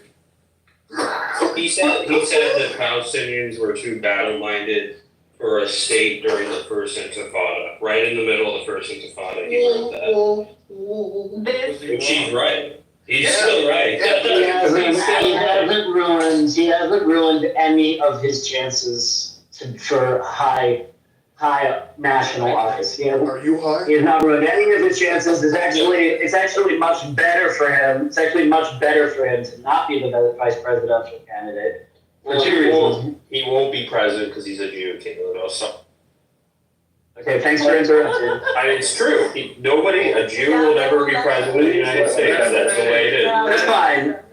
That's fine. But Wald was the right choice for Kamala because Shapiro would have outshined her, and she would have been irrelevant, and that was going to be not good for her campaign. Yeah, It doesn't matter. She would have. That doesn't hurt her though. Are you guys interested? Are you guys interested in a conversation, or you just want to be? You just want to be conservative, leftist haters? Which one? He's elected. Both. We can be both at the same I time. can do both. And Okay. They're not. So guys, you know me that I'm not a crazy leftist. I'm on the left, but you know me that I'm not crazy. Excuse me, I'm not a dog. Excuse me. Okay, just me Is there a reason why you can't finish a sentence? Could we let him finish and then knock it? That's all right. I'm not interested anymore. Oh, come on, Caleb. I want to hear what you were saying. I was. No, that's okay. No, that's okay. If Steph and Brian want to be assholes, that's fine. I'm not. I was quiet. I was literally quiet. Just start talking. Can I ask you a question? You know, I don't want to hear another liberal Jew talk. I don't give a fuck that. You don't need Can I it. ask you a related It's question, okay Caleb? if you don't want to hear them. I want to hear them. Yeah, I want to. Can I ask you a related question if you wanted to talk about? I just wanted to come up and say I don't think he's ruined his chances for anything. I think he's gonna be a really good governor for Pennsylvania, and he's gonna be on the national radar of the Democratic Party for a long time. That's just silly to think he ruined it. Yeah. Just let's support Bill for whoever runs. Yeah. For their future career. Well, VP doesn't. I don't think so. President. I mean, running for president, like loses. She's Rabbi, can I ask you a question? As is the VP candidate. Well, the thing, She's Yaakov, a terrible candidate. Yaakov, the thing is, He's absolutely right. The problem with this pick is it opened up the wound of the Democrat Party that they can't pick the Jew, and they picked someone who's not going to help the ticket. Shapiro may not have a good for his own career, but he would bring Pennsylvania, which is 18th electoral college picks. Now, the next open Pennsylvania, I'm not predicting they lost the election over this, but Minnesota is a blue state. It wasn't a strategic pick at all. The Dems are going to win. That's correct. And No, that's correct. But it also wasn't the conventional choice like Kelly would have been. Yeah. Right? It's a little bit off what we thought. What's nice about him, I think what Walz was is good, his weirdo stuff. Just weird. They're all just weird, right? And he's folksy, and he's a white man, and he's older He's the than best she option is. that doesn't hurt the Dems as a party. I agree. I totally agree. I'm confused why that's the case. Just is the right choice. I'd like to ask my question to Rabbi. Why is it that Kelly, that Walz does a better job than, like, say, Kelly, or I think there was a third option, I'm forgetting the name. Roy Cooper. Roy Cooper. Why is it that Walz doesn't hurt the Democratic Party as much? I'm confused. Why he doesn't hurt? Because he's in a firmly blue state. Cooper is? Or Walz is? Walz is, Cooper has, North Carolina has had Democratic governors for the last little while. Republicans And Kelly's Arizona.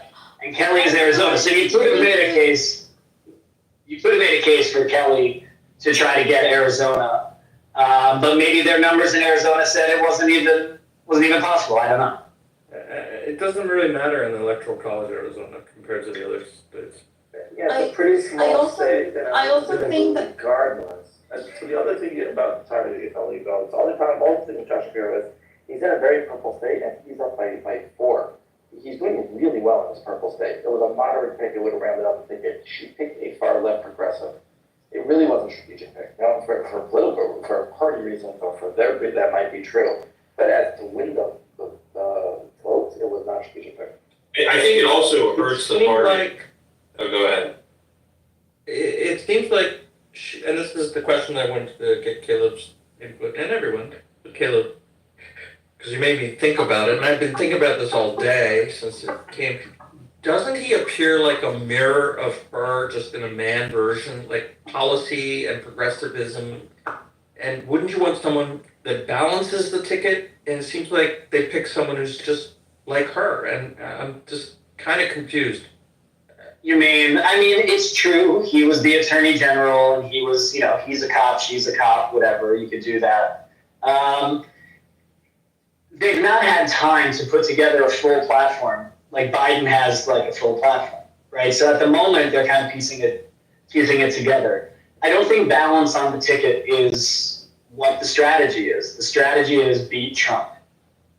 I don't think they care about balance. I don't think It's you pick the people who we think that are going to win. We don't care about the other. But I think you guys also need to think about, so the reputation of Kamala Harris is not the best. I don't think the Democrats like her too much. I mean, everybody is excited about the pick. Well, I think that everybody's excited about Biden leaving the stage because he definitely was not going to win against Trump. So everybody is excited about the change, not Kamala herself. So at the moment, everyone looks enthusiastic. It's like, oh my God, yeah, no, she's fresh, whatever. But you need to think that she is not really liked, not by her personality, but neither by her policies. She cannot even talk. So now nobody of the good candidates would want to run with her because they might be burning the opportunity to run for 2028. So I think that they're sparing the good candidates and they're just letting someone like a scapegoat just to burn with her, because I feel that yes, they want to win the election, but they don't have like the same security they had in 2024. Right now it's like, okay, whatever happens, and yeah, we don't mind burning Kamala because she's just shit, you know. I was just gonna say. Just the last comment Okay. on this, and then Daniel wants to Okay. take to the conversation. I think it's a continuing trend of the Democratic Party moving farther and farther left. Kamala Harris picking Walz, who, just a week ago said one person's socialism is another person's neighborliness. It's just a further trend of trying to appease their far left base and moving farther and farther to the left. Who said I think that? it will backfire. Who said That that? was Walz. Or Walz said that last week. He said that last week on the White Guys for Harris call. So, and there's clips that just keep coming out showing how left he is. Like, I just saw a clip just now of him apologizing for being a white man. Like, it's just gonna blow up in their face, but this was totally intentional by Harris. She and the Democrats who support her, whoever handlers, have been moving the party farther and farther left, and this just continues that trend. So, you finished with this topic? I want to go back to Colby.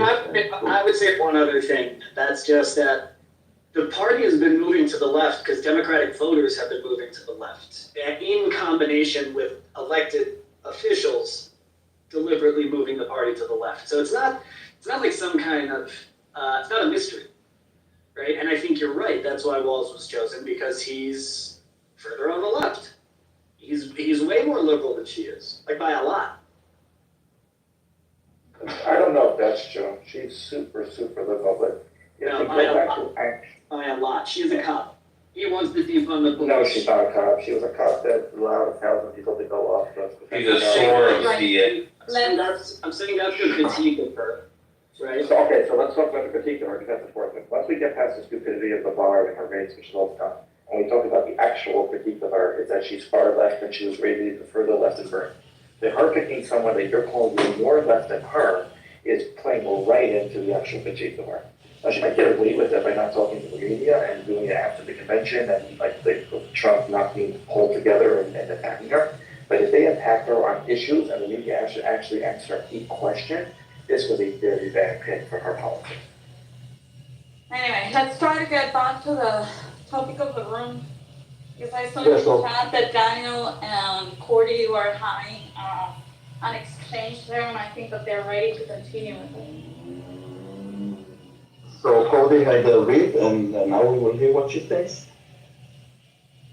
I read the article, and it does show how the media in general can be biased towards whatever side they are being paid to be biased towards. But my point of bringing up the dog attacks, and you said the attack of the old woman. Hold on. Let's talk about the because we're talking about the Down syndrome. Like, we can go to the old woman, but I want to touch about the Down syndrome, because this is what the problem is. This is what Jakob was talking about, this, how do you say it, the bias, Maya, again? Survivorship bias or stuff like Transformation bias. Transformation bias. The whole point It's all the is same thing. the article did not disprove my point. that military dogs can and are trained to attack. Did the media spin the attack in the direction that they wanted to? Sure, but that was not my point. My point was that dogs can be trained to do whatever the F you want them to do. That's what is the problem? No, you brought the story about the Down syndrome boy.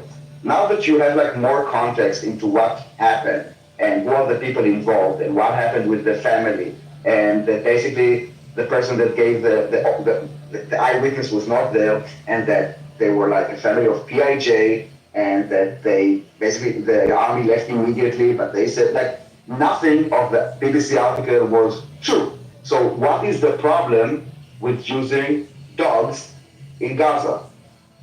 I didn't say that there was a problem. I said that it was done. And the article that you sent me proved. No, hold on. So why did you bring it? The article that you sent me proved that dogs are trained to. No, hold on. No. Dogs are trained No. Listen, we have dogs in the army. Okay, hold on. One second. No. But you're saying it as if it's a bad thing. Okay? There is a unit called Pockets unit in the army, and they use dogs. Okay? It's a known fact. It's not a secret. What I am saying that they're not just like sending them to kind of attack civilians or to rape people. The fact that they're using dogs, yes, 100%, but zero problem with this, okay? You brought this Down syndrome boy as the point to say what? I was stating that they do use dogs to attack people, and they train dogs to attack people. So it's not far-fetched in my mind that any prison study where they have people that they are alleged. Hold on. That was a whole. Do you think they use dogs to rape people? Hold on, 1 second, guys. Hold on. You're being dishonest. You brought the story. Because you brought the story about this dog. I said the Down 1 second. is because you brought up the old lady that was attacked. And I'm like, yes, in addition, there was a Down syndrome person that was also attacked by a military dog. And what is it? And now, hold on. Now that you read. And are able to be trained No, to attack, not to rape. You went around. Wait. 1 second. Does she believe that, Daniel, can you ask her if she believes that they rape people? Like, I'm confused about Yes, she this. did. That's how Yeah, we she got did. here. There's something called an attack dog, okay? Dogs are known to be able to attack. That is like a known fact. I don't think that anyone is like shocked that a dog can attack a person, okay? And it's also a known fact, hold on. No, it's also known that the IDF is using dogs. That is also completely legitimate, okay? You talking about attacking civilians and you were talking about raping. That is a big difference. I was speaking about civilians. I was speaking about the articles that were saying that there were prisoners that were raped to death by dogs and electrocuted with Wait, are you where did you read this article?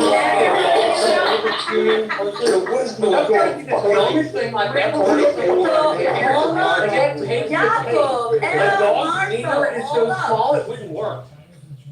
Hold on. This is how exactly we got to this point, because we were talking first about rape, and they were trying to develop Israel and whatever, and then she brought up dogs, saying, oh, what about dogs raping people? And we're like, what the fuck? Like, how do you have a dog rape people? And so she's like, yeah, I've seen the articles. And so Daniel said, okay, so where are you getting this from? And then she's like, oh, for example, Daniel asked her, give me an example of that. And she said, okay, the Down syndrome guy. And so Daniel's like, I deal with the articles because so that you can read them and then we can talk about it. But now Cordy has read the articles, and now she's saying that she didn't say the raping dogs thing. And she was the one bringing up the Down syndrome. Nobody threw that to you. You brought it up to the conversation. Yeah, this is what Daniel is addressing. Yes, I brought it up as a way to show that dogs actually have and are being used to attack people. And No, you hold on, because not here you're misconstruing the thing. No, because you're saying something is false. You brought the Down syndrome You brought up the Down syndrome boy in the context of raping dogs. No, I did not. I brought it up in the context of dogs being able to be trained to attack. And Daniel mentioned the old lady, and then I said said, yes, in addition, I was not talking about the old lady, because he's like, oh, you're talking about the old lady. And I'm like, no, I'm not talking about the old lady that was. Okay, so we're talking about the Down syndrome, great. Down syndrome. Great, And I wasn't and bringing it up in the context of rape. I was bringing it up in the I understand, context I understand. not far Got fetched. it, got it. That Cody, a now, dog can be trained to do violent things to people Got it. if that's what they Got want it. to do. That's what got I'm it. saying. Now that you read this, the full context. Attack people? She Yeah, did. we should Like, talk- little kids who've gotten hurt with dogs.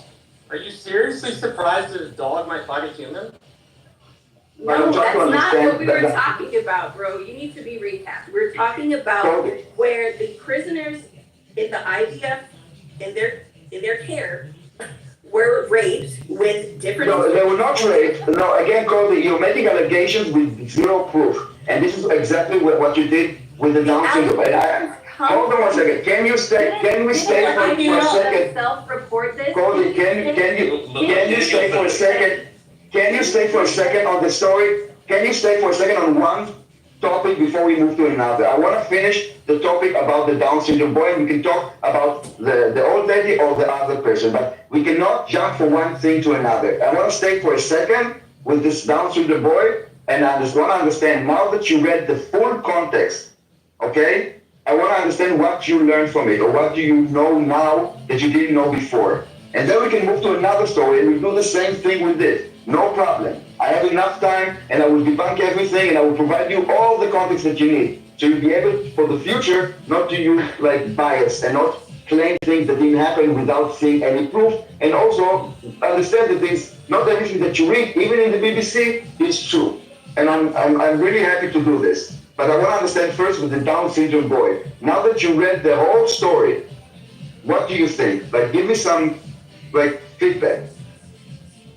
I told you what I thought. I thought that it further proves that dogs are used for military purposes to do violent things. Okay, so hold on. So let me stop That you for a second. article did not dispute that hold in on. any way. No, Nobody's so debating that. Nobody's. no one is saying, I actually say, hold it. Again, no, we are not on the same page. No, because you're trying to paint it as proving something, and I'm telling you, there is a unit in the IDF called OCS, okay? Hold on, Cody, can you, hold on, please. We all agree on Hold on, please. You are kind of trying to expose something which is out in the open.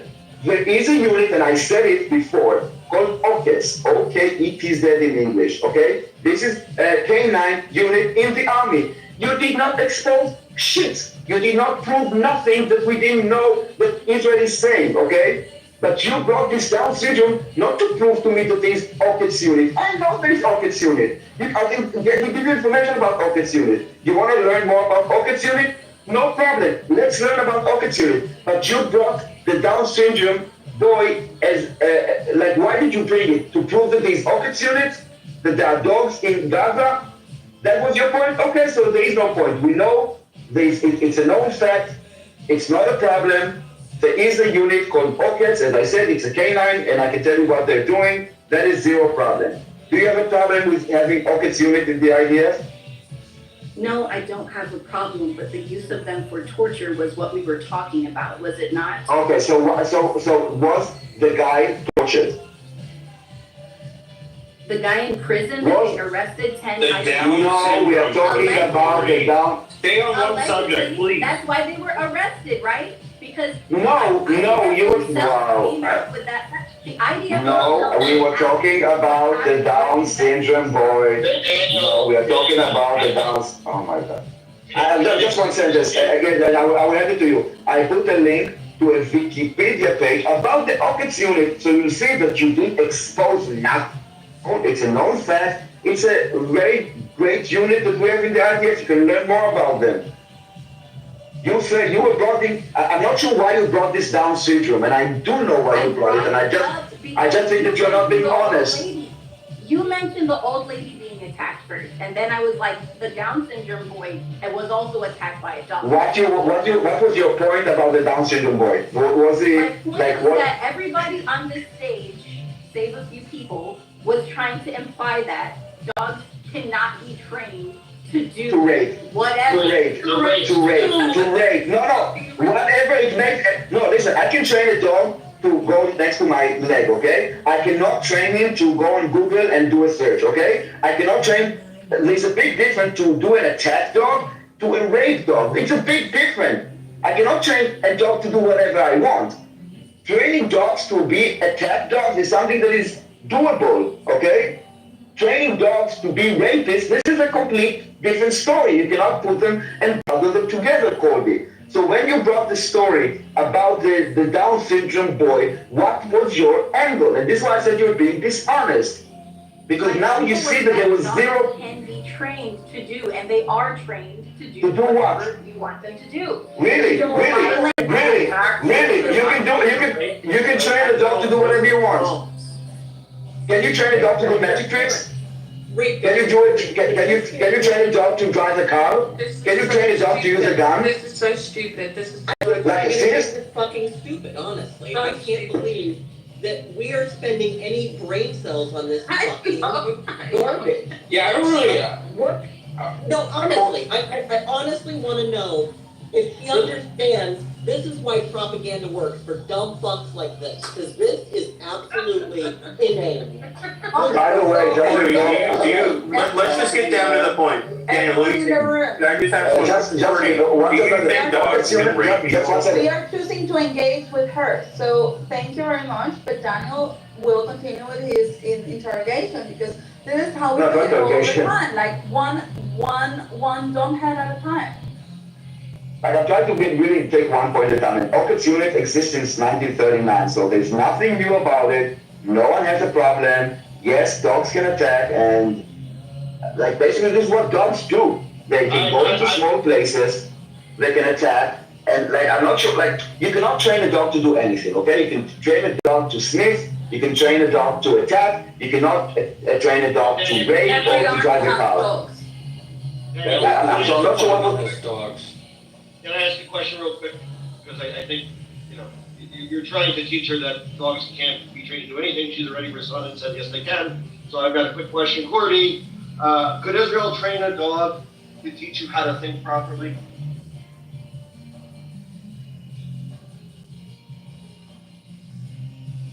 I think that as a no. So you don't think an Israeli dog can teach you how to think? Does she have the assistance of an Israeli thinking dog? So many units use dogs. Have been used for at least as long as man has been engaged in. Marshall, trust me, you're coming in the middle. This is not what's happening now. Cordy, I have a question for you. Are you a Hamas trained dog to argue with that? I kind of feel bad for her, actually, now, because this is so stupid. Like, honestly, like, babe, just. Hey, but it doesn't matter. This is one of the talking points that people have on the against Israel side, and it's okay. It's just like, okay, so we're just challenging you to actually stick to your point and make good arguments on what you are saying. It's also on par with like Jews turn into rats and then they go into the walls and then they turn into rats again, but they shape shift. No, the problem here is the double standard, okay? The IDF has dogs like many armies in the world and many police in the world and many customs in the world. But some reason, Cordy Council stated she has a specific problem only with the IDF. And I want to know why. Why only the IDF? Do you have a problem with the United States using dogs? Do you have a problem with any other? I saw posts and I saw articles that stated that dogs were allegedly being used for sexual assault. That didn't just come in my brain out of nowhere. Who posted that? Was it the BBC? Okay. Hold on. So, okay, we believe you for that. No, we don't. Hold on, Jack. Even if it was true that she sold that anywhere, post that somewhere. Now the question is for you, because you're the responsible person of what you allow in your brain. So what did you do after that? You just were like, oh to actually do a little bit of research? I mean, you took 10 links for us today. Did you Yeah, do that when you saw there's that? another guy in the chat saying the same thing. This Arnold said also, like, he's saying basically what she said about the Down syndrome boy. Hold on, I put back the other link. That's why propaganda works on idiots like that. Like, this isn't new. This has been going on since the dawn of time. Hello? And that's why we, it's one thing to engage idiots who have no respect for the truth. It's another thing to state their claims as if they're facts when they've proven that they don't have anything behind it. She posted the articles, not one of them stated that dogs were being used for rape. They stated that dogs were used to attack, and there was allegations of rape, and she just combined them. So, like, we can't accidentally reinforce these ridiculous It claims. did say that they were using them for sexual assault. That's what the article stated. I don't know if you didn't. Which part?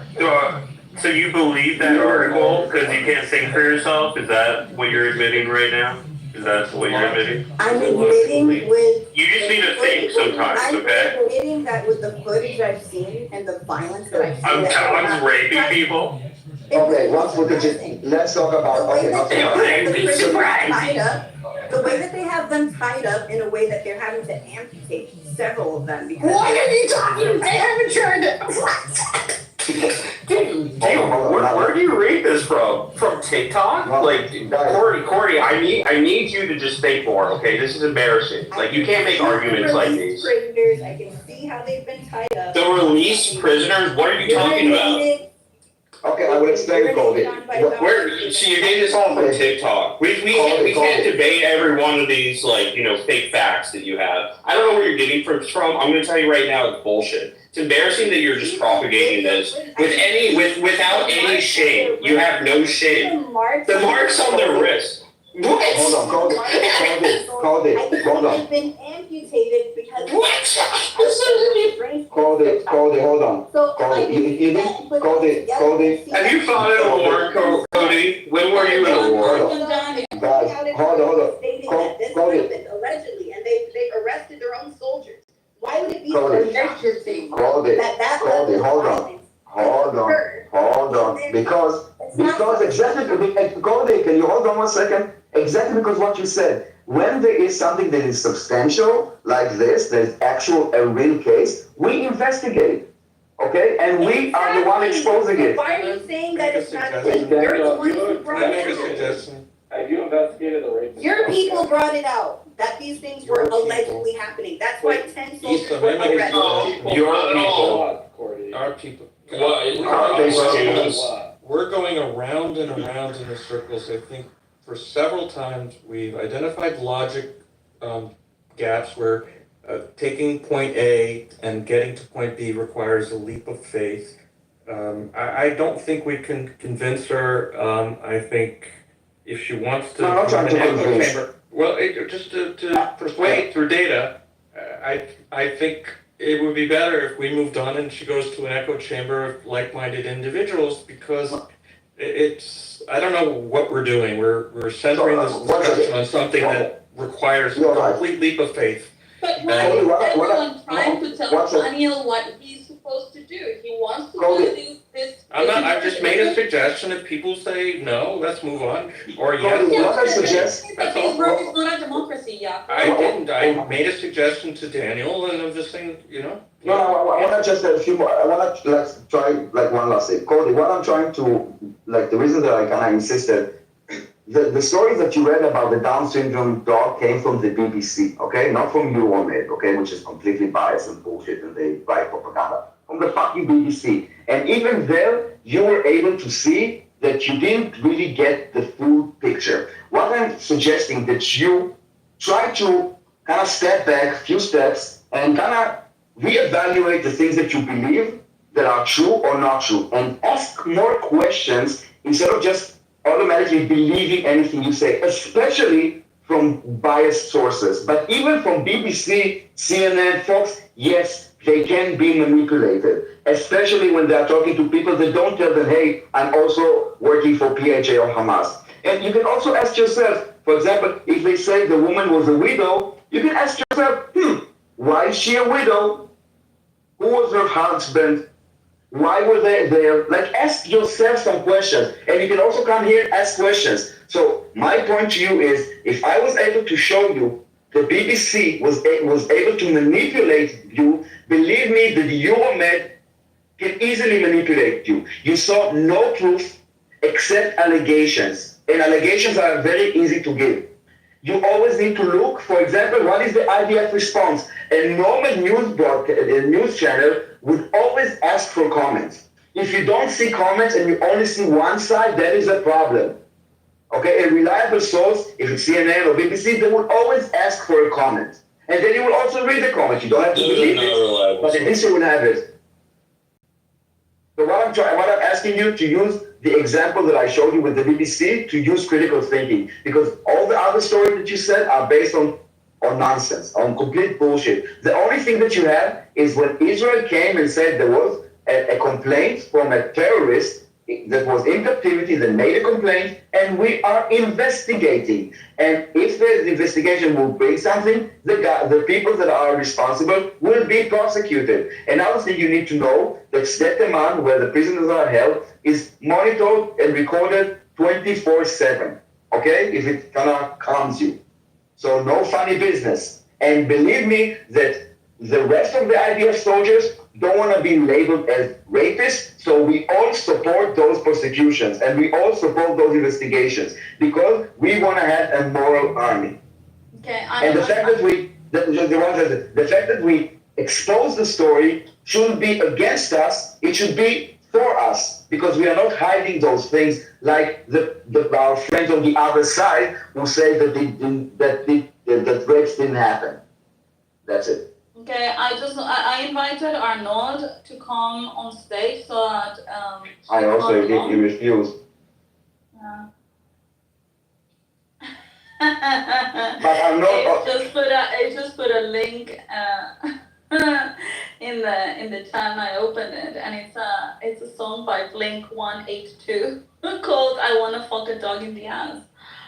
But Arnold, look at the article that is at the top. Read it, and maybe you can write in the chat if it gives you more context about the story that you also, the blood libel that you're spreading. Because this is the problem. People believe one story, and then when they hear another story, they automatically believe another. Like, they don't care for facts anymore. They just run with it. So Daniel, And that's the true what are the soldiers actually being accused of?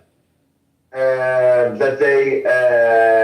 Well, that is what you have to tell us. No, they accuse that they, how do you call it, like a sexual molestation, that they put something in his anus. Yeah. Not raping, not gang raping, none of this, but they abused him and they put something up his ass. This is the accusation. No, the guy in soldiers. jail, in prison. Yes. If you do put something up somebody's ass, that is sexual assault. Yeah, it is Yeah, sexual assault, yeah. And what Daniel is saying is that this is not seen as okay either by the IDF.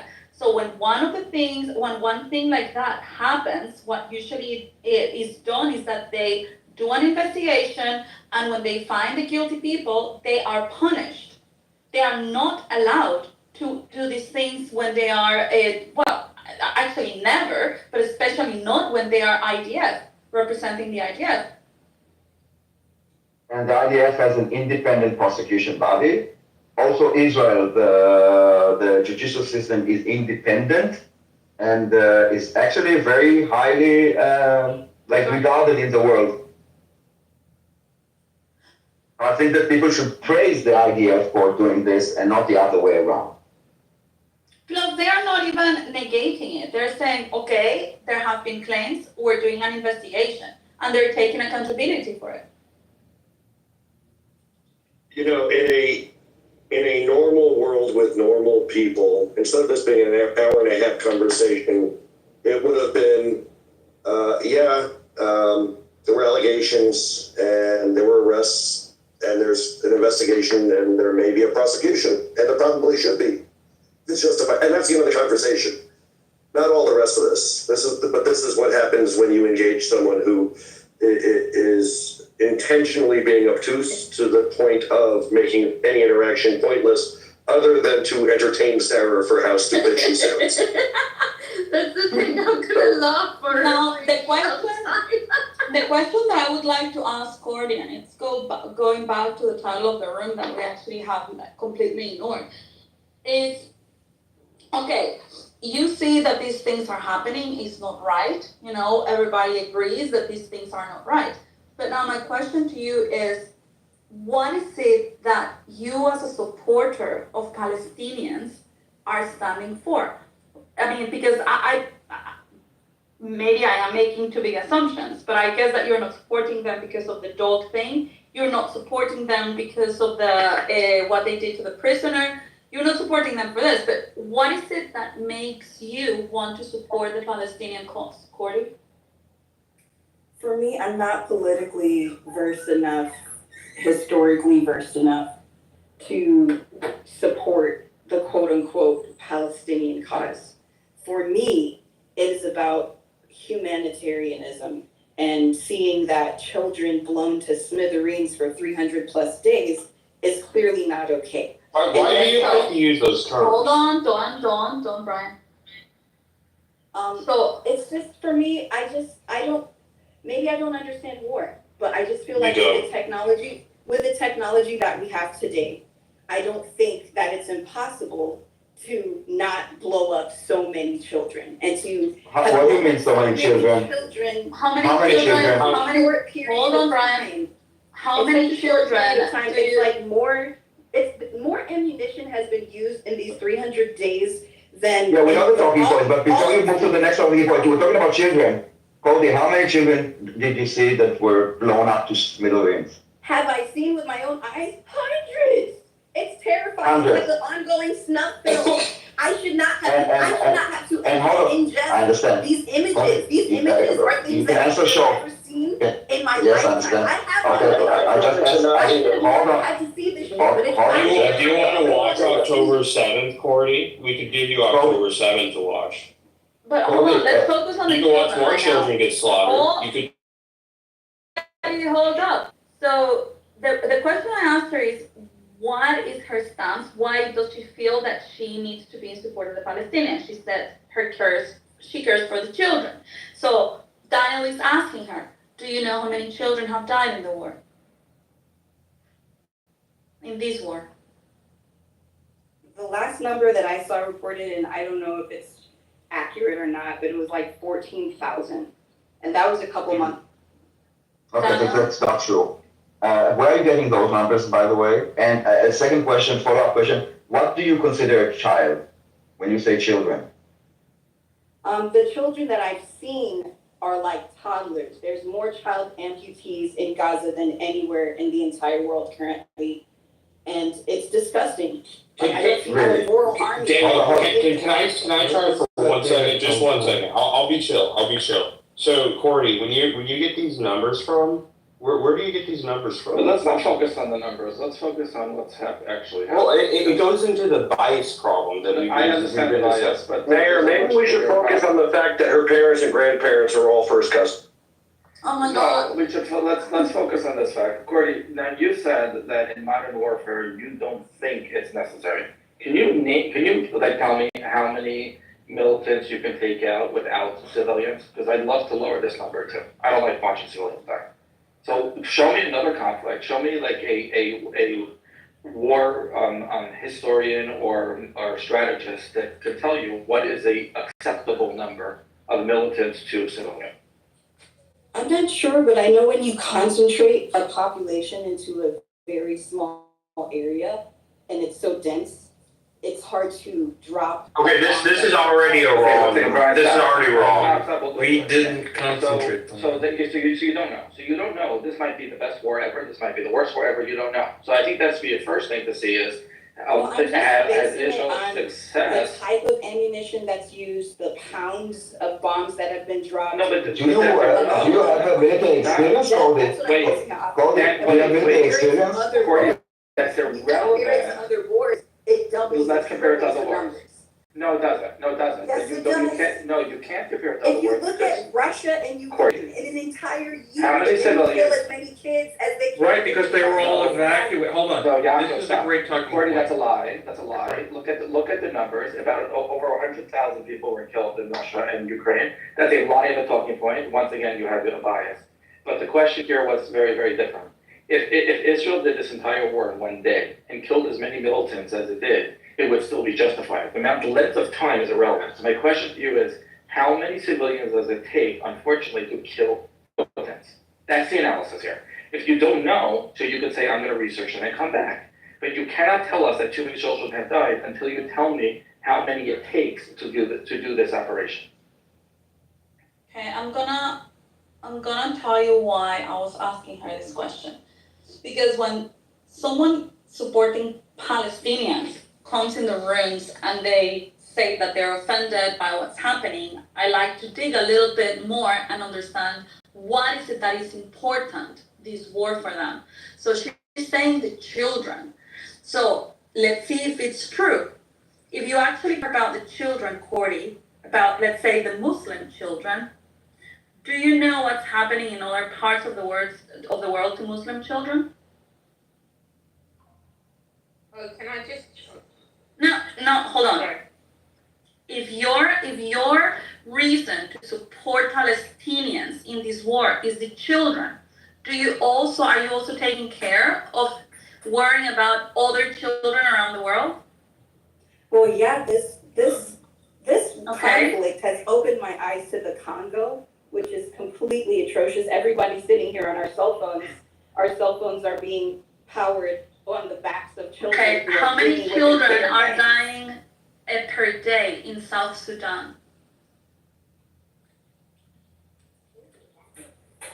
Or in Yemen. Do you know? Or in Yemen. Yes, we know. Yeah, I know. Because, yes, I know. We know. Tell him. What's the numbers?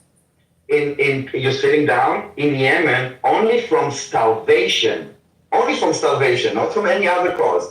130 children die every single day. Again, 130 children die of starvation every single day.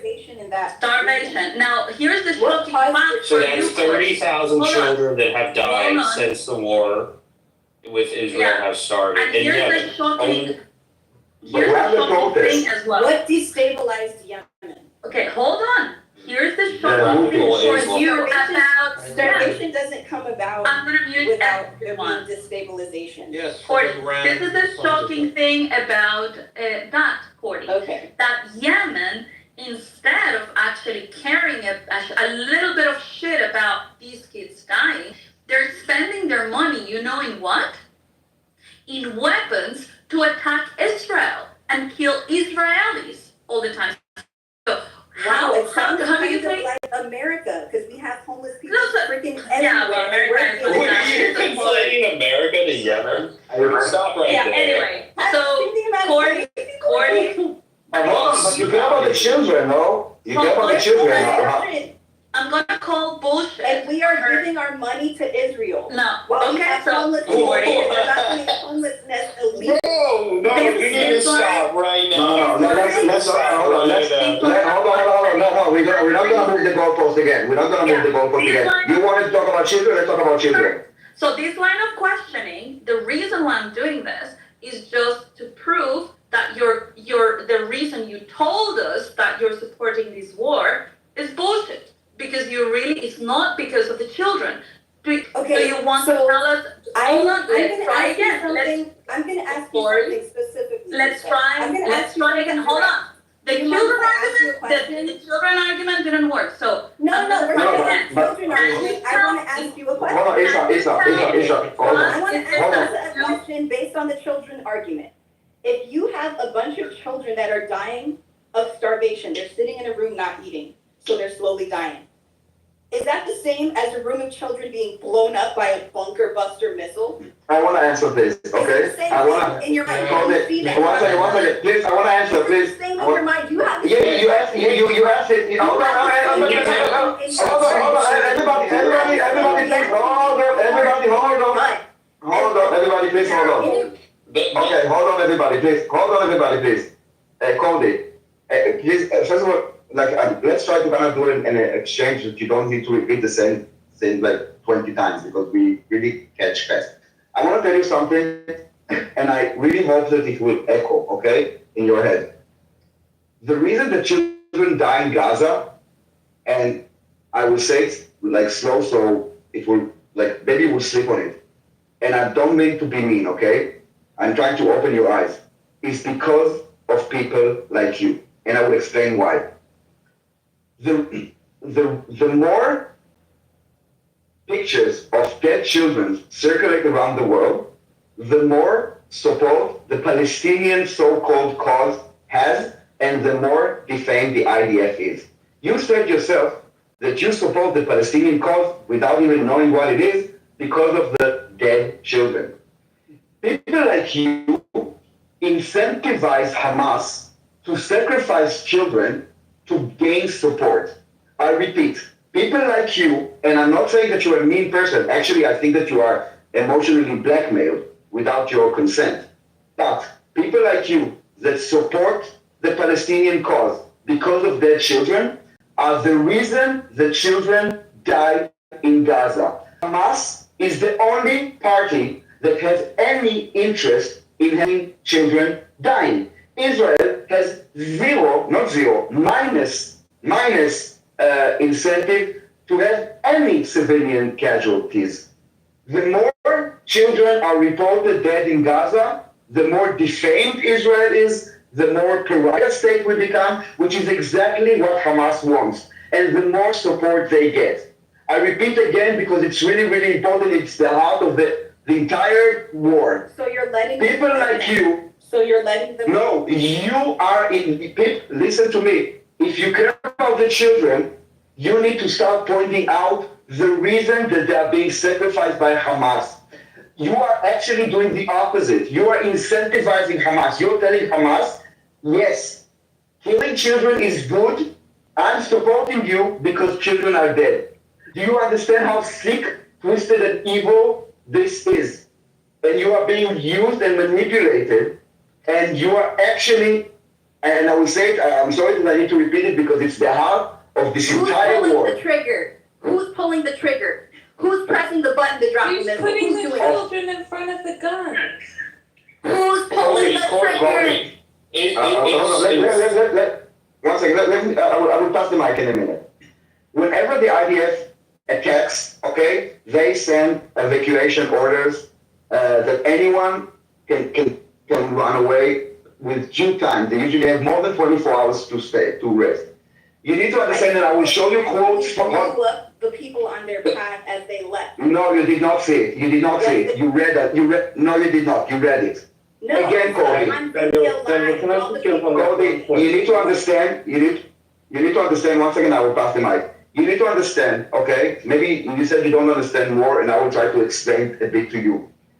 The IDF and Israel has zero incentive to kill any civilian. Okay, zero. Yes, they do it every day. Okay, I give up. Next. Okay, I just want to put you up on the point about the leaflets, if I may. I just want to say this, Cody, if you will continue like this, like you will have to live with yourself, because people like you are the reason that children are dying. Not because of the IDF, because of people like you.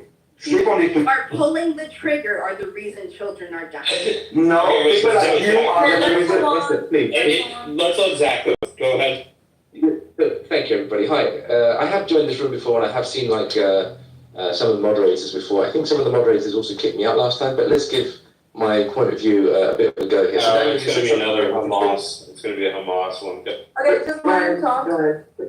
Take a breath, Brian. It's okay. Relax. It's about having a conversation, okay? So now, the point I was going to make was, Daniel, you said something along the lines of, I guess this is kind of to kind of say the IDF is a very caring kind of military, and it sends, it drops orders or whatever it is, leaflets, whatever the mechanism is to say, please evacuate the area.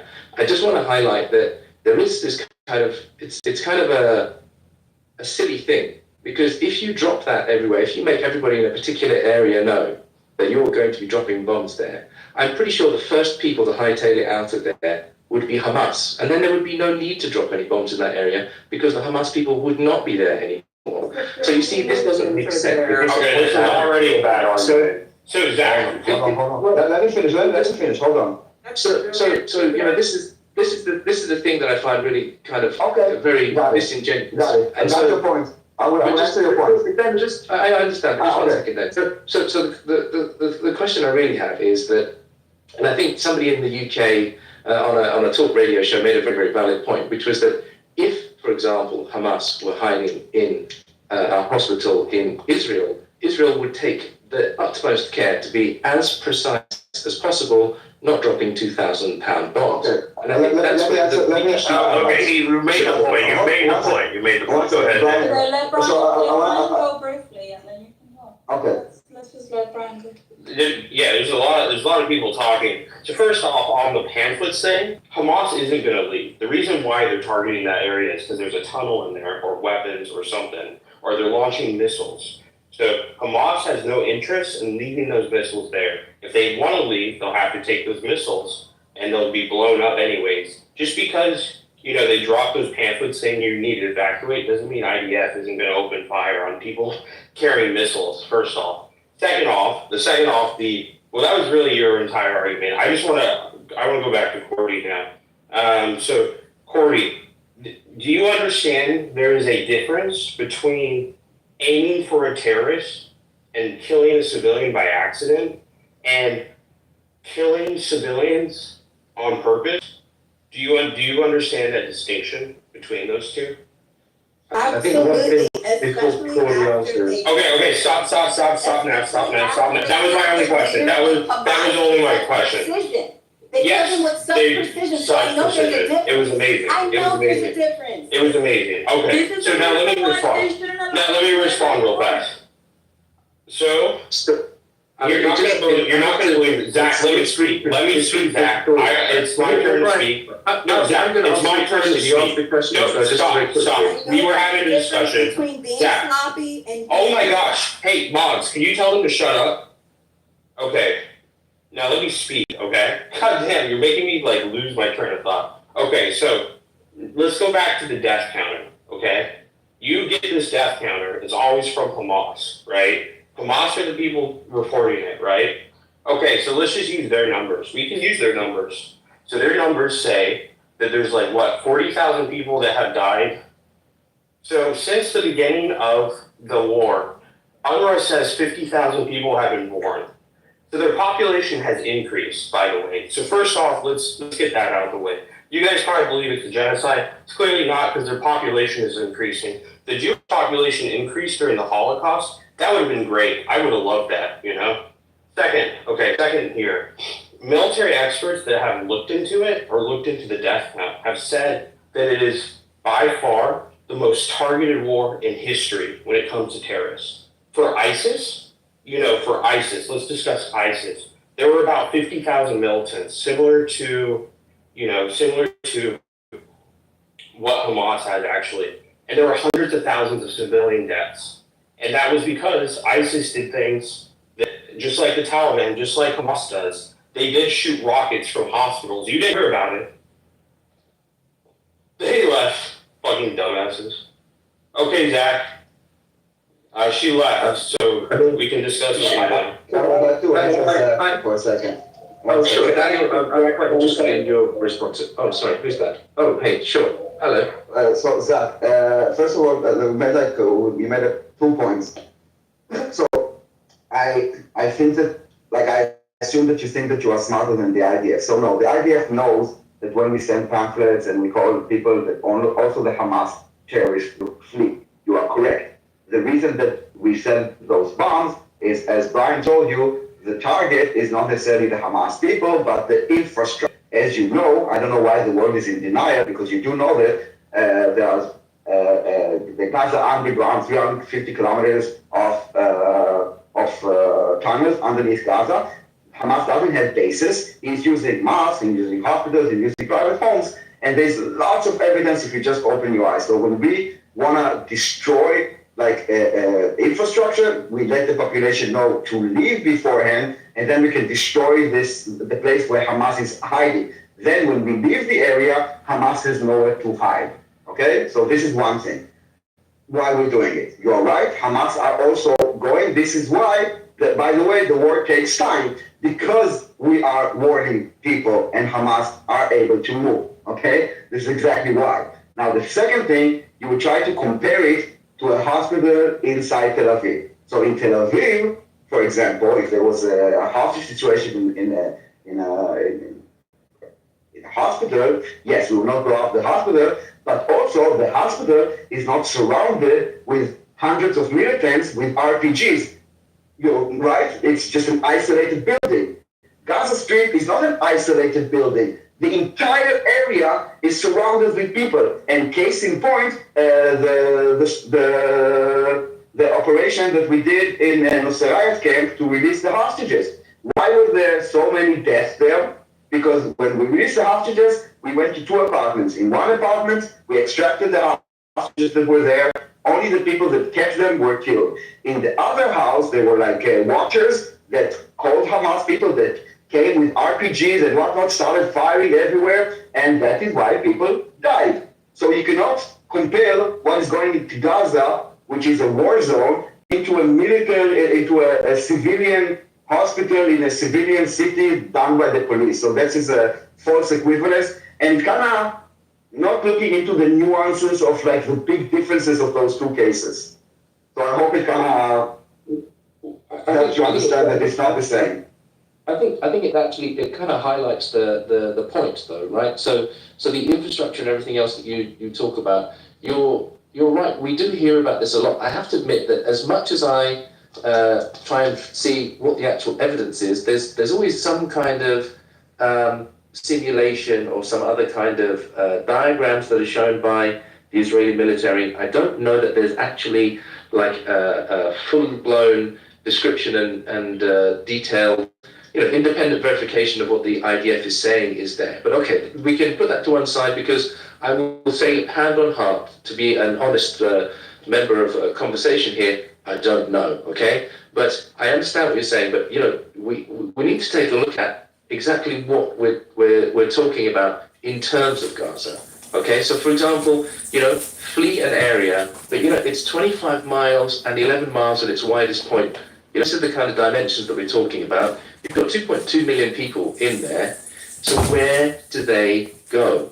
And that's why people do. That's why people do accuse Israel of indiscriminate bombing, because there is such a pattern of destruction. And the infrastructure. I would not claim to be an expert, but I kind of feel like all of the apartment. We know you're not. Absolutely every single bit of. Listen, at least I'm putting my hand up to kind of say it. I'm not claiming to be anything I'm not, but I'm just saying from a logical perspective, somebody from the outside would say, well, goodness me, is it necessary in such a small patch of land to have such wide-scale destruction? Because there's no way you could claim any kind of moral authority if you do such an intense bombing campaign in such a small patch of land.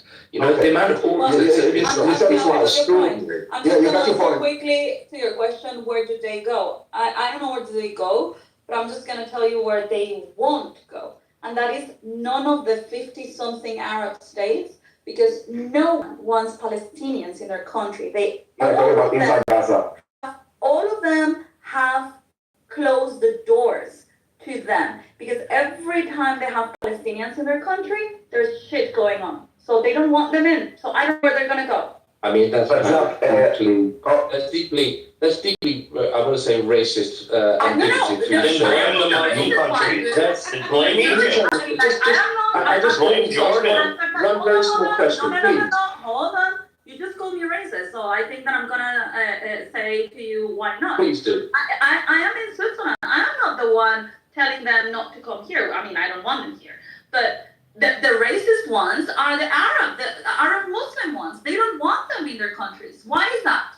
53 or 56 Arab states. Why don't you call them? Why don't you call them? Can I just say one thing before you answer it, Zach? So I just want to discuss what has happened when some of the states have taken them. I know you're not familiar, so let me familiarize you. Kuwait took a lot of Palestinian refugees in one of the wars. When Saddam Hussein invaded Kuwait in the first Gulf War, there were 300,000 Palestinians who all sided with the invading force, and they helped to commit atrocities against the Kuwait people. And so once Saddam Hussein was defeated, all the Palestinians were evicted from Kuwait. Many of them went to Jordan. in Jordan, a lot of the Palestinians formed a terrorist group. You might have heard of them. They're called Black September.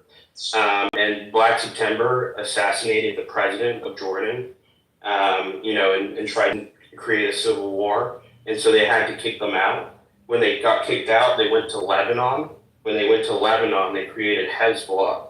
We all know what's happened with Hezbollah, but, Lebanon used to be one of the richest countries in the world. It's now, their economy contracted 50% in 2 years because of Hezbollah. So it's destroyed their country. In Egypt, when Egypt signed a peace treaty, Brian, they had I'm not done.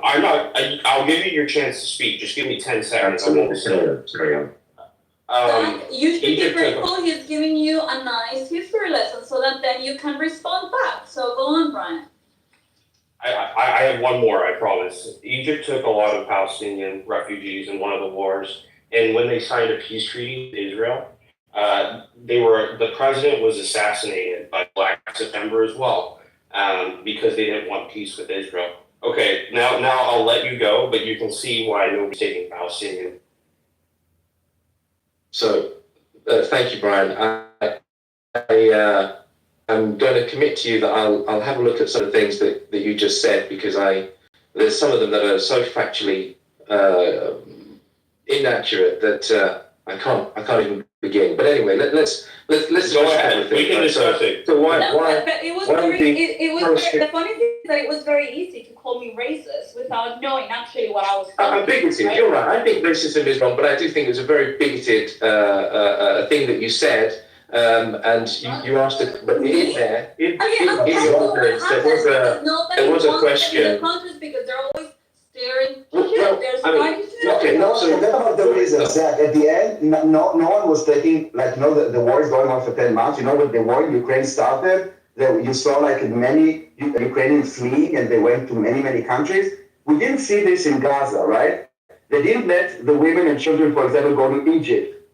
And you need to ask yourself why we're not, no Arab countries wanted to say, come to us.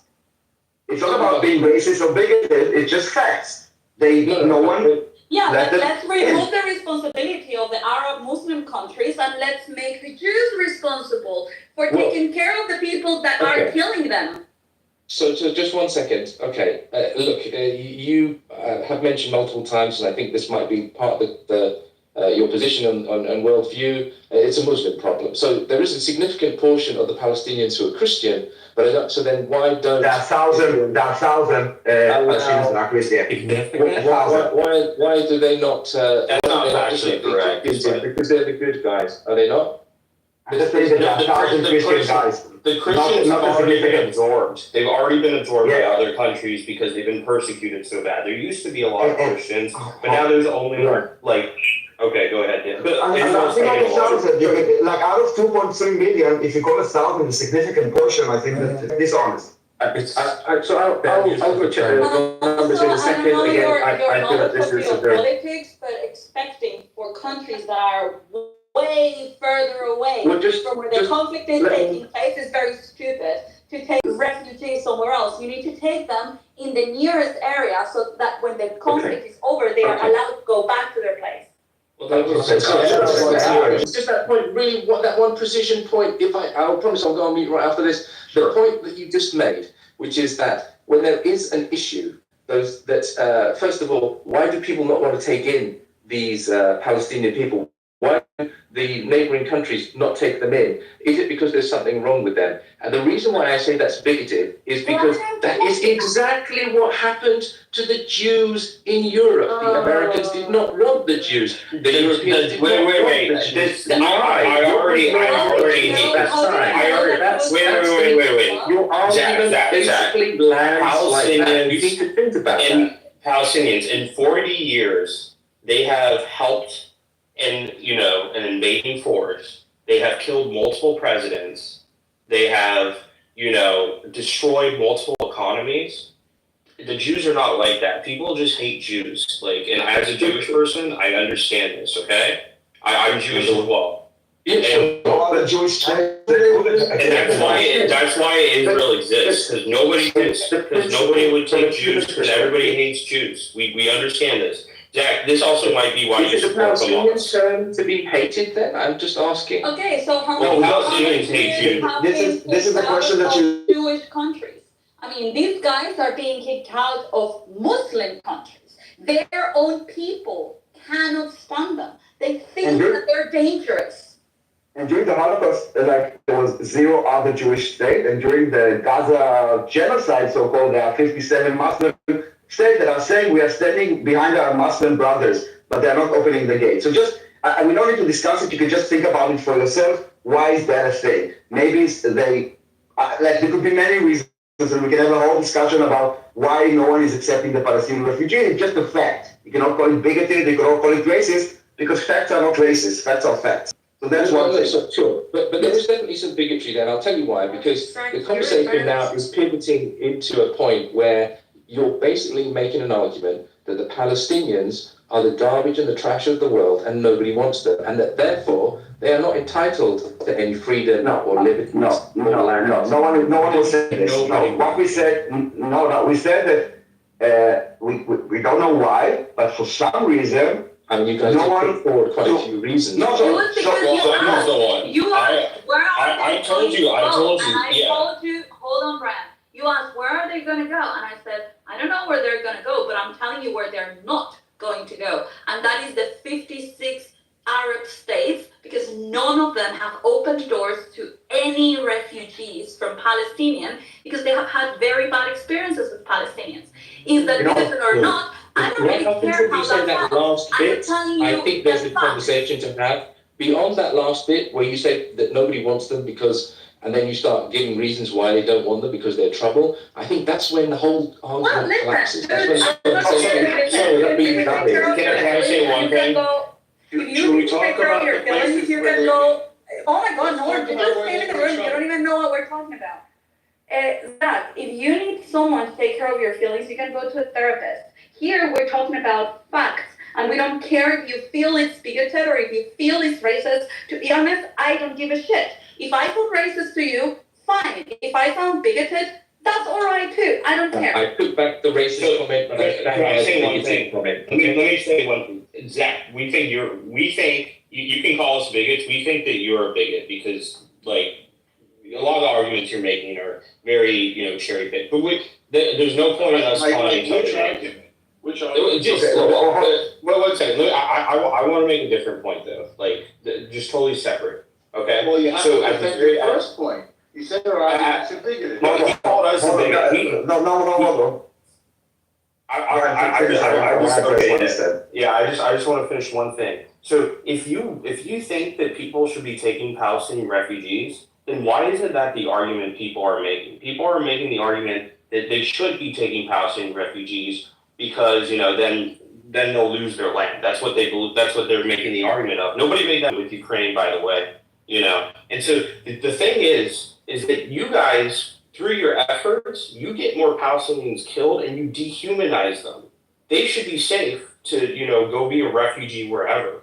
I understand that there's been these arguments as to why people won't take them, but why aren't we just why isn't the international community out there being like, yo, at least take them for 10 more months and then they can go back once the war is over. We could be making these arguments, but nobody makes especially the children, but nobody makes these arguments. I've never heard anybody discuss this. And it's because people like you, Zach, don't actually care about the Palestinian. If I was bigoted making that comment, and I don't even call anyone anti-Semitic because I think sometimes it's very hyped, but if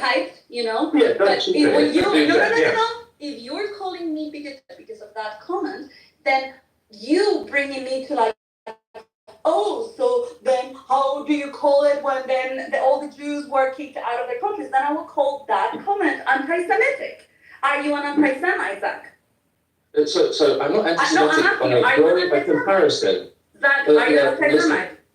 I'm not anti-Semitic. I'm not anti-Semitic. No, I'm not anti-Semitic. I was trying to give you a parallel situation that is you calling me a racist or a bigot is bullshit. Anyway. Okay, Zach,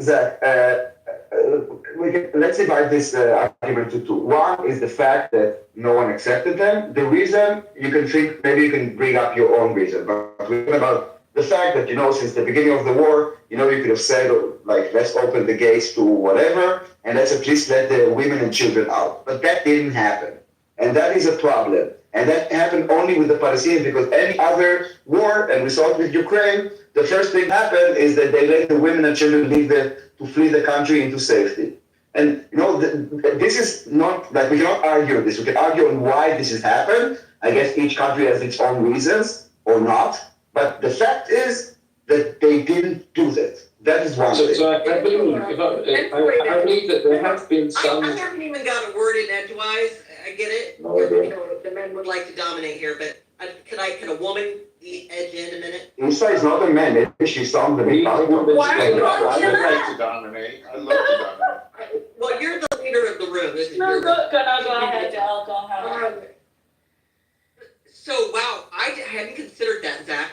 You're bigoted of Egypt built that wall. You were right. I hadn't considered the fact that is really bigoted of them. I don't ever hear Arabs calling out these bigoted countries, literally keeping the Palestinians out. I think you should start a campaign. What say you? What say I about what? I'm sorry, I'm still trying to filter out your sarcasm and the point you're trying to make. What was it? What about the Egyptians who built the fucking wall? We'll not let them in. Those bigots, my God.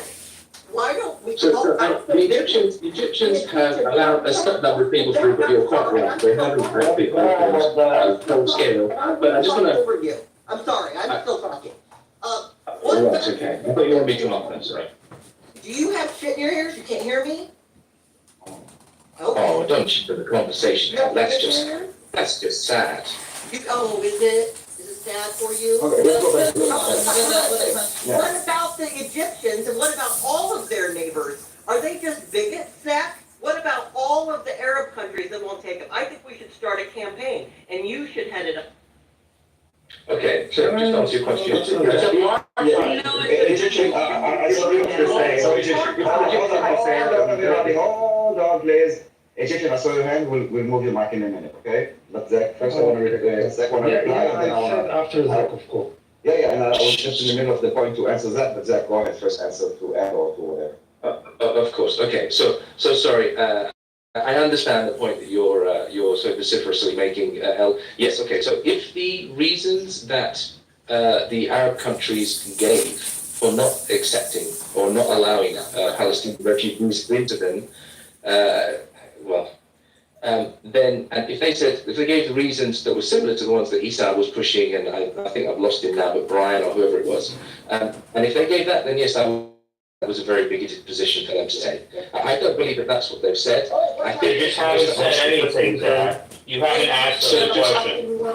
No one's asked them a question, Zach. Nobody asked them. May I ask you a question? Okay, so let's not try to go, as Daniel say, let's try not to go wide, but let's go deep. So let's not open more topics. Let's just go deep in what we have. Zach, you want to finish what you said? Sure. Thank you. I know just a tiny little bit of detail here, which I know that this is another one of the talking points that happens to come up very often. Israel left the Gaza Strip, and therefore that is under control of the Palestinians. But as we've seen, when you control water, electricity, this type of stuff, utilities into a patch of land that it's under siege, right? It's still not within the control of the Palestinians. Yeah, but you're opening a new topic now. I will just land it clear, I promise you. But the point I was trying to make is that the feeling, as stated by Arab nations, is that the land belongs to the Palestinians. Whatever little patch of it they still have. And when the Palestinians, were they to leave, it is so highly unlikely, because of the point made by Israel, okay, that the return would not be possible. You know, Can you show me, can you show me source of this? Can you show me that where Israel said that I'll go look for it, and maybe Egyptian can have a chat about it. Okay. But that's the position I believe. I want to reflect. Okay, and Zach, I wanted to, like, before we went to this refugee thing, you were talking about where would they go? It's like it's a small strip of land, yada, yada, yada. Have you ever seen how those evacuation orders look like? Okay, so then. I mean, if it is to go to this particular area, like the south of the Gaza Strip, and then Israel then start bombing the south of the Gaza Strip, it's one of those. If you do, and if you don't. Because luckily for you, you know, Daniel is IDF, so he can give you a lot of information. No, so first of all, like, you're talking about evacuation, and you know there's a lot to know about this if you really care. Now I made like a small comment that we are telling people to go somewhere and then bombing them, which is complete nonsense, and of course it's completely fabricated. Like, and I'm trying to understand because you sound like intelligent. Like, if we wanted to bomb them and wanted to kill them, why would we bother to tell them to go somewhere else and then bomb them? Like, those things don't add up, okay? So it doesn't make sense. But the evacuation order, how they look like, you will imagine there's like you take a map of Gaza Strip, and then they take one neighborhood, let's say Khan Yunis, or let's say Gaza City, and then it's kind of divided into like many boxes, okay, like small cubes. Each cube gets a number, and then they say, if you live in numbers 301, 302, 303, until 307, you need to evacuate, and then there are arrows of where you need to go, okay? What it says is those areas there will be an operation in those areas, and they can go wherever they want, which is not those specific areas. You're thinking that it's like very big, but if you will see how small those cubes are, you will see that it's not indiscriminate, it's actually very, very, very, very, very precise. Daniel, one question. How much time do you give them? I don't know. Usually, I think I don't know if I think it's usually 24 hours, but Yeah, not like this. when we checked. It could be 12 hours, it could be 24 hours, it could be sometimes there was even 2 days, because if you see that not enough people evacuated, then they would not just go, okay, we told you, and then we start bombing, okay? They would do more action to evacuate them. So it's not like a rule of thumb that it's automatic. They try to evacuate them as soon as possible, but if they see that, like, I don't know, there's a problem or whatever, then they either will help them. Sometimes Hamas can block them from evacuating, okay? So it's not like the IDF said, okay, we told you, we don't care, we continue bombing. 5 minutes. But people that are saying that we tell them to go somewhere else and then bomb them, just don't use their heads. And why would we bother paying for those pamphlets if we want to bomb them? Like, they're already there. Why would they need to move them and then bomb them? It doesn't make any sense. Also, the numbers show that this is not happening. So try to look, and also you were saying before that you see the idea of showing graphs and whatever. I don't know where you're seeing it. If you would like, on idf.il, there is a war log. Every day of the war, there's like per hour, the IDF is reporting what they're doing, including video evidence from drones or from soldiers. If you want, the data is available. Don't wait until someone will make an infographic in some kind of way, like a news article. Go to idf.il. There's a war log. You will find for every day of the war, in 4 days, for each day, for every hour, exactly what happened and where, including evidence of what was found. Not graphics, but you need to understand, the graphics are because people don't have time to consume or to go check, so they're gonna make it into graphics. But if you're interested and you have the time, go to idf.il, war log, and you can see everything every day, and if you have questions, I'll be happy to answer. I want to say one thing too, because Zach made this point. Zach, with Russia's entire goal with Ukraine is to take over Ukraine. We can all agree with this. They've stated that was their goal. In the first 2 weeks of the war, they were the closest they were, period, to taking the capital. And that was the first thing they went for, was the capital, to take the entire country.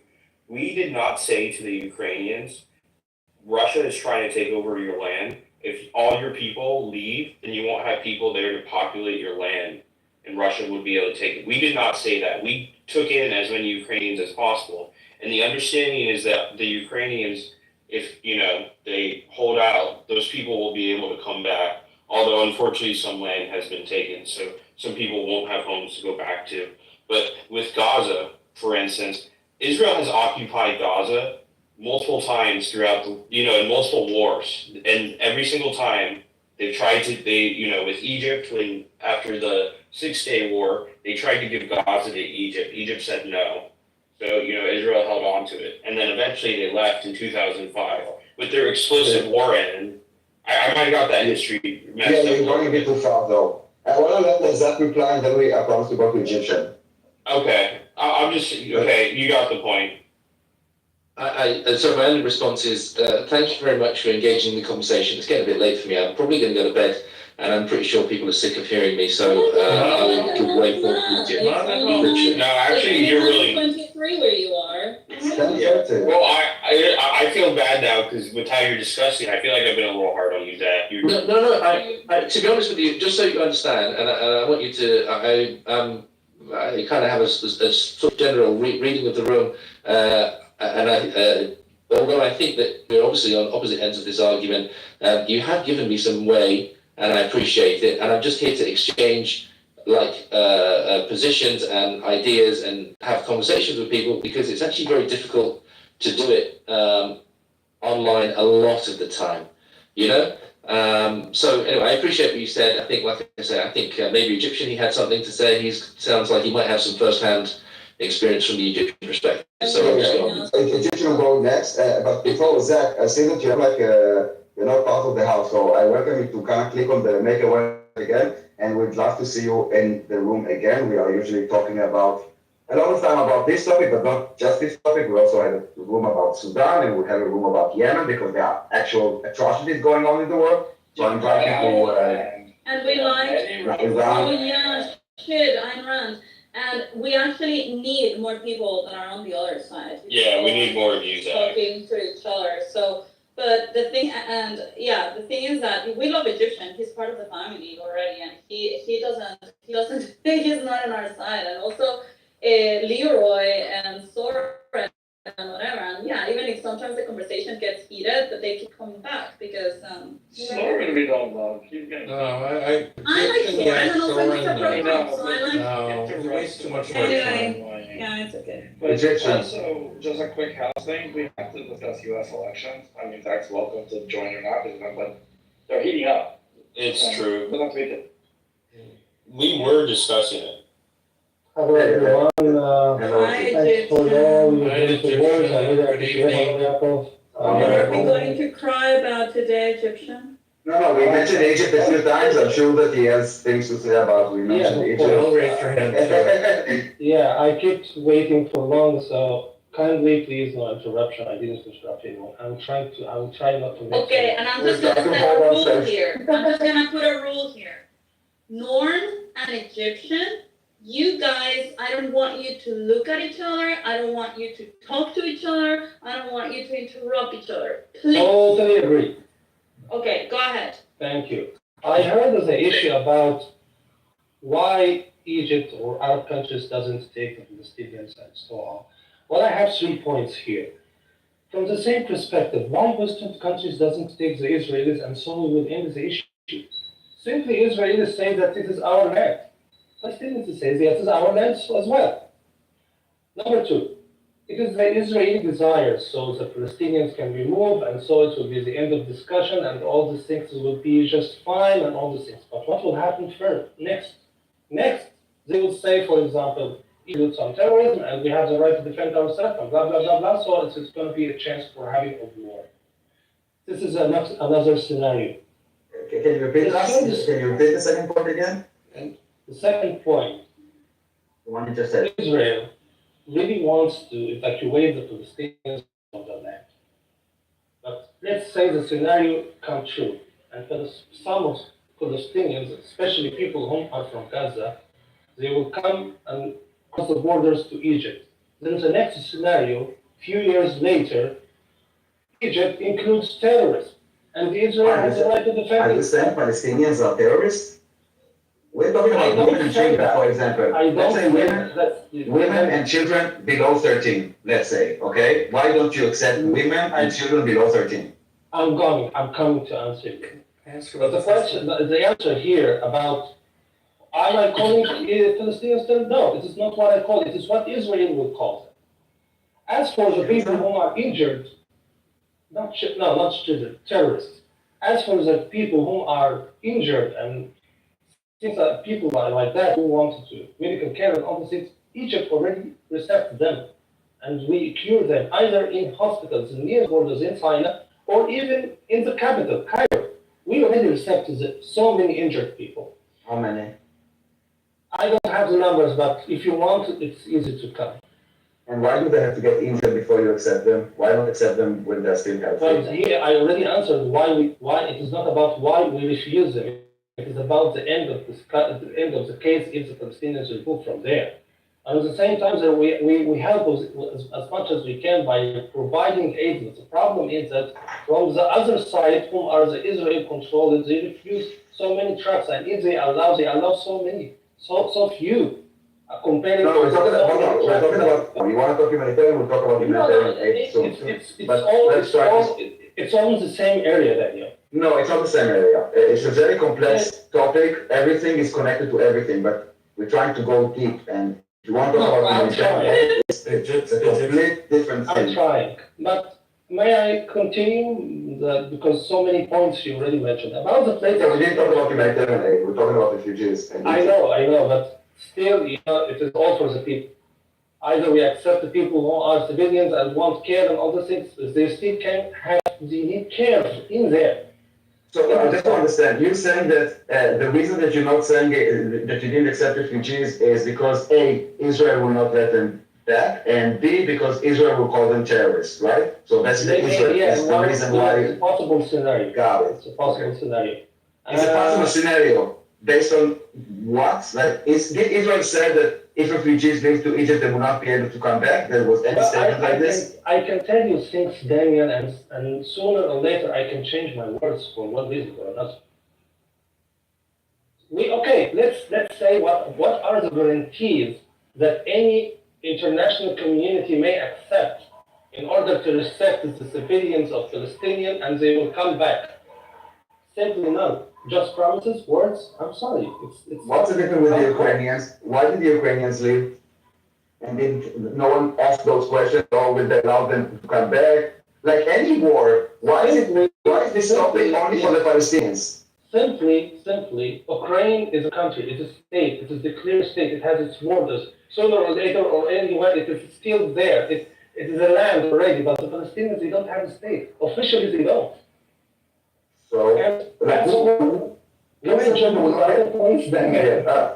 just trying to understand, because you made a claim that the reason that Egypt is basically because of Israel. And you said two things. A, because we will call them terrorists. And then I said, okay, why don't you accept the children? Like, let's say, up to 13, not terrorists, and then they can return at the end of the war. Their parents can stay in Gaza to keep their land, the ownership, so we will not steal their land. But the children, let's say you have a family. So the man will stay in the house to guard the house against the evil Zionists that want to come and steal his house. But the women and the children should not be guards and will not be terrorists because they are children. So I'm asking again, why not accept the children? You know what? Only the children. Even the women can be terrorists, fine. Why not accept children from 0 to 13? Same question. Why not the Israelis let them? They are civilians, they are children, right? No, forget about Israel. Israel is at war with them. Because that's not the question. The same reason why Ukrainians, the same reason why Ukrainians, I'm sorry, the same reason why Ukrainians didn't go to Russia. Let's be realistic. Israel is having a war, as you say. Israel is having a war, as you say. I will use the term that you use. It is a war against people who are professional at hiding. So instead of fighting those people, those shadows, those ghosts, you fight the people. You fight the civilians. So instead of letting them move and leave them, why don't you leave them alone? Let me say that I'm not getting an answer from you, Egyptian. I really want to understand, why don't you accept the children of Gaza as refugees in Egypt? And not just Egypt, all the countries. what really guarantees that they will come back to their country? Who said, who guaranteed the Ukrainians that they'll be there? I told you, Ukraine is already a state, Palestine is not. So what? If Russia will take over, who promised them they'll be able to come back? And who will really confess these things? Did you ask for example, you could ask, you say, okay, I will give you an example. You could say, we're Egypt, okay, I will tell you, you could ask for guarantees from United States and many other countries that will, and Israel, that will say there will be, if that was the problem, I would hear it. The Egyptian president or any other say, we are willing to take Palestinian refugees only if Israel guarantees that they will be allowed to come back with the UN, with the international community to back it up. And then Israel cannot decide what to do. I will answer this. Like, did you try it? Did you try it? Simply, I will tell you something. Simply, so many things that happen between the negotiation or dialogues or talking between the seniors, the presidents, and all the things, they cannot really be published because so many things are secretive. But so many people are, experts, give analysis and also things. I heard that so many things already was told for opportunities and for better things to Egypt. Huge money, all the money that Egypt owes will be dropped down, and nothing Egypt will owe. The canal, it's going to be easily finished. The OCS, who really affected the economic, the international economy, including the Suez Canal, which affect negatively to Egypt. All these things are said to Egypt, and please, Egypt, take them, and we will do this and that for you. But all the guarantees are not enough. After all, it means that it is nothing really shows anything that Palestinians will come back to their land. And if so, it's easier, it is much easier to let them alone, let them in the land.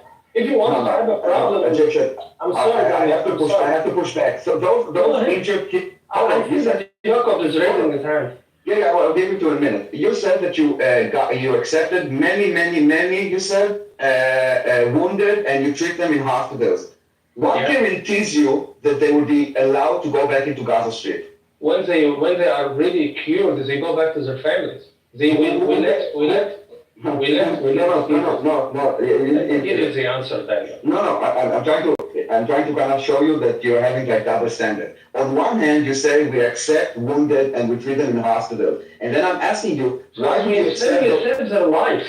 They are to die. I'm asking, who guaranteed you that they will be allowed to go back in Gaza? We let them go back to the Gaza, simply.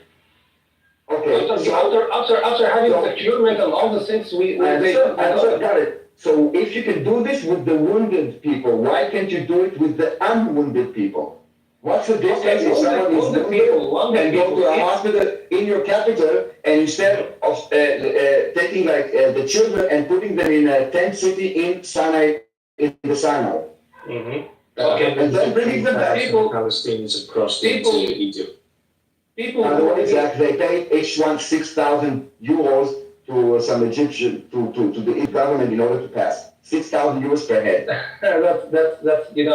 that's Daniel, we jump from one point to another, but let me. No, that's my answer that you accepted them. I will tell you something.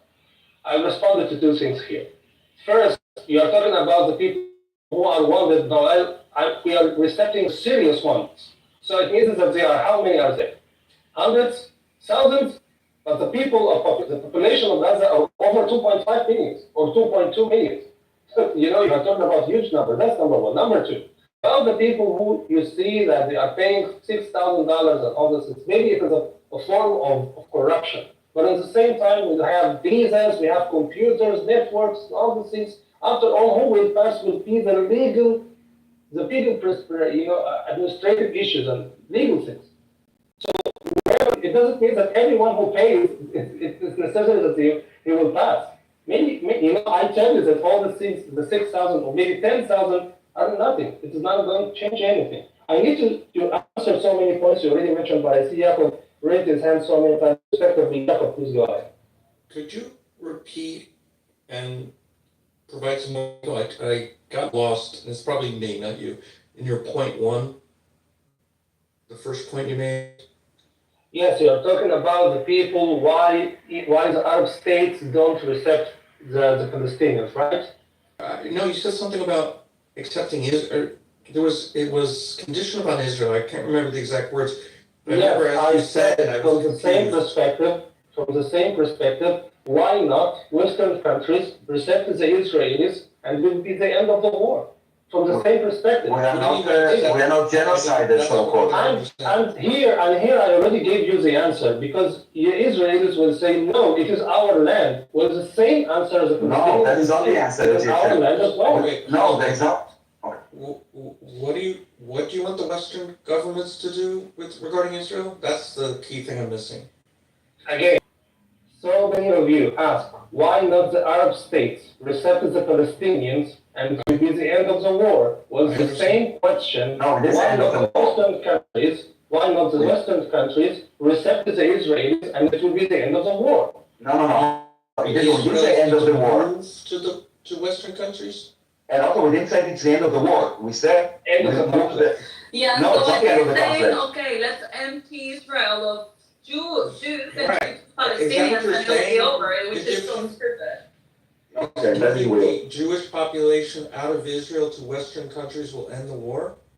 I didn't mention about Jewish. No, he's not taking the same. Hold He's on, taking I the just same want moral to get him to consistency. define, because he said something that. No, he's just taking the same moral consistency, Jacob. He's saying like if you're gonna do this to the indigenous people of Palestine, then you have to. No, apply it's not the same, moral Ed, and I'm going to It's explain you the why. same- Because right now, Gaza is not representing any threat for the Israelis. It's Gaza who are right now in danger because and they are the ones losing their people and getting their people down. So if you want to save them, get them out of there. No, Because Israel is going to pump the shit out of Hamas.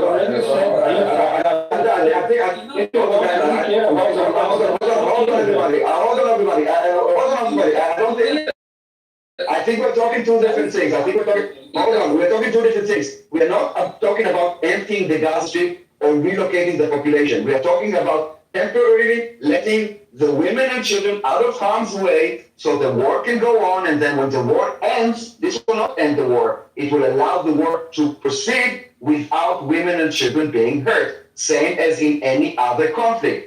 Same as the Ukrainians, which are indigenous to Ukraine, were allowed to let the women and children go out. They didn't end the war, it just saves lives. We're talking about saving lives. We're talking about temporarily letting them out, and then when the war ends, they can come. I already This is the question. Women and children. Women and children, there's no evidence of that. There's no evidence of you, Israel, trusting women and children because they're dying.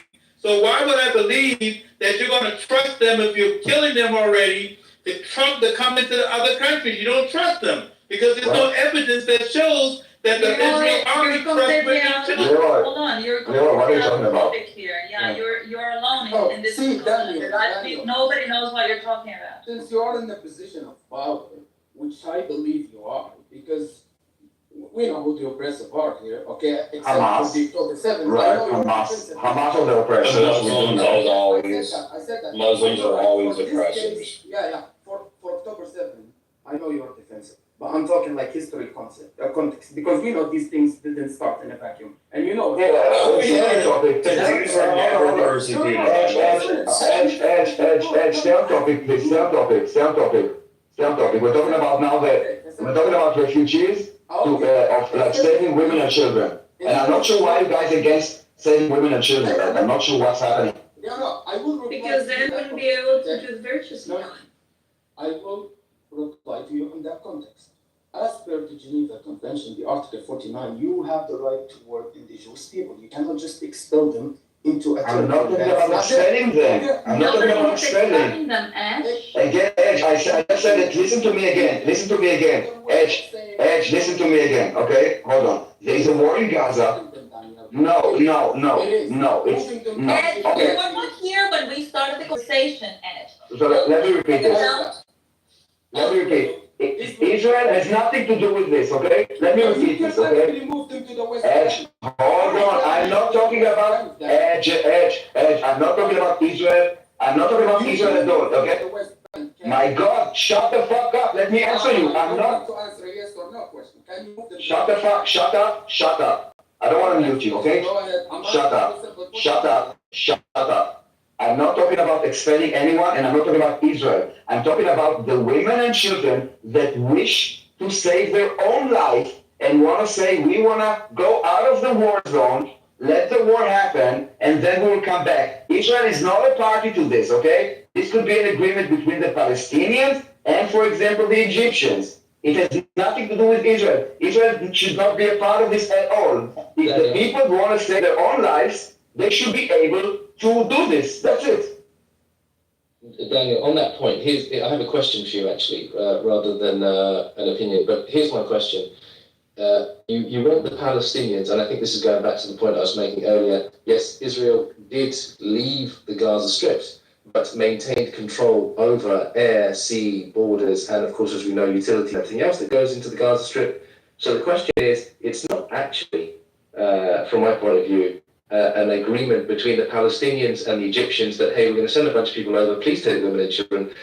Then they'll come back when everything is sorted. But it's not within their control. So that is actually an Israeli element, component that is under Israel's control. Gaza has a border to Israel, and it might surprise you, they have a border to Egypt. And Palestinians travel both to Israel and to Egypt. And also the blockade that you were talking about, and I will not go into this because it's a whole new topic, the blockade is also imposed by Egypt. Not just by Israel, it's imposed by both countries. As part of the agreement with Israel, it's one of the things that's part of the peace treaty between Israel and Egypt, right? No, it started after 2005. The blockade started in 2007 or 6. That's when the blockade, but that border with Egypt is something that's part of the agreement between Egypt and Israel. Okay, because obviously Egypt is not allowed. Egypt has got an agreement that they will not allow things specified by Israel to go into the Gaza Strip. Like, for example, military weaponry and all this other stuff. Now I know that. We're talking about refugees now. We're talking about human beings, women and children. Yes, rockets are not allowed to go into the Gaza Strip. You are right, but women and children go in and out of Gaza Strip. And sure, but I'm just trying to get to the point where you say, well, why not let the women and children out and then they'll come back later, okay? Yes. And then, so whilst you guys were talking, I did a little bit of Google and everything, and there was a Washington Post article that came up with 115,000 Palestinians that have gone into Egypt, and obviously that's in the space of, oh my goodness, we're coming up on a year, aren't we? However many months it is now, 10 months, 115,000 people for a country like Egypt, which is not particular, is a lot of people to absorb and try and do something with. The question is, returning to Gaza, okay? Yes. This is not something that I believe can be done in isolation without the tacit approval of Israel. And the question... Hold on, Daniel, because I read the article as well, and he's interpreting it incorrectly. What this article said is not that Egypt took them in or they were received by the Egyptians. It said that these people crossed the borders, not legally, and now they are in the limbo. So they don't have a place to go. They are displaced. They just crossed the border before they were able to secure it, and now they're on Egypt's side. But they were not taken in by Egypt. And also, it also doesn't have to go only to Egypt. Yeah. I mean, there are enough countries. You can have 100,000 here, 200,000 here, 50,000 here. Same with Ukraine. Like with Ukraine, the entire world figured it out. Why is that such a problem for you guys to do the same for Palestinians? Why are you so racist against Palestinians? I don't get it. Yes, sure. Let's we'll accept your label of being racist. Tell me what's the difference. Tell me the difference between Ukrainians and Palestinians. Why one is worth saving and the other one is not? Well, I mean, if you see, this is when we start going into really murky waters, Daniel. Okay, because if we talk about the Ukrainians. First of all, the Ukrainians have a standing army with which to defend themselves. Secondly, you made the point about the fact that the Ukrainians allow women and children to go, and you made a point earlier on about the fact that people are not moving and going, right? And the thing is, all the women and children did not leave Ukraine. Many decided to stay for whatever reason. They were unable to leave. That's decision. I'm talking about only those who want to leave Gaza. No one should force anyone. Just saying, if you want to leave, you can. Daniel, may I ask a question? What do you know the term IDP? Yes, internally displaced. Exactly. So there are so many internally displaced people inside Palestine whom are considered as IDPs, and they didn't go back to their lands, and still they are Egyptian. It has nothing to do with this. So we want to tell you that we're not talking I don't know why when we talk and we keep interrupting. We're not talking here about displacing people from Gaza and wanting to send them to other countries forever. Israel has no interest in Gaza. They just want to take out Hamas and they want their hostages back. I have a question here. I have a question here. That's my question. Egyptian, I'm not done. How this topic came about is because Saad said that in his opinion, Gaza is very crowded, and Israel bombing certain places, it's like so crowded that they cannot go anywhere. So the point we're trying to make here is that they are not able to get out of Gaza because no one wants to take them in, including your country. And so the question is, why are they not allowed to get out of Gaza? Because not everyone is part of the war. A lot of civilians could get out, but they are not being allowed to go into other countries because the Arab countries don't want them in their countries because they have stirred the shit every time that they are there. So what do we do with the people that want to get out? This is what we're talking about. We're not talking about Daniel wanting to empty Gaza. Nobody wants I know, but the problem, I know. Please don't repeat the word Arabs don't want them. That's not they true. are. It's Look not at the that. article It's not that I that. put there. Look at the article there. Well, the article is coming from opinion, is coming from what This is is done not there. opinion. But This is I'm sorry, Isa. Egyptian. Why are you keeping interrupting me and don't want me to finish the sentence? Because you're saying that that's not true. And I didn't say anything. Did you listen to what I say? You don't even give me the chance. All right, go ahead. Please, thank you. Well, I already, when I hear from opinions or from newspapers and other things, of course I will not really believe them as much I believe the president and the government when they already gives a clear statement. It is clear already. I tell you, it is not about we don't want them. It's not like that. The opinion here, so many options already included for the Israeli himself. For example, if I really want you to be removed from one place to another, you should provide you an alternative place. And already Israel has a lot of desert. If they really want them to be, if they really want them to Israel, why not Israel? Egyptian, forget about Israel for a second. Why not forget? Listen, hold on, Why should I forget? Egyptian, because you cannot blame all your fucks and everything on Israel. Okay? You know what? Israel is an evil Nazi. Hold on. Egyptian, let me speak with them. Let's assume that Israel is an evil Nazi regime. Okay? Let's assume this. We are evil monsters, okay? Let's agree on this for a second. Now, we have women and children in Gaza. Why the fuck do you wait for the people that you think that are genociding them to let them in? Why don't you say, hey, we actually care for the women and children, so we will let them in? Why do you say, no, we will let the people that we also accuse of genociding them, if they don't want to save them, then fuck them. So Israel are evil monsters, fine, okay? But why? What is the reason that all other nations in the fucking world don't say, we want to let you in if you want? So if you are a father in Gaza and you want your children to stay alive, you say, hey children, go, be safe in Syria, in Jordan, in Egypt, in Iraq, in whatever, I don't give a fuck where. Forget about Israel. Stop blaming Israel for everything. You are also a human being. You are also a country. You can also make your decision. Stop blaming Jews and Israel for everything that you're doing wrong. I'm asking you again, what's wrong with saving the Palestinian children? Because it's simply because it's against international law. Daniel, You guys yes, that's a good answer. Daniel. What is international law that is against to have refugees? Democracy in the Middle East. That's what you guys said. So Edge, what law? Give me the law, give me the law, give me the, Edge, I heard you, hold on a second, give me the law, you said it, don't repeat it. Oh my God. Expel indigenous people. My God, I will repeat it again. Forget about Israel. Mute up for a second. I will repeat it again because you guys are seem to not be able to understand it. Try, for example, for a second, to forget Israel, okay? Forget Israel. Israel is not expelling anyone, okay? You are Edge or Egyptian. You are a father in Gaza Strip. You have 2 wives and 7 children, okay? You want them to be safe, okay? The evil Zionist regime is genociding you. I'm asking you if you want to live. No one is telling you to live. You want your children to be safe. What is the fucking problem with letting your children leave Gaza Strip? And try to answer without saying Israel. Jesus. Okay, Daniel, calm down, okay? No, it's amazing that you guys always blame Israel for everything and you take zero accountability for everything that you do.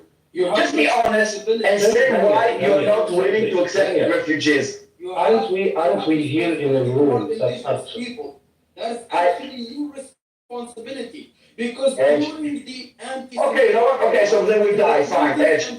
Great. Just don't say, no problem, just don't say you care for the women and children, okay? If you want to dismiss history, be my guest. But Edge, you're talking nonsense. If you don't care for women and children, what history? The war? What history are you talking about? There's a war going on? If people want to live, I'm asking you for the 5th time. If people want to leave Gaza, that is my answer. I'm asking you if no. This is all the Okay, I give up. It's bullshit. It's amazing. Those guys have zero integrity. It's amazing. Like zero integrity. Zero. So, Edge, So you say it's our responsibility and they die. Oh my God. You say, Good luck. you want to write on their tombstone, it was Israel's fault. You don't actually want to save them, you just want to write. No, I didn't Exactly. say Israel's fault. I said it is their responsibility. Please don't put words in my mouth. I said it is their responsibility per international law. That is why. What international? Can you give me the international law that prevents Egypt from accepting refugees? Can you show me the international law that prevents Egypt from accepting refugees? Please show me the law. No, but it does. No, Egypt already took as many refugees as they did from the start of the war and the declaration of the state of Israel. It's your problem. It's Our problem? not Egypt's problem. Okay, great. So it's our problem. You are held by international. It's amazing. It's amazing. That's what you guys do. It is You are Israel's the problem. democratic nation. How? How is it Israel's pronoun, Summer? I don't want to, okay, no problem. Summer, Edge, and Egyptian. I don't want to hear peace. Okay, hold on a second, Summer. I don't want to hear Edge. Hold on. Edge, Summer, and Egyptian. Edge, Summer, and Egyptian. I don't want to hear peace from you about women and children dying from now until the end of the war. Zero. Okay. Daniel, it is not that imaginary education. You started, you're getting very emotional, Ed. You have an ugly reality. Ed, you are getting, hold on, Summer. Ed, you're getting very, very emotional. So, how? Because it's a human rights thing. Listen. You don't care about human rights. You care about them. You care more than you care about. Israel, again, they hate Israel more than they love Palestinians. It's the same thing all over. They hate Israel more than they love Palestinians. They are willing to sacrifice Palestinians. They are willing to sacrifice Palestinians in order to defend Israel. This is not my case. My case is. You don't care about Palestinians. Ed, they're going through a war right now that was initiated by Hamas, who are the governors of Gaza. So then Israel defended themselves and they attacked Gaza. Now you're saying that protecting the Gazans is Israel's responsibility? How does that make sense? Please. I will tell you. First, that is why I Israel asked Daniel. That is why I asked Daniel that they can actually establish a safe haven for the Palestinian in the Then land. that's not the responsibility. Part, no, that is part of the UN partition plan. I'm talking about the West Bank and East Jerusalem. No. To They talk can't about the afford UN to- part, no, Ed. What are we talking about? The UN partition plan, it's a little bit too late for that. Because the Palestinians already started many times wars with Israel about that. They didn't want to accept it back then. And now you're talking about that it's a little bit too late, honey. I know it's a little bit too late, but that doesn't change the fact that the Palestinians still own West Bank. No, they don't. You can't just move people. They don't own, You can't. and we're not talking about West Bank, we're talking about the war that is now happening in Gaza. You can't move people. We are not, again, Edge, I said it 6 times, I'm not moving, Edge, we are not moving anyone. I'm saying something else and try to focus. I'm saying I'm saying that the Palestinians that want to go to safety, like any other people that had war on their territory, and they left as refugees, and they were war, and then they come back. I'm asking, why are Palestinians different? That is the only question. Why do you give different metrics to the Palestinians than to the Ukrainian or to any other nation in the world that, when the war started, were allowed to live? Why don't you care about the Palestinians the same you care about any other people? That's the question. As far as I understand, Israel is not keeping them hostages, right? Like they're allowed to be, right, Daniel? Yeah. Okay. Yes. So the reason why they're not able to go anywhere else is because they're not wanted anywhere else, not because Here's a they're not question allowed for you. to keep. You see what's happening in the room is that the people that are pro-Palestinians are literally the ones. Hold on, the problem is not Israel. The problem is, look, I'm Israeli, okay? I need to fight all those so-called pro-Palestinians for the right to save Palestinians' lives. That is the fucked up situation. Well, so just 1 second. Let's. I think Issa said something earlier about not going wider but going deeper. So I have an interesting question for you. So if Israel has its territory, and then there are territories, because we know that they don't have a state, of the Palestinians, and it's Gaza and the West Bank, and Israel is taking great efforts to ensure that it is as fractured as possible so that state, like a decent clump of land, is not attributable to the Palestinians, which is why there is so much fear from Arab countries about the fact that, you know, if Israel propagates war after war after war, eventually they will empty out those lands. And when you say that Israel propagates war after war after war, where did that come from, dude? Give me one war give me one war, because you said war after war. Can you name one war that Israel started? One, just one. Just one, as an example. Just one. Yeah, sure. Just one. Yeah. The first one was the declaration of the Israeli state in 1948 when the Nakba happened. That was who declared the war? Who declared the war? But I don't want to go there, but okay, fine. Let me just move on with the point then. No. So I think Daniel, The people that we won the war against, Zach, I think Zach, the people, Zach, the people that beat that lost in the war before the War of Independence was you, the British. We expelled your asses from our lands. That's who we declared war on. But after May 15th, 1948, all the rest of the Arab countries launched a war against Israel. Try again. Can you name a war Israel started? Oh, give me a break. No, you didn't. So listen, just 1 second. Wait. It's just a minute. Okay, so the declaration of war was when we said yes to the partition war plan, and the Arabs said no, and that is Israel again. Blame. Got it. Makes sense. Yes. Like everything is the land by a foreign nation, okay? Which is by a foreign nation. Got it. Yes. Got it. The UN, didn't there was a vote in the UN, or maybe I was imagining it? I think there was a UN vote. But Daniel, there's been lots of votes in the UN that Israel and the US don't really care about. So when it's beneficial. That is history, okay? I know what. I couldn't hear what you said. Initiative action of war. Okay, so Israel didn't. Technically, by Israel existing, by being by Yeah, Jews like- and not bombing land, like what part of the Do you know what the war is? Who fired the first shot? Who moved the first army? Let's do this. There is an aggressor and a defender, okay? You cannot switch it up. Israel did not start this war. And I would ask again, Zach, name one war that Israel is the one that started.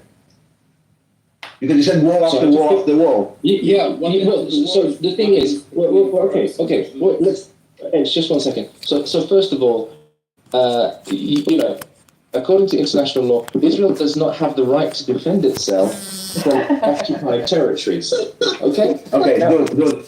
So let's go. Land back to reality. Okay. We are talking about the refugees in Gaza, and you went all over through history. No. Okay. We're talking about the refugees in Gaza. I was trying to get to that, but what I'm trying to say is that so let's soften the language so that you're more willing to listen. Okay. Here's what I'm saying: if there is war after war, irrespective of who starts it, and Palestinians filter out of the territories that they currently have land in, then ultimately Israel does get Gaza, Israel does get the West Bank. Okay? You did pull out of Gaza, it's true. Why did we pull out of Gaza if you want Gaza? Of Gaza. No. I need to stop you. In 2005, we pulled out of Gaza. There was no occupation and there was no blockade. There's no blockade because Israel didn't. No, hold on. Listen to me again. Land. Zach. I'm very accurate in what I'm saying. Okay. So listen to me, and if you want to argue with me, we can argue. In 2005, when Israel pulled out of Gaza, there was no blockade and there was no occupation. Right or not? That's actually incorrect. There was a blockade. No, that is actually incorrect. Check when did the blockade start? No, that is incorrect. Zach, I have to correct you. So let's do it together. When did the blockade start? You know what? Why was there a blockade in Gaza? And then you will tell me when, and you will see that the answer is not 2005. Why is there a blockade on Gaza? What made Israel, 2 years after leaving Gaza Strip, to impose the blockade, which you kind of ignored that there was this time frame between leaving Gaza and the blockade. You kind of think that it happened in the same moment, which is factually and historically incorrect. We pulled out of Gaza, then there was elections in Gaza Strip, right? There was no blockade, right? Or you disagree with me? Yeah, I do disagree with you, but carry on, I'm listening. No, so tell me, when did the blockade start? When Israel left. Give me a year. 2005, when Israel what do you want to call it, left the Gaza Strip. So the blockade? Yes. You want to take a minute and do a quick Google search? And find out that you're wrong? Okay, so just Google search. Wait. Okay, so I will help you. The blockade, just so you know, the blockade started in 2007. So when I said in 2005 there was no blockade and no occupation, I was correct, and that is historically factual. And I don't know why you're saying differently. And if you said it, it just tells me that you also don't know why there is a blockade, because you are kind of missing the context. If you actually believe that in 2005 we imposed a blockade right after leaving Gaza Strip, I'm sorry, my friend, you don't know much about the conflict, and you don't really know why there was a blockade in the first place, which, by the way, was done with Egypt and with support of the Palestinian Authority, not just Israel. Israel with the support of the Palestinian Authority in 2007. What made us do this in 2007? May I say something, please, out of your discussion? I'm sorry. Isa, are you there?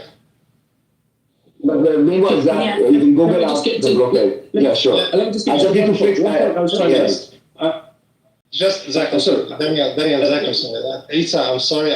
I'm blaming myself. I didn't mean to shout or something when I asked you. Don't worry, Egyptian. That is good. We are all emotional. That's very sweet of you, and don't worry. I don't take things I'm so personally. sorry. Don't worry. I also yell a lot, so don't worry. I don't take it personally. I don't even remember anymore. Don't worry. Okay, thanks. That's thank hard. you, but don't feel bad about that. Let's do a virtual group hug. Thanks for understanding. Respectfully for everyone. I know you love me, so don't worry. It's okay. Respectfully. It's true. Yeah. Respectfully, Egyptian. Respectively to you all. I know you are. Don't worry, Egyptian. interruption. Okay, thank you. Good night. Let's No, but thank you so much for saying it, but it's okay. Okay, thank you. Have a nice night. Good night, Egyptian. Zach, go ahead, finish your point. Yeah, so the point I'm making is that if there is this conflict that continues, and there is obviously a completely unmatchable event in terms of military might that then filters people out of the Gaza Strip and out of the West Bank and other areas with the What do you mean filters out? Well, because let's say What do you mean? I didn't say just what do you mean? let's say all the wars. So let's say the Palestinians have a portion of the population that is super innocent, right? They're just trying to get on with it. 50% of the population is children, and then whatever portion of the rest of the 50% of the population is the women. Okay, so the women and the children, for argument's sake, we can say that 75% of the population. So 75% of the 2.2 million people who are in Gaza are expected to leave when conflict arises because of the current situation in the Gaza Strip. So first of all, that's a hell of a lot of people to then leave and then have the men stay behind and the offending terrorists who are part of Hamas and whatever other militant groups. Okay, so then after Israel has finished mowing the lawn and everything is rubble, Israel guarantees that those people will be able to return. Except the problem, I mean, that's what people are saying. That's what Israel, I think, would claim. But historically, there has been no right of return for anybody to any of their territory within the Israeli state, right? We're not talking about, hold on, we're not talking about the right of return here. The right of return is a term that you are kind of misusing right now. Though, Daniel, isn't it that you want the people of Ukraine to be able to return to their land in Ukraine? That is not the right of return. When people say the right of return, they're talking about something else. Either you are using the term because you don't know what it means. The right of return is talking about the Palestinian refugees, third generation that were living all over the world, over 12 million, to be allowed to go back to Israel, proper Israel. That is this is what they're talking about, the right of return. We're not talking about letting the refugees back in Gaza. There are many people that leave Gaza and they have right to return. It's called a passport. And they do it all the time. They actually go and they travel and they come back. It's not called the right of return. It's just called like a life. When people talk about the right of return, it's talking about immigration. We're not talking about immigration right now because those Palestinians are Palestinians from Gaza. We're talking about letting them out, for example, to neighboring countries, so the war will be able to proceed, and then they can come back. It has nothing to do with immigration of new people. We're talking about the people of Gaza, not new people. So only the people in Gaza. Whatever the terminology is then that is appropriate or legal or whatever. So those refugees that go and end up in camps or wherever in all the different Arab states that you said, let's say they're distributed to 57 states. When the war is over, they can just return to the Gaza Strip. Right. That's what Israel guarantees. Unhindered. This is what is happening all the time. As I'm telling you, the people in Gaza leave and come back Gaza all the time. Tens of thousands of people leave Gaza and come You're back. making a very fundamental mistake. This is not a terminology or a legal mistake. You don't understand the facts. When the Palestinians asked for the right of return, they were trying to torpedo the deal, and they successfully did, by saying that Israel should be required to take in hundreds of thousands of descendants of people that left the region due to war. That has never been requested before. No, Israel should never do that. Why would it take in a whole bunch of people that are hostile to it, especially in a partition deal that it's supposed to be two countries for two different nations? So when you talk about Palestinians returning to a new state of Palestine, no, this is very important. If a state of Palestine is ever created, or say when a state of Palestine is created, they can make up their own immigration policy. Exactly. And if they They want can all to return to Gaza Strip. they can take in whoever they want. So yeah, this wasn't a terminology mistake. Your facts are off. Even as far as we're concerned, if the Palestinians decide that you can immigrate to Gaza, go ahead, immigrate to Gaza. It has nothing to do with us. Right, okay, so I'm still trying to get to the point I was making. Fine, I say I accept that your points. I will give Israel the benefit of the right that if anybody were to leave as part of a refugee crisis, okay, due to a conflict, and were they to be given some kind of temporary state, okay, or status in another country as a refugee, that Israel would not use that against them to say, oh, well, you've now got some status in another country, you don't need to come back to this land. Israel would let them come back. Ability to use it against them. Exactly. If the Gazans would so- stop killing their neighbors, they would get a state. Once they have a state, they make their own rules. You realize Zach, the ironic thing with what you're saying is that the world has maintained the Palestinians in refugee status for 75 years. Not Israel. Exactly. UNRWA kept them refugees, not Israel. UNRWA, not Israel. It's the rest of the world that has said, no, you are permanent refugees. You do realize that Palestinians... Are you accepting that that they should be moved on and they should not have statehood in the territories that they have no one's held on arguing to? that. Once again, Zach, I don't know why it's so difficult. If you are a Palestinian refugee... I can answer that question before we continue, just very quickly. On that point, it's very difficult for me to understand because you have members of the Israeli cabinet like Smotrich and others who are drawing up plans for a greater Israel that includes the Western. No one is drawing. No, that is bullshit. No one is drawing. Zach. Don't go to another topic. No, hold on. Let's do one line at a time, okay? What you're talking about right now is complete nonsense. You will not find any like a proposal, law proposal, or even a speech about this greater Israel. Maybe there are like, let's say, 1,000 radical people in Israel. It has nothing to do with Israel. Again, let's try to stick to facts. It doesn't matter. Jack, just like you were totally wrong about the law of return, and that's why you're running away from the topic, you just didn't understand it. You're not understanding. I outlined the acceptance of your points, right? I know that you think you win an argument by saying Smotrich and Ben Gvir. I don't mind talking about their extremism and denouncing it, but you have to put it within the parameters that it actually is. Now, they do want to annex areas of the West Bank. That's part Save Gaza, free Palestine, boycott Israeli products. Don't interrupt, please. If you want to stay, you can stay. Say goodbye to Aurangzeb. Yeah, you can't just interrupt. So if you want to close this topic and admit that what you were talking about the right of return is completely wrong, and now that you've been corrected, we can talk about Smotrich and Ben Gvir, but it has to be within what they actually said and what they actually want to do, not just making up that they want to make a greater Israel. Because that's the talking point, that's the design. And we can also look at the facts on the ground. The facts on the ground is that we left Gaza, we forcibly, ethnically cleansed Gaza from Jews dead or alive. We took Jews out of their graves. And we left Gaza. If the plan was to conquer Gaza, we would not be doing that. We would actually make more settlements in Gaza. But let's move this talking point because it's complete nonsense about this greater Israel. There is no such plan. No one is talking about it. And even if Ben-Gvir and Smotrich as an entire party want that, they are still less than 10% of the entire parliament. So it has nothing to do with nothing. Let's stick with the refugees. So the refugees, fine. Let's go back to the refugees. I said, I see my eyesight now at this time. Is it Mir? Mir, I was saying to you that my position on this point that you were talking about with the right of return, if it has some other,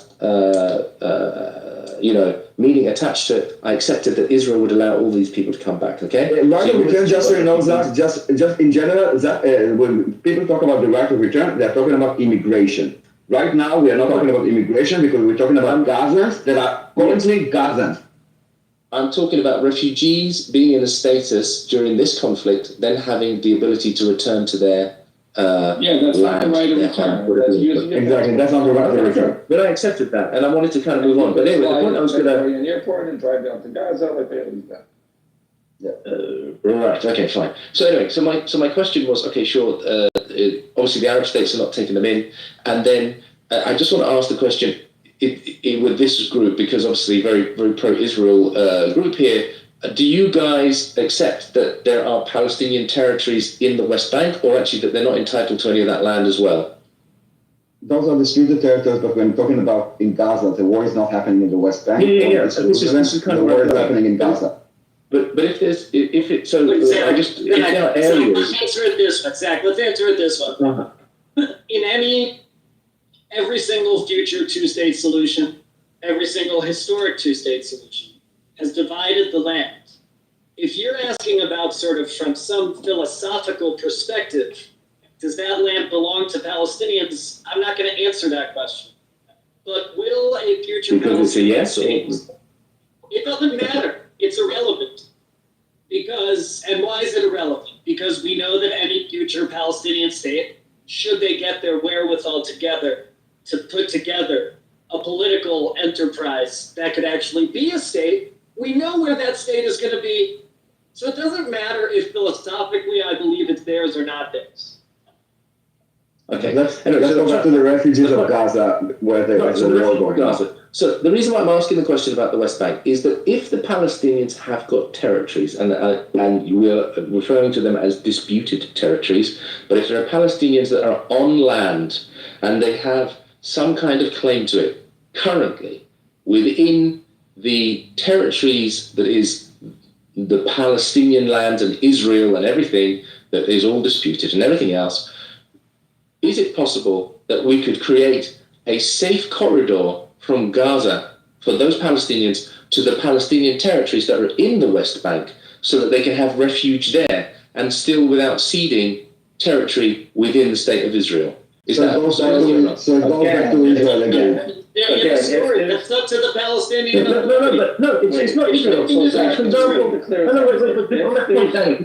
Just very quickly, guys, just very quickly. I'm saying I've accepted the Arab states won't do it. I've accepted that the Israelis will not take these people in, but the Palestinians have other land in that land mass. I'll answer you very quickly. So why would we not say, okay, you can move to the West Bank?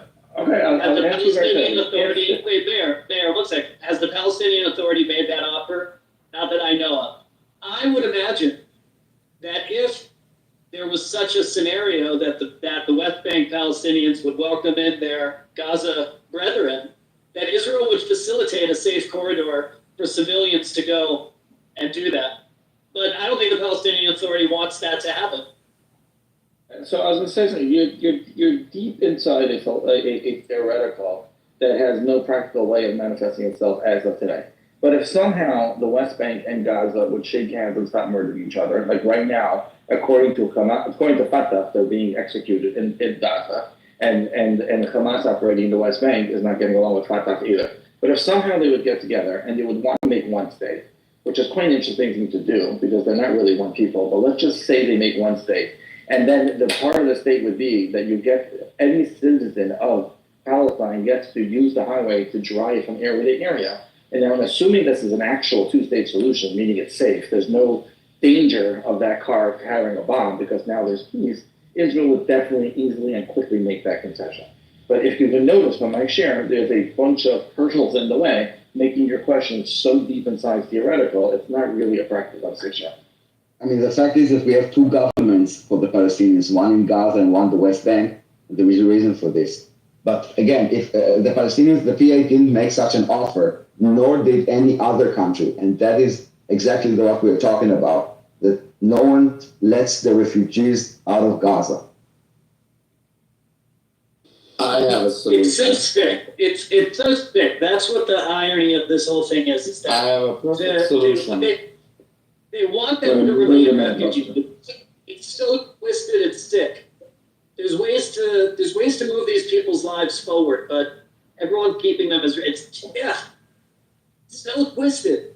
Like, yeah, all the people that are supposedly pro-Palestinians are the ones that we have to fight in order to save Palestinians' life. This is like the twisted part of it. Like, they prefer to blame Israel than to save Palestinians. They rather that we would be defamed, and all like through the entire conversation, all the figures are pointing at Israel with zero proof. It's just like maybe Israel would not allow them, maybe Israel will take over, maybe this, maybe that.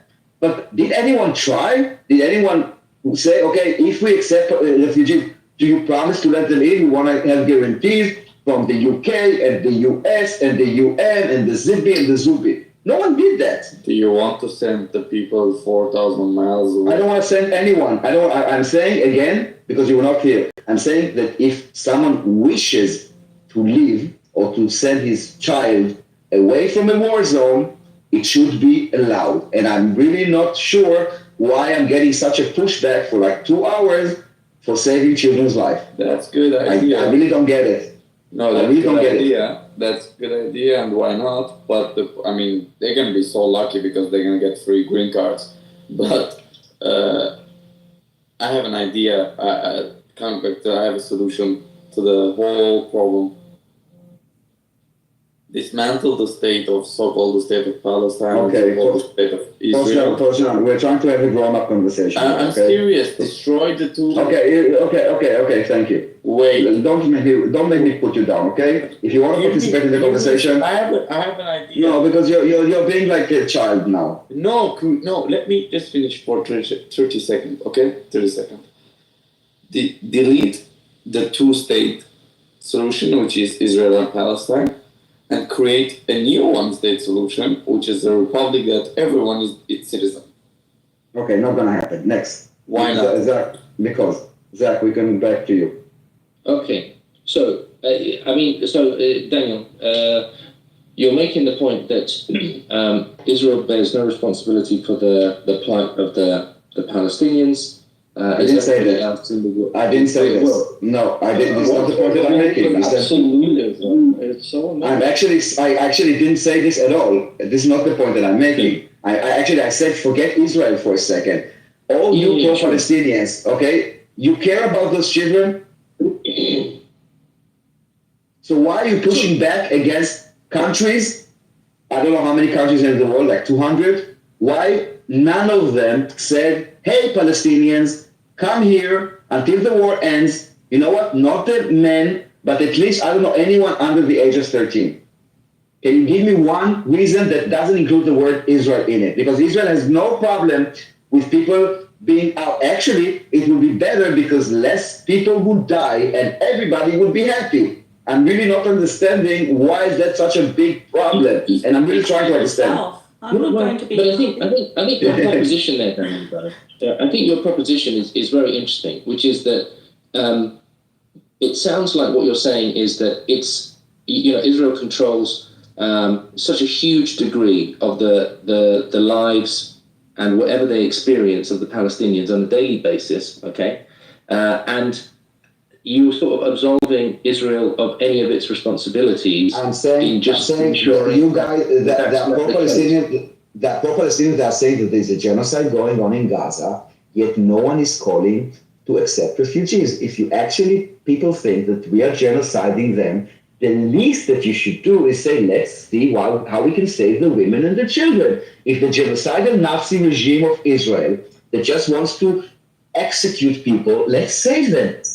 Forget about Israel about it, but no one is doing anything to save those lives. Because they prefer to sit here and blame Israel for everything. Israel is not responsible to let them out, okay? I'm again saying we don't want to push them out. I'm saying if they want to leave because there's a war zone, I know that I would do that. If I had a child in Gaza now, I would do anything I can to get him to safety. You know what you should do, Daniel? Play with Zach that other role play that we were doing with Soren as well, but I think it was a good exercise. So Zach, if you're the prime minister of Israel, and actually put yourself in the shoes of him, if you're the prime minister, how would you manage the conflict after you are attacked? 200 something people of your country and our country's Jewish people have been taken away.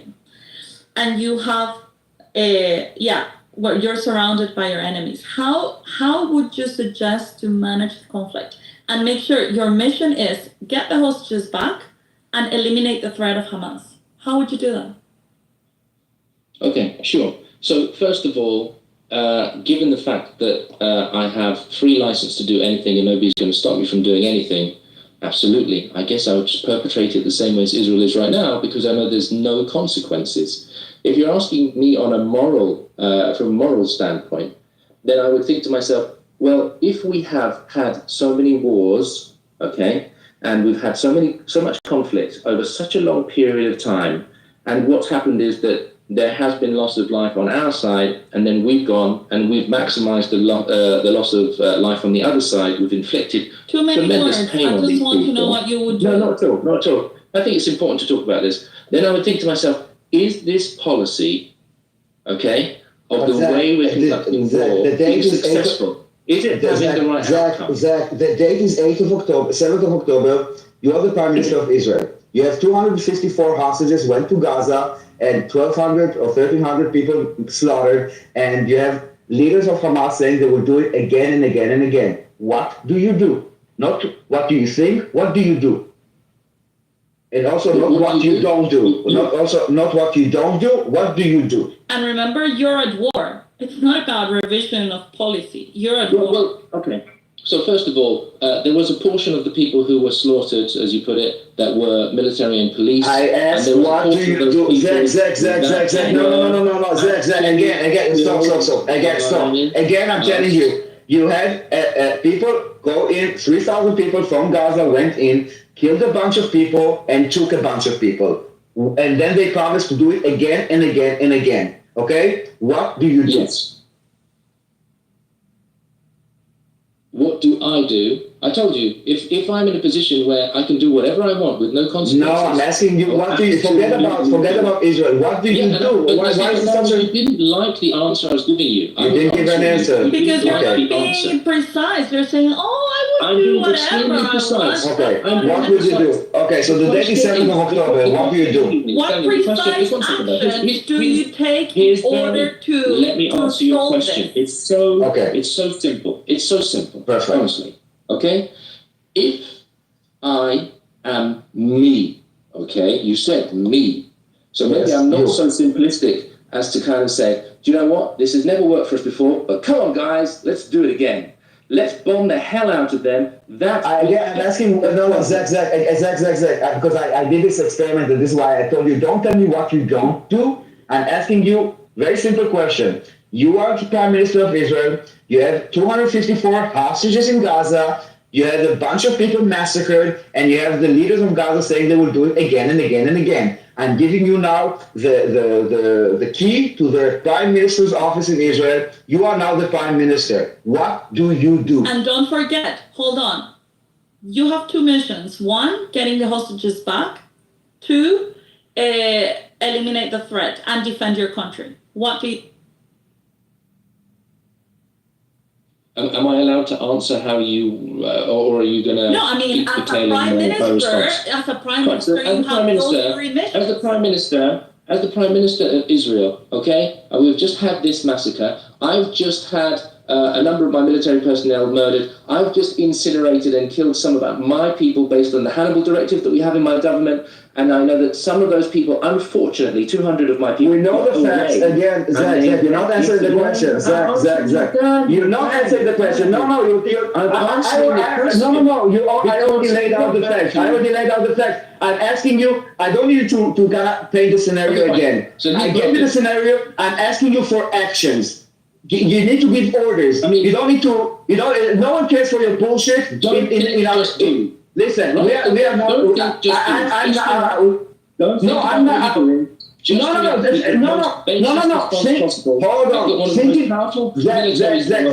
Zach. Hold on. I understand it's a hard question, okay? But you are now in command. You don't need to bullshit people. You need to give commands, okay? The IDF needs to do this. They need to do that. Give me actions, tasks. What do you do? All the thoughts, keep in your head, okay? That's fine. Make up whatever reasoning you need to do in your head, but then tell me what do you do as an action. Okay, here's what I do. We have well-established mediators between the Israeli government and the Palestinians, Hamas, political arm. And so then I would basically say to them, here's an ultimatum. You bring everybody back, or we have a horrendous war, but what do we do to fix some of this stuff, guys? I can't continue in this way forever and ever. That's just mad. Okay, so they say we don't bring the hostages back. What do you do? You said that we told them so then what do you want? Okay, Netanyahu told them we take the hostages immediately. They said no. Daniel, I'm now Israeli Prime Minister. You, Daniel, are now the head of Hamas. Okay? So, Daniel, Give these guys back, otherwise there's going to be a complete shitstorm. Your response is? No. Okay. Why not? I don't need to You give the don't tell me answer. why not? No, because that will be good for my cause. No, because it will be good for my cause if you now go in, like I don't want to explain. I just tell you no. Whatever. I just tell you no. I can give you a reason. I just don't want to go into the reason. I want to stay in actions. If you want to know why, I will tell you why. The response But is no. you want your hostages, you need to give me all your land. You need to leave Israel. Sorry, which one of you is the head of? Which one of you is the head of Hamas? I'm sorry. Is that I will tell you. Okay, I want you to release all the. I want you to empty all the prisoners. I want you to give us more land. I want us to. I don't know whatever, but I want to. They want all the land. They want But basically, I say no. I say no. I tell you why I say no because I tell you what I say no because I want you to react. I want you to go into Gaza. Okay. So I say no. Okay, fine. Okay, so you said no, and I said okay, that's not cool. So you said you want some prisoners. Okay, so no, I said no. I said no. I just said no. You said a minute ago that you want prisoners back, right? You said that, or are you taking that back? For now, I said no. I said you said bring them back. I said no. So you don't want anything. You don't want anything. You do just want me to bomb you. Yes. He wants Israel. He wants to kill all the Jews. I'm also saying what happened because this is what happened. We told them immediately or else, and they didn't reply. I actually replied to you and I'm saying no. You can also say that I didn't reply to you, and you got no answer from me.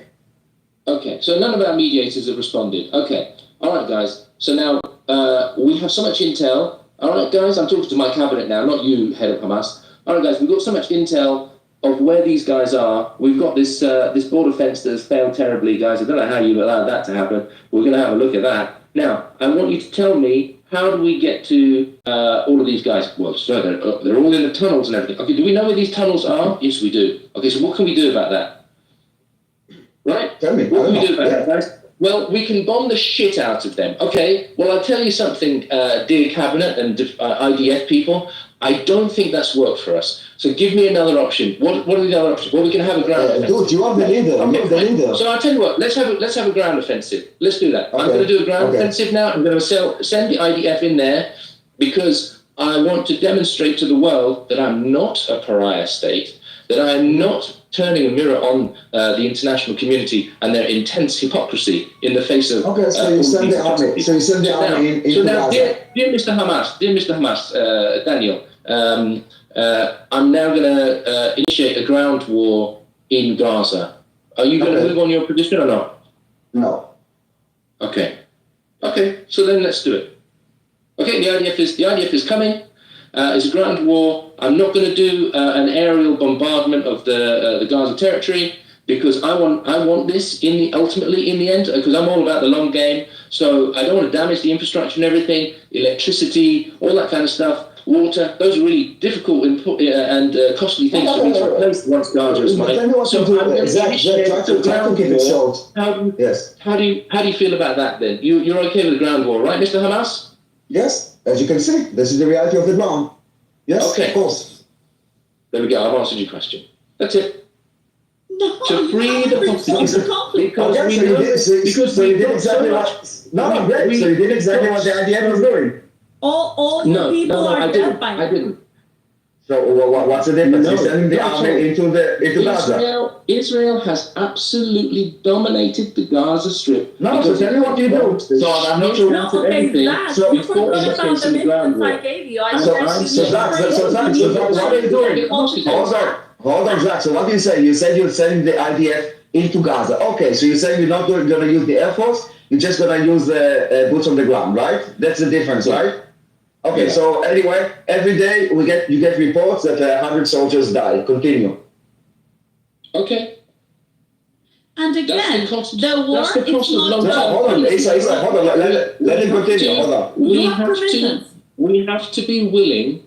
Okay, if we want long-term peace, we have to be willing to really decide if we are going to put blood down to secure that peace. And that means You decide, Zach, you are the prime minister. What do you do? You're sending the army.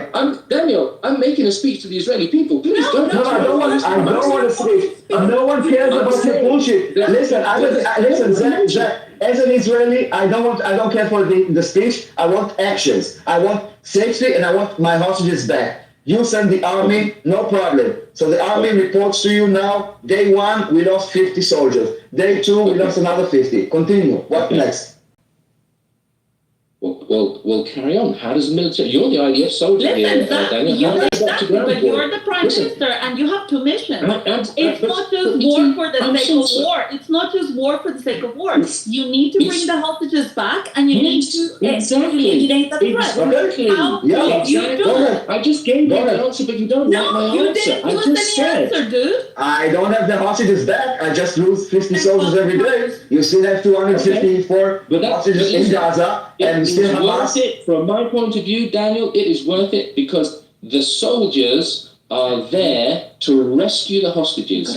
I do not want the world to think no problem. where all those hostages are, that I don't care about the hostages. I care about the hostages and I want them to come back. And I know you don't. I know the world is going to think that I don't care about the hostages because of the Hannibal Directive and killing Israeli citizens. No, I get Zach. Try to stop with the propaganda, Zach. Try to stop with the propaganda and stay with actions. You must be stay with actions. Stay with actions. Stay with actions. Junaid, in 7th of October, there is no Hannibal Directive in Gaza, okay? You are losing 50 soldiers per day because the Hamas is putting the explosive devices and mines and shooting at your people. And they still have 254 hostages and they're still firing rockets at Israel. What do you do? Okay, so Daniel, here's the thing. You said I'm the Prime Minister, you want action. I've just initiated the Hannibal Protocol, okay? That's my first step because I don't want hostages to be taken. That's No, they're already in Gaza. They're already in Gaza.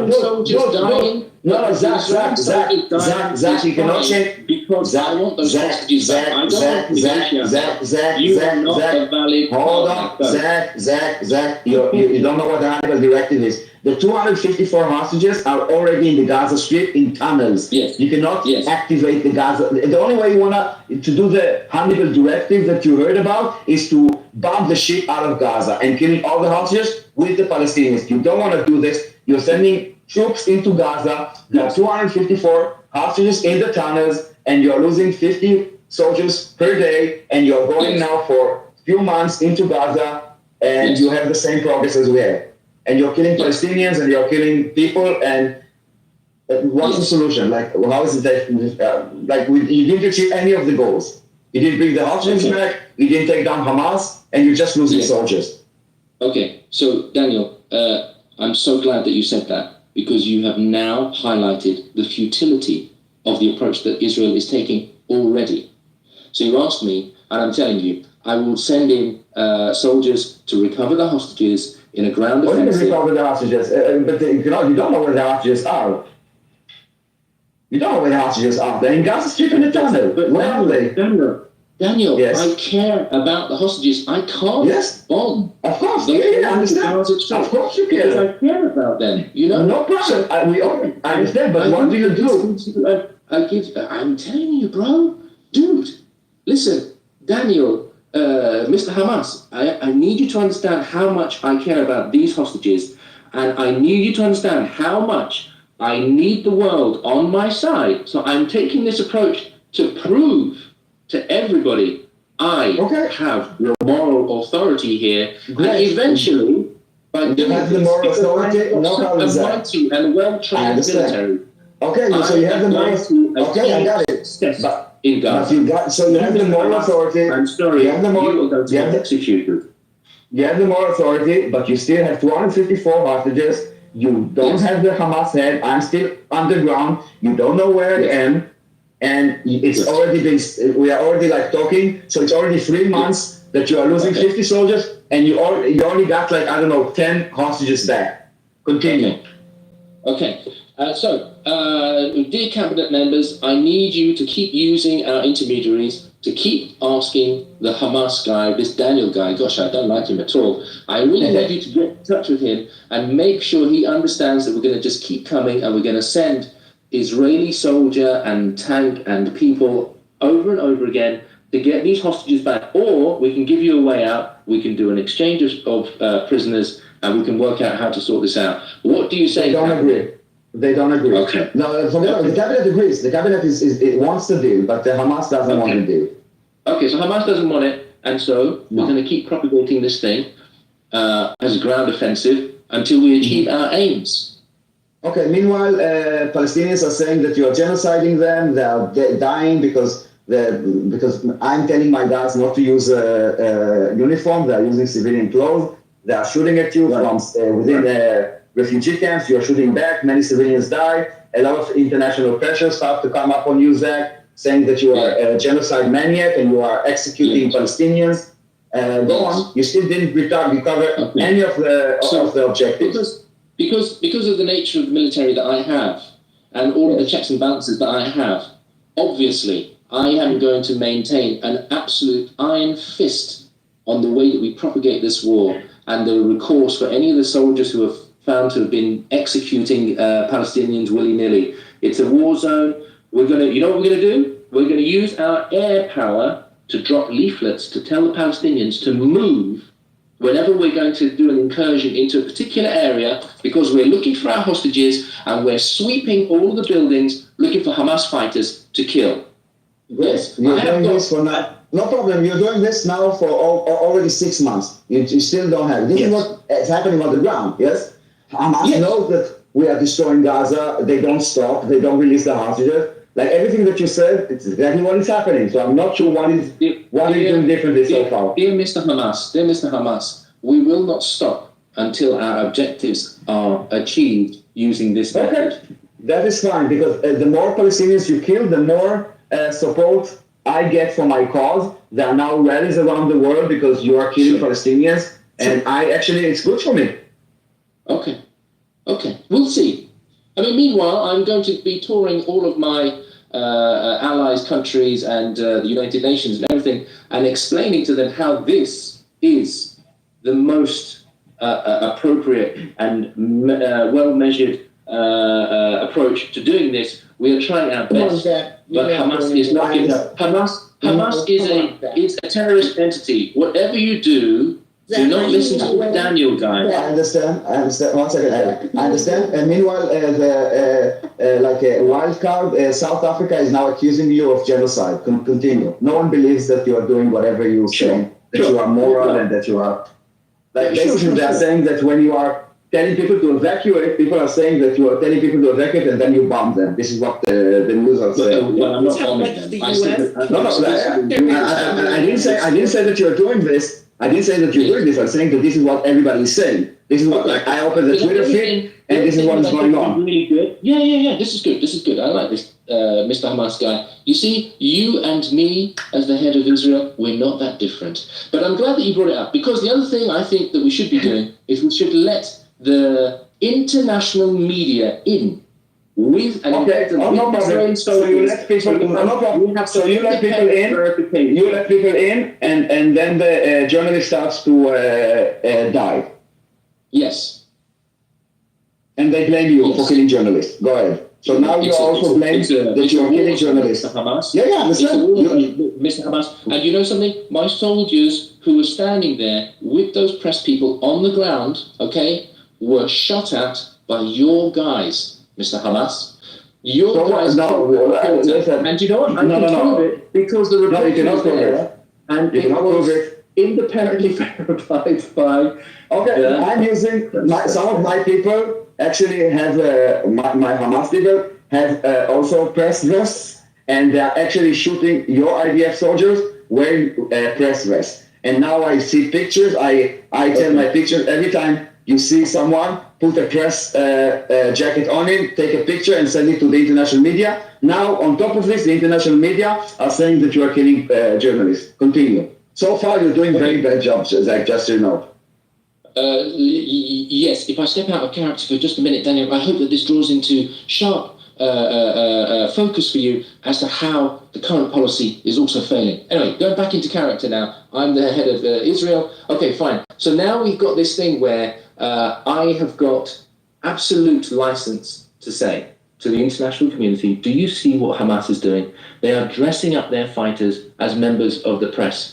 Is that not the most despicable thing? And you know what? It's verified because once we found the dead Hamas fighter that was dressed as a press person, we looked on their body for all the identifying documents that press people do carry in war zones, and there were none that were found. And by the way, how come that this press guy was basically holding a AK-47? It's remarkable. The deaths. You planted it. You planted Daniel it. I'm telling the world that you planted it. Well, I mean, I will allow the international press, the other members of the press that are embedded with the Israeli army, to verify this stuff. I will have international independent verification done, because nothing is more important to me than maintaining the moral high ground in this. I don't want people to accuse me of carpet bombing such a tiny little territory with 2.2 million people. Where on earth would they go? Those damn Arab countries. My enemies will not allow them to come in at all. Zach. We've been doing I will stop it. We're doing this for 25 minutes. You gained nothing but killing a lot of soldiers. You brought 0 hostages. You didn't bring any safety and security back to the land. You only tried to be moral, as if which you gain nothing, because everything that you tried to do moral was twisted and presented as if you did the opposite. So Zach, I try to do this exercise with yourself, okay? And you will realize maybe that first of all, Israel is all the accusations are bogus, and if you have anything that is useful, go ahead. But nothing that you said brought any progress to the Israeli people. The hostages are still underground. There's still safety and security issues because Hamas is still launching rockets daily into Israel. The people are hiding, and you don't want to harm anyone. So the tunnels are still intact. So we are moving back and forth from down the street. Every time you move forward. What I'm saying is, you don't want to bomb. You said you're sending soldiers. You don't want to bomb anything. So we still have the tunnels, and whenever you go to one area, we move under your feet, we go to another area, and we're doing this now for a year and a half, because according to your rule, according to your strategy, it will take longer with less results and more people dead.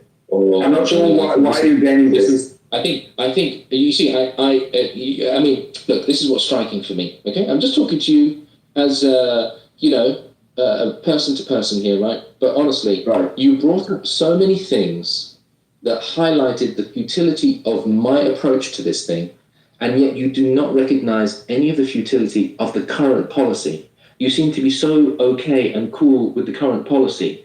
And the question is, you didn't give me any other policy. You're doing worse. You're doing worse than what we did. But you see, look, Daniel. You were going to carpet bomb, and nobody does carpet bomb anymore. But you were going to carpet bomb. You would have really been. That's not what was going to happen, El. It's so nice to see you come back. I really miss you, honestly. Zach, you're just the only thing that you did. The only thing that you did, Zach. The only thing that you did, and I guess because you are anti-Israel, the only thing that you achieved so far is killing hundreds of thousands of Israeli soldiers. Yeah. That's it. You gained nothing. You got 0 hostages back, and you made no difference in Gaza Strip because all the infrastructure is still there. All the Hamas militants are there. You're just killing every day 50 to 100 IDF soldiers. And by the way, every time you kill a soldier, the morale of your army is kind of going down. People are starting to leave the country. They're losing faith in you because you are sacrificing the soldiers. You just killed Israeli soldiers. You did nothing except kill more Israelis. Okay. And I think you forgot. I think you forgot your role. And I think this is the problem with this game, that you try to still be. You basically care more for the Palestinians than to the Israelis. I told you that you're killing every day 50 to 100 soldiers. Okay, I will go on. You don't give a fuck that you killed 30,000 people every month. In this war, if according to the numbers that you're giving me, 100 soldiers per day over a span of a year, you know how many soldiers you just killed? And you didn't give a fuck about it. because you want to be in the moral high ground. Because, by the way, not only that you are not in the moral high ground, because whatever you did that you think is moral, on Twitter, they're saying the exact opposite. They're saying that you are indiscriminately bombing. They're saying that you are raping people. They're saying that you are executing people. But every time you arrest someone, they're saying he was a journalist or a civilian. So you don't have any moral high ground, okay? You are basically blamed to be a genocidal maniac.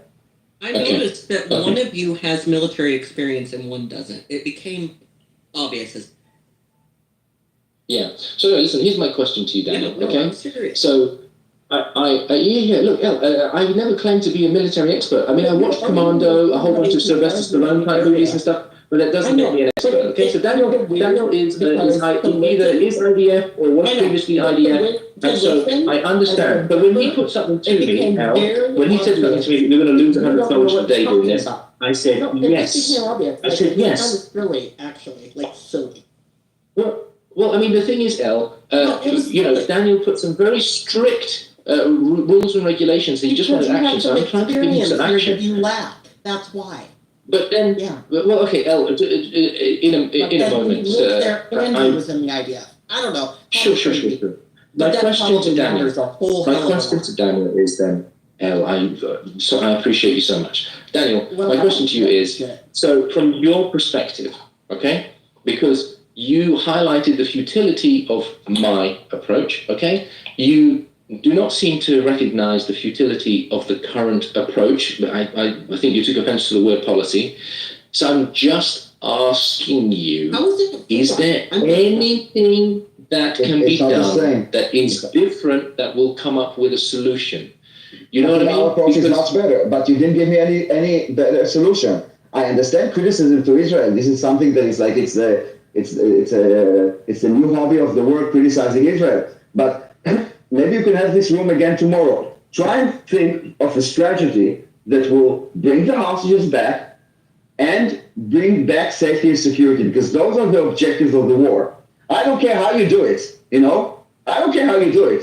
And remember, Hamas, I will do anything I can to manipulate and take advantage. I will put children in harm's way. I will make sure that children die. I will not wear civilian clothes. I will wear civilian clothes. I will plant mines for your guys, but sometimes those mines will blow up and kill Palestinians because they don't know who steps on them. I will booby trap many places in case your IDF soldiers will come. Again, those booby traps don't know who they are and they can explode also on innocent civilians.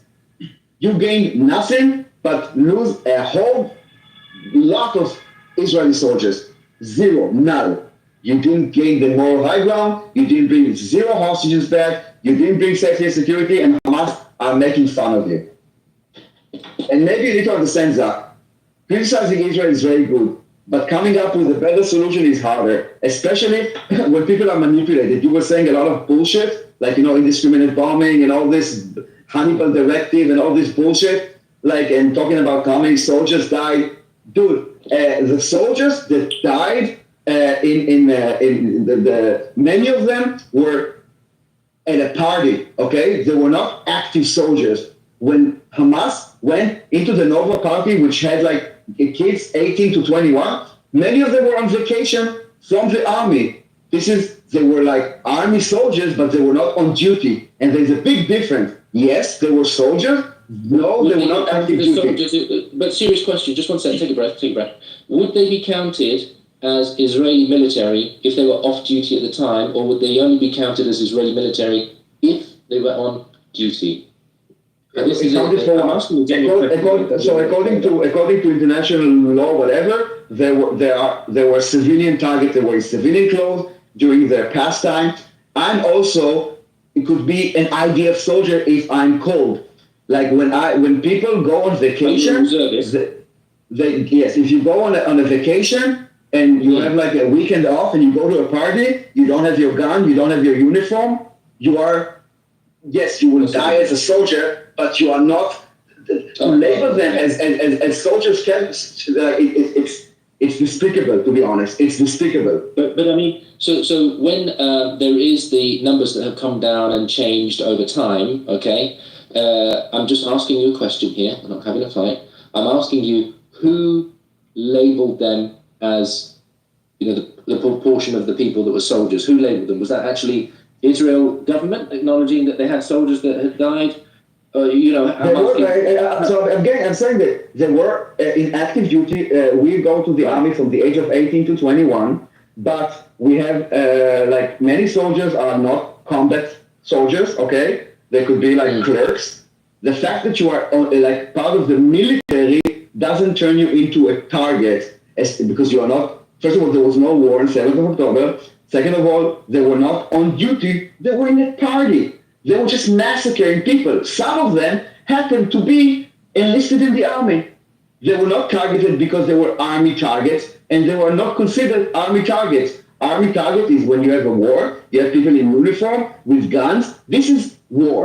Not just shooting people that are enlisted in the army as clerks and as secretary and as I don't know what, firemen. This is not considered, yes, but no, because they are in duty, then we consider them on duty. They died during duty, they didn't die on duty. It's a bit of a difference. There's during, like when you die during military and during an active duty, it's not the same thing. They were not fighting, okay? They were at a party. Some of them were just high on drugs, whatever. They were like on vacation, okay? You get, every 4 months, you get a week off also. You're not a target when you are a week off. You are a target, a legitimate target as a military when you are in active duty. Active duty, not enlisted, active duty. They were enlisted soldiers, not in active duty. So the numbers that you saw, yes, many of them were soldiers because the party was for young people, and anyone almost that is between 18 and 21 is enlisted. But they are not targets, and they are not legitimate. There were kids that went to a party. Okay, thank you for clearing that up for me. That's good. Not good, but my Helen. And a lot of the things that you need to understand that Hamas, the reason that I said no is because Hamas knew that Israel would retaliate, and this is why Hamas never prepared the population.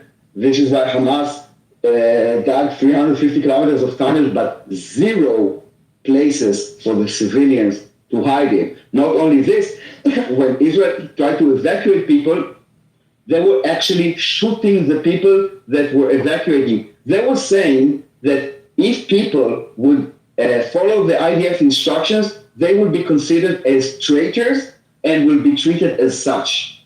So if you are fleeing for your life, you will be considered a traitor.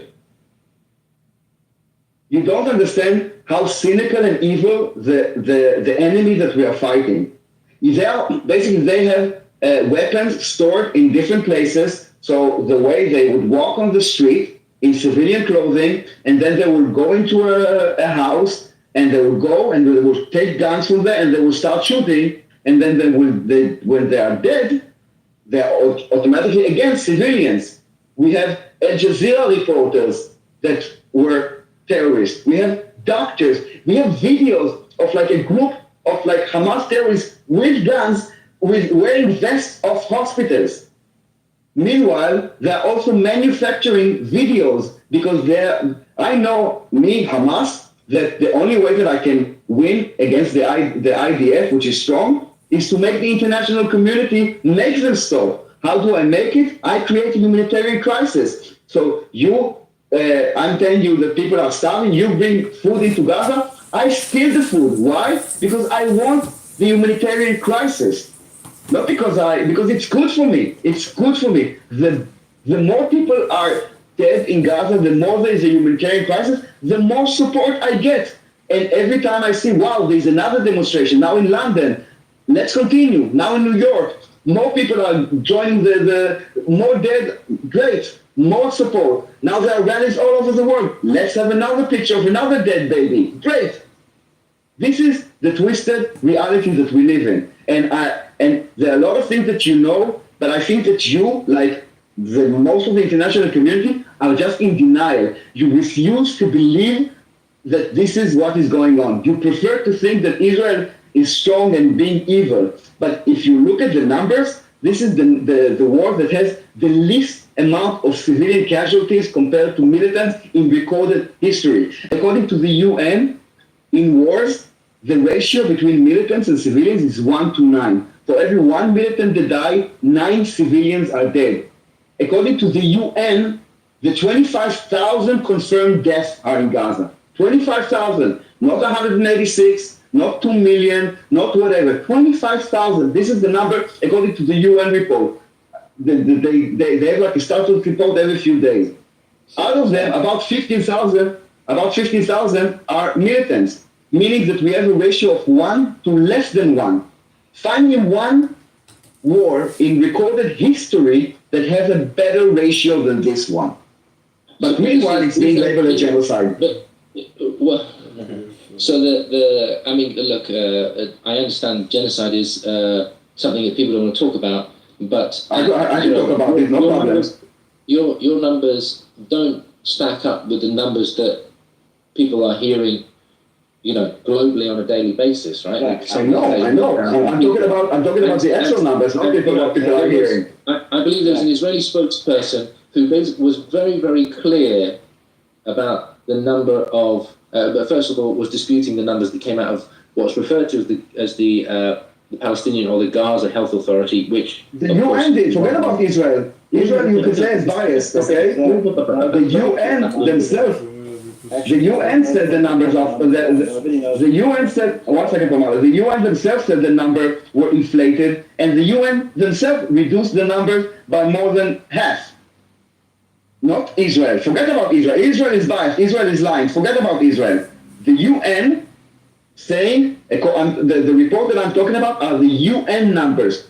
They are talking about 25,000 confirmed dead in Gaza. This is the number, and I will show you the report. They have like a situation update every like 2-3 days.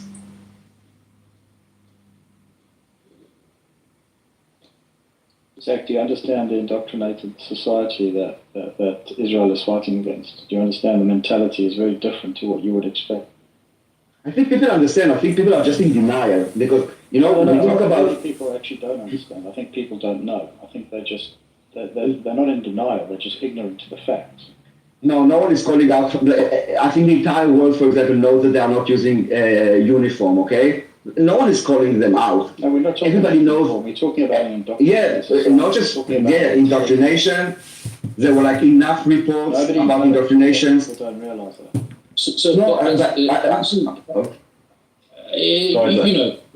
Again, just to kind of put this out there, okay? So let's say I consume a lot of the media that is global, okay?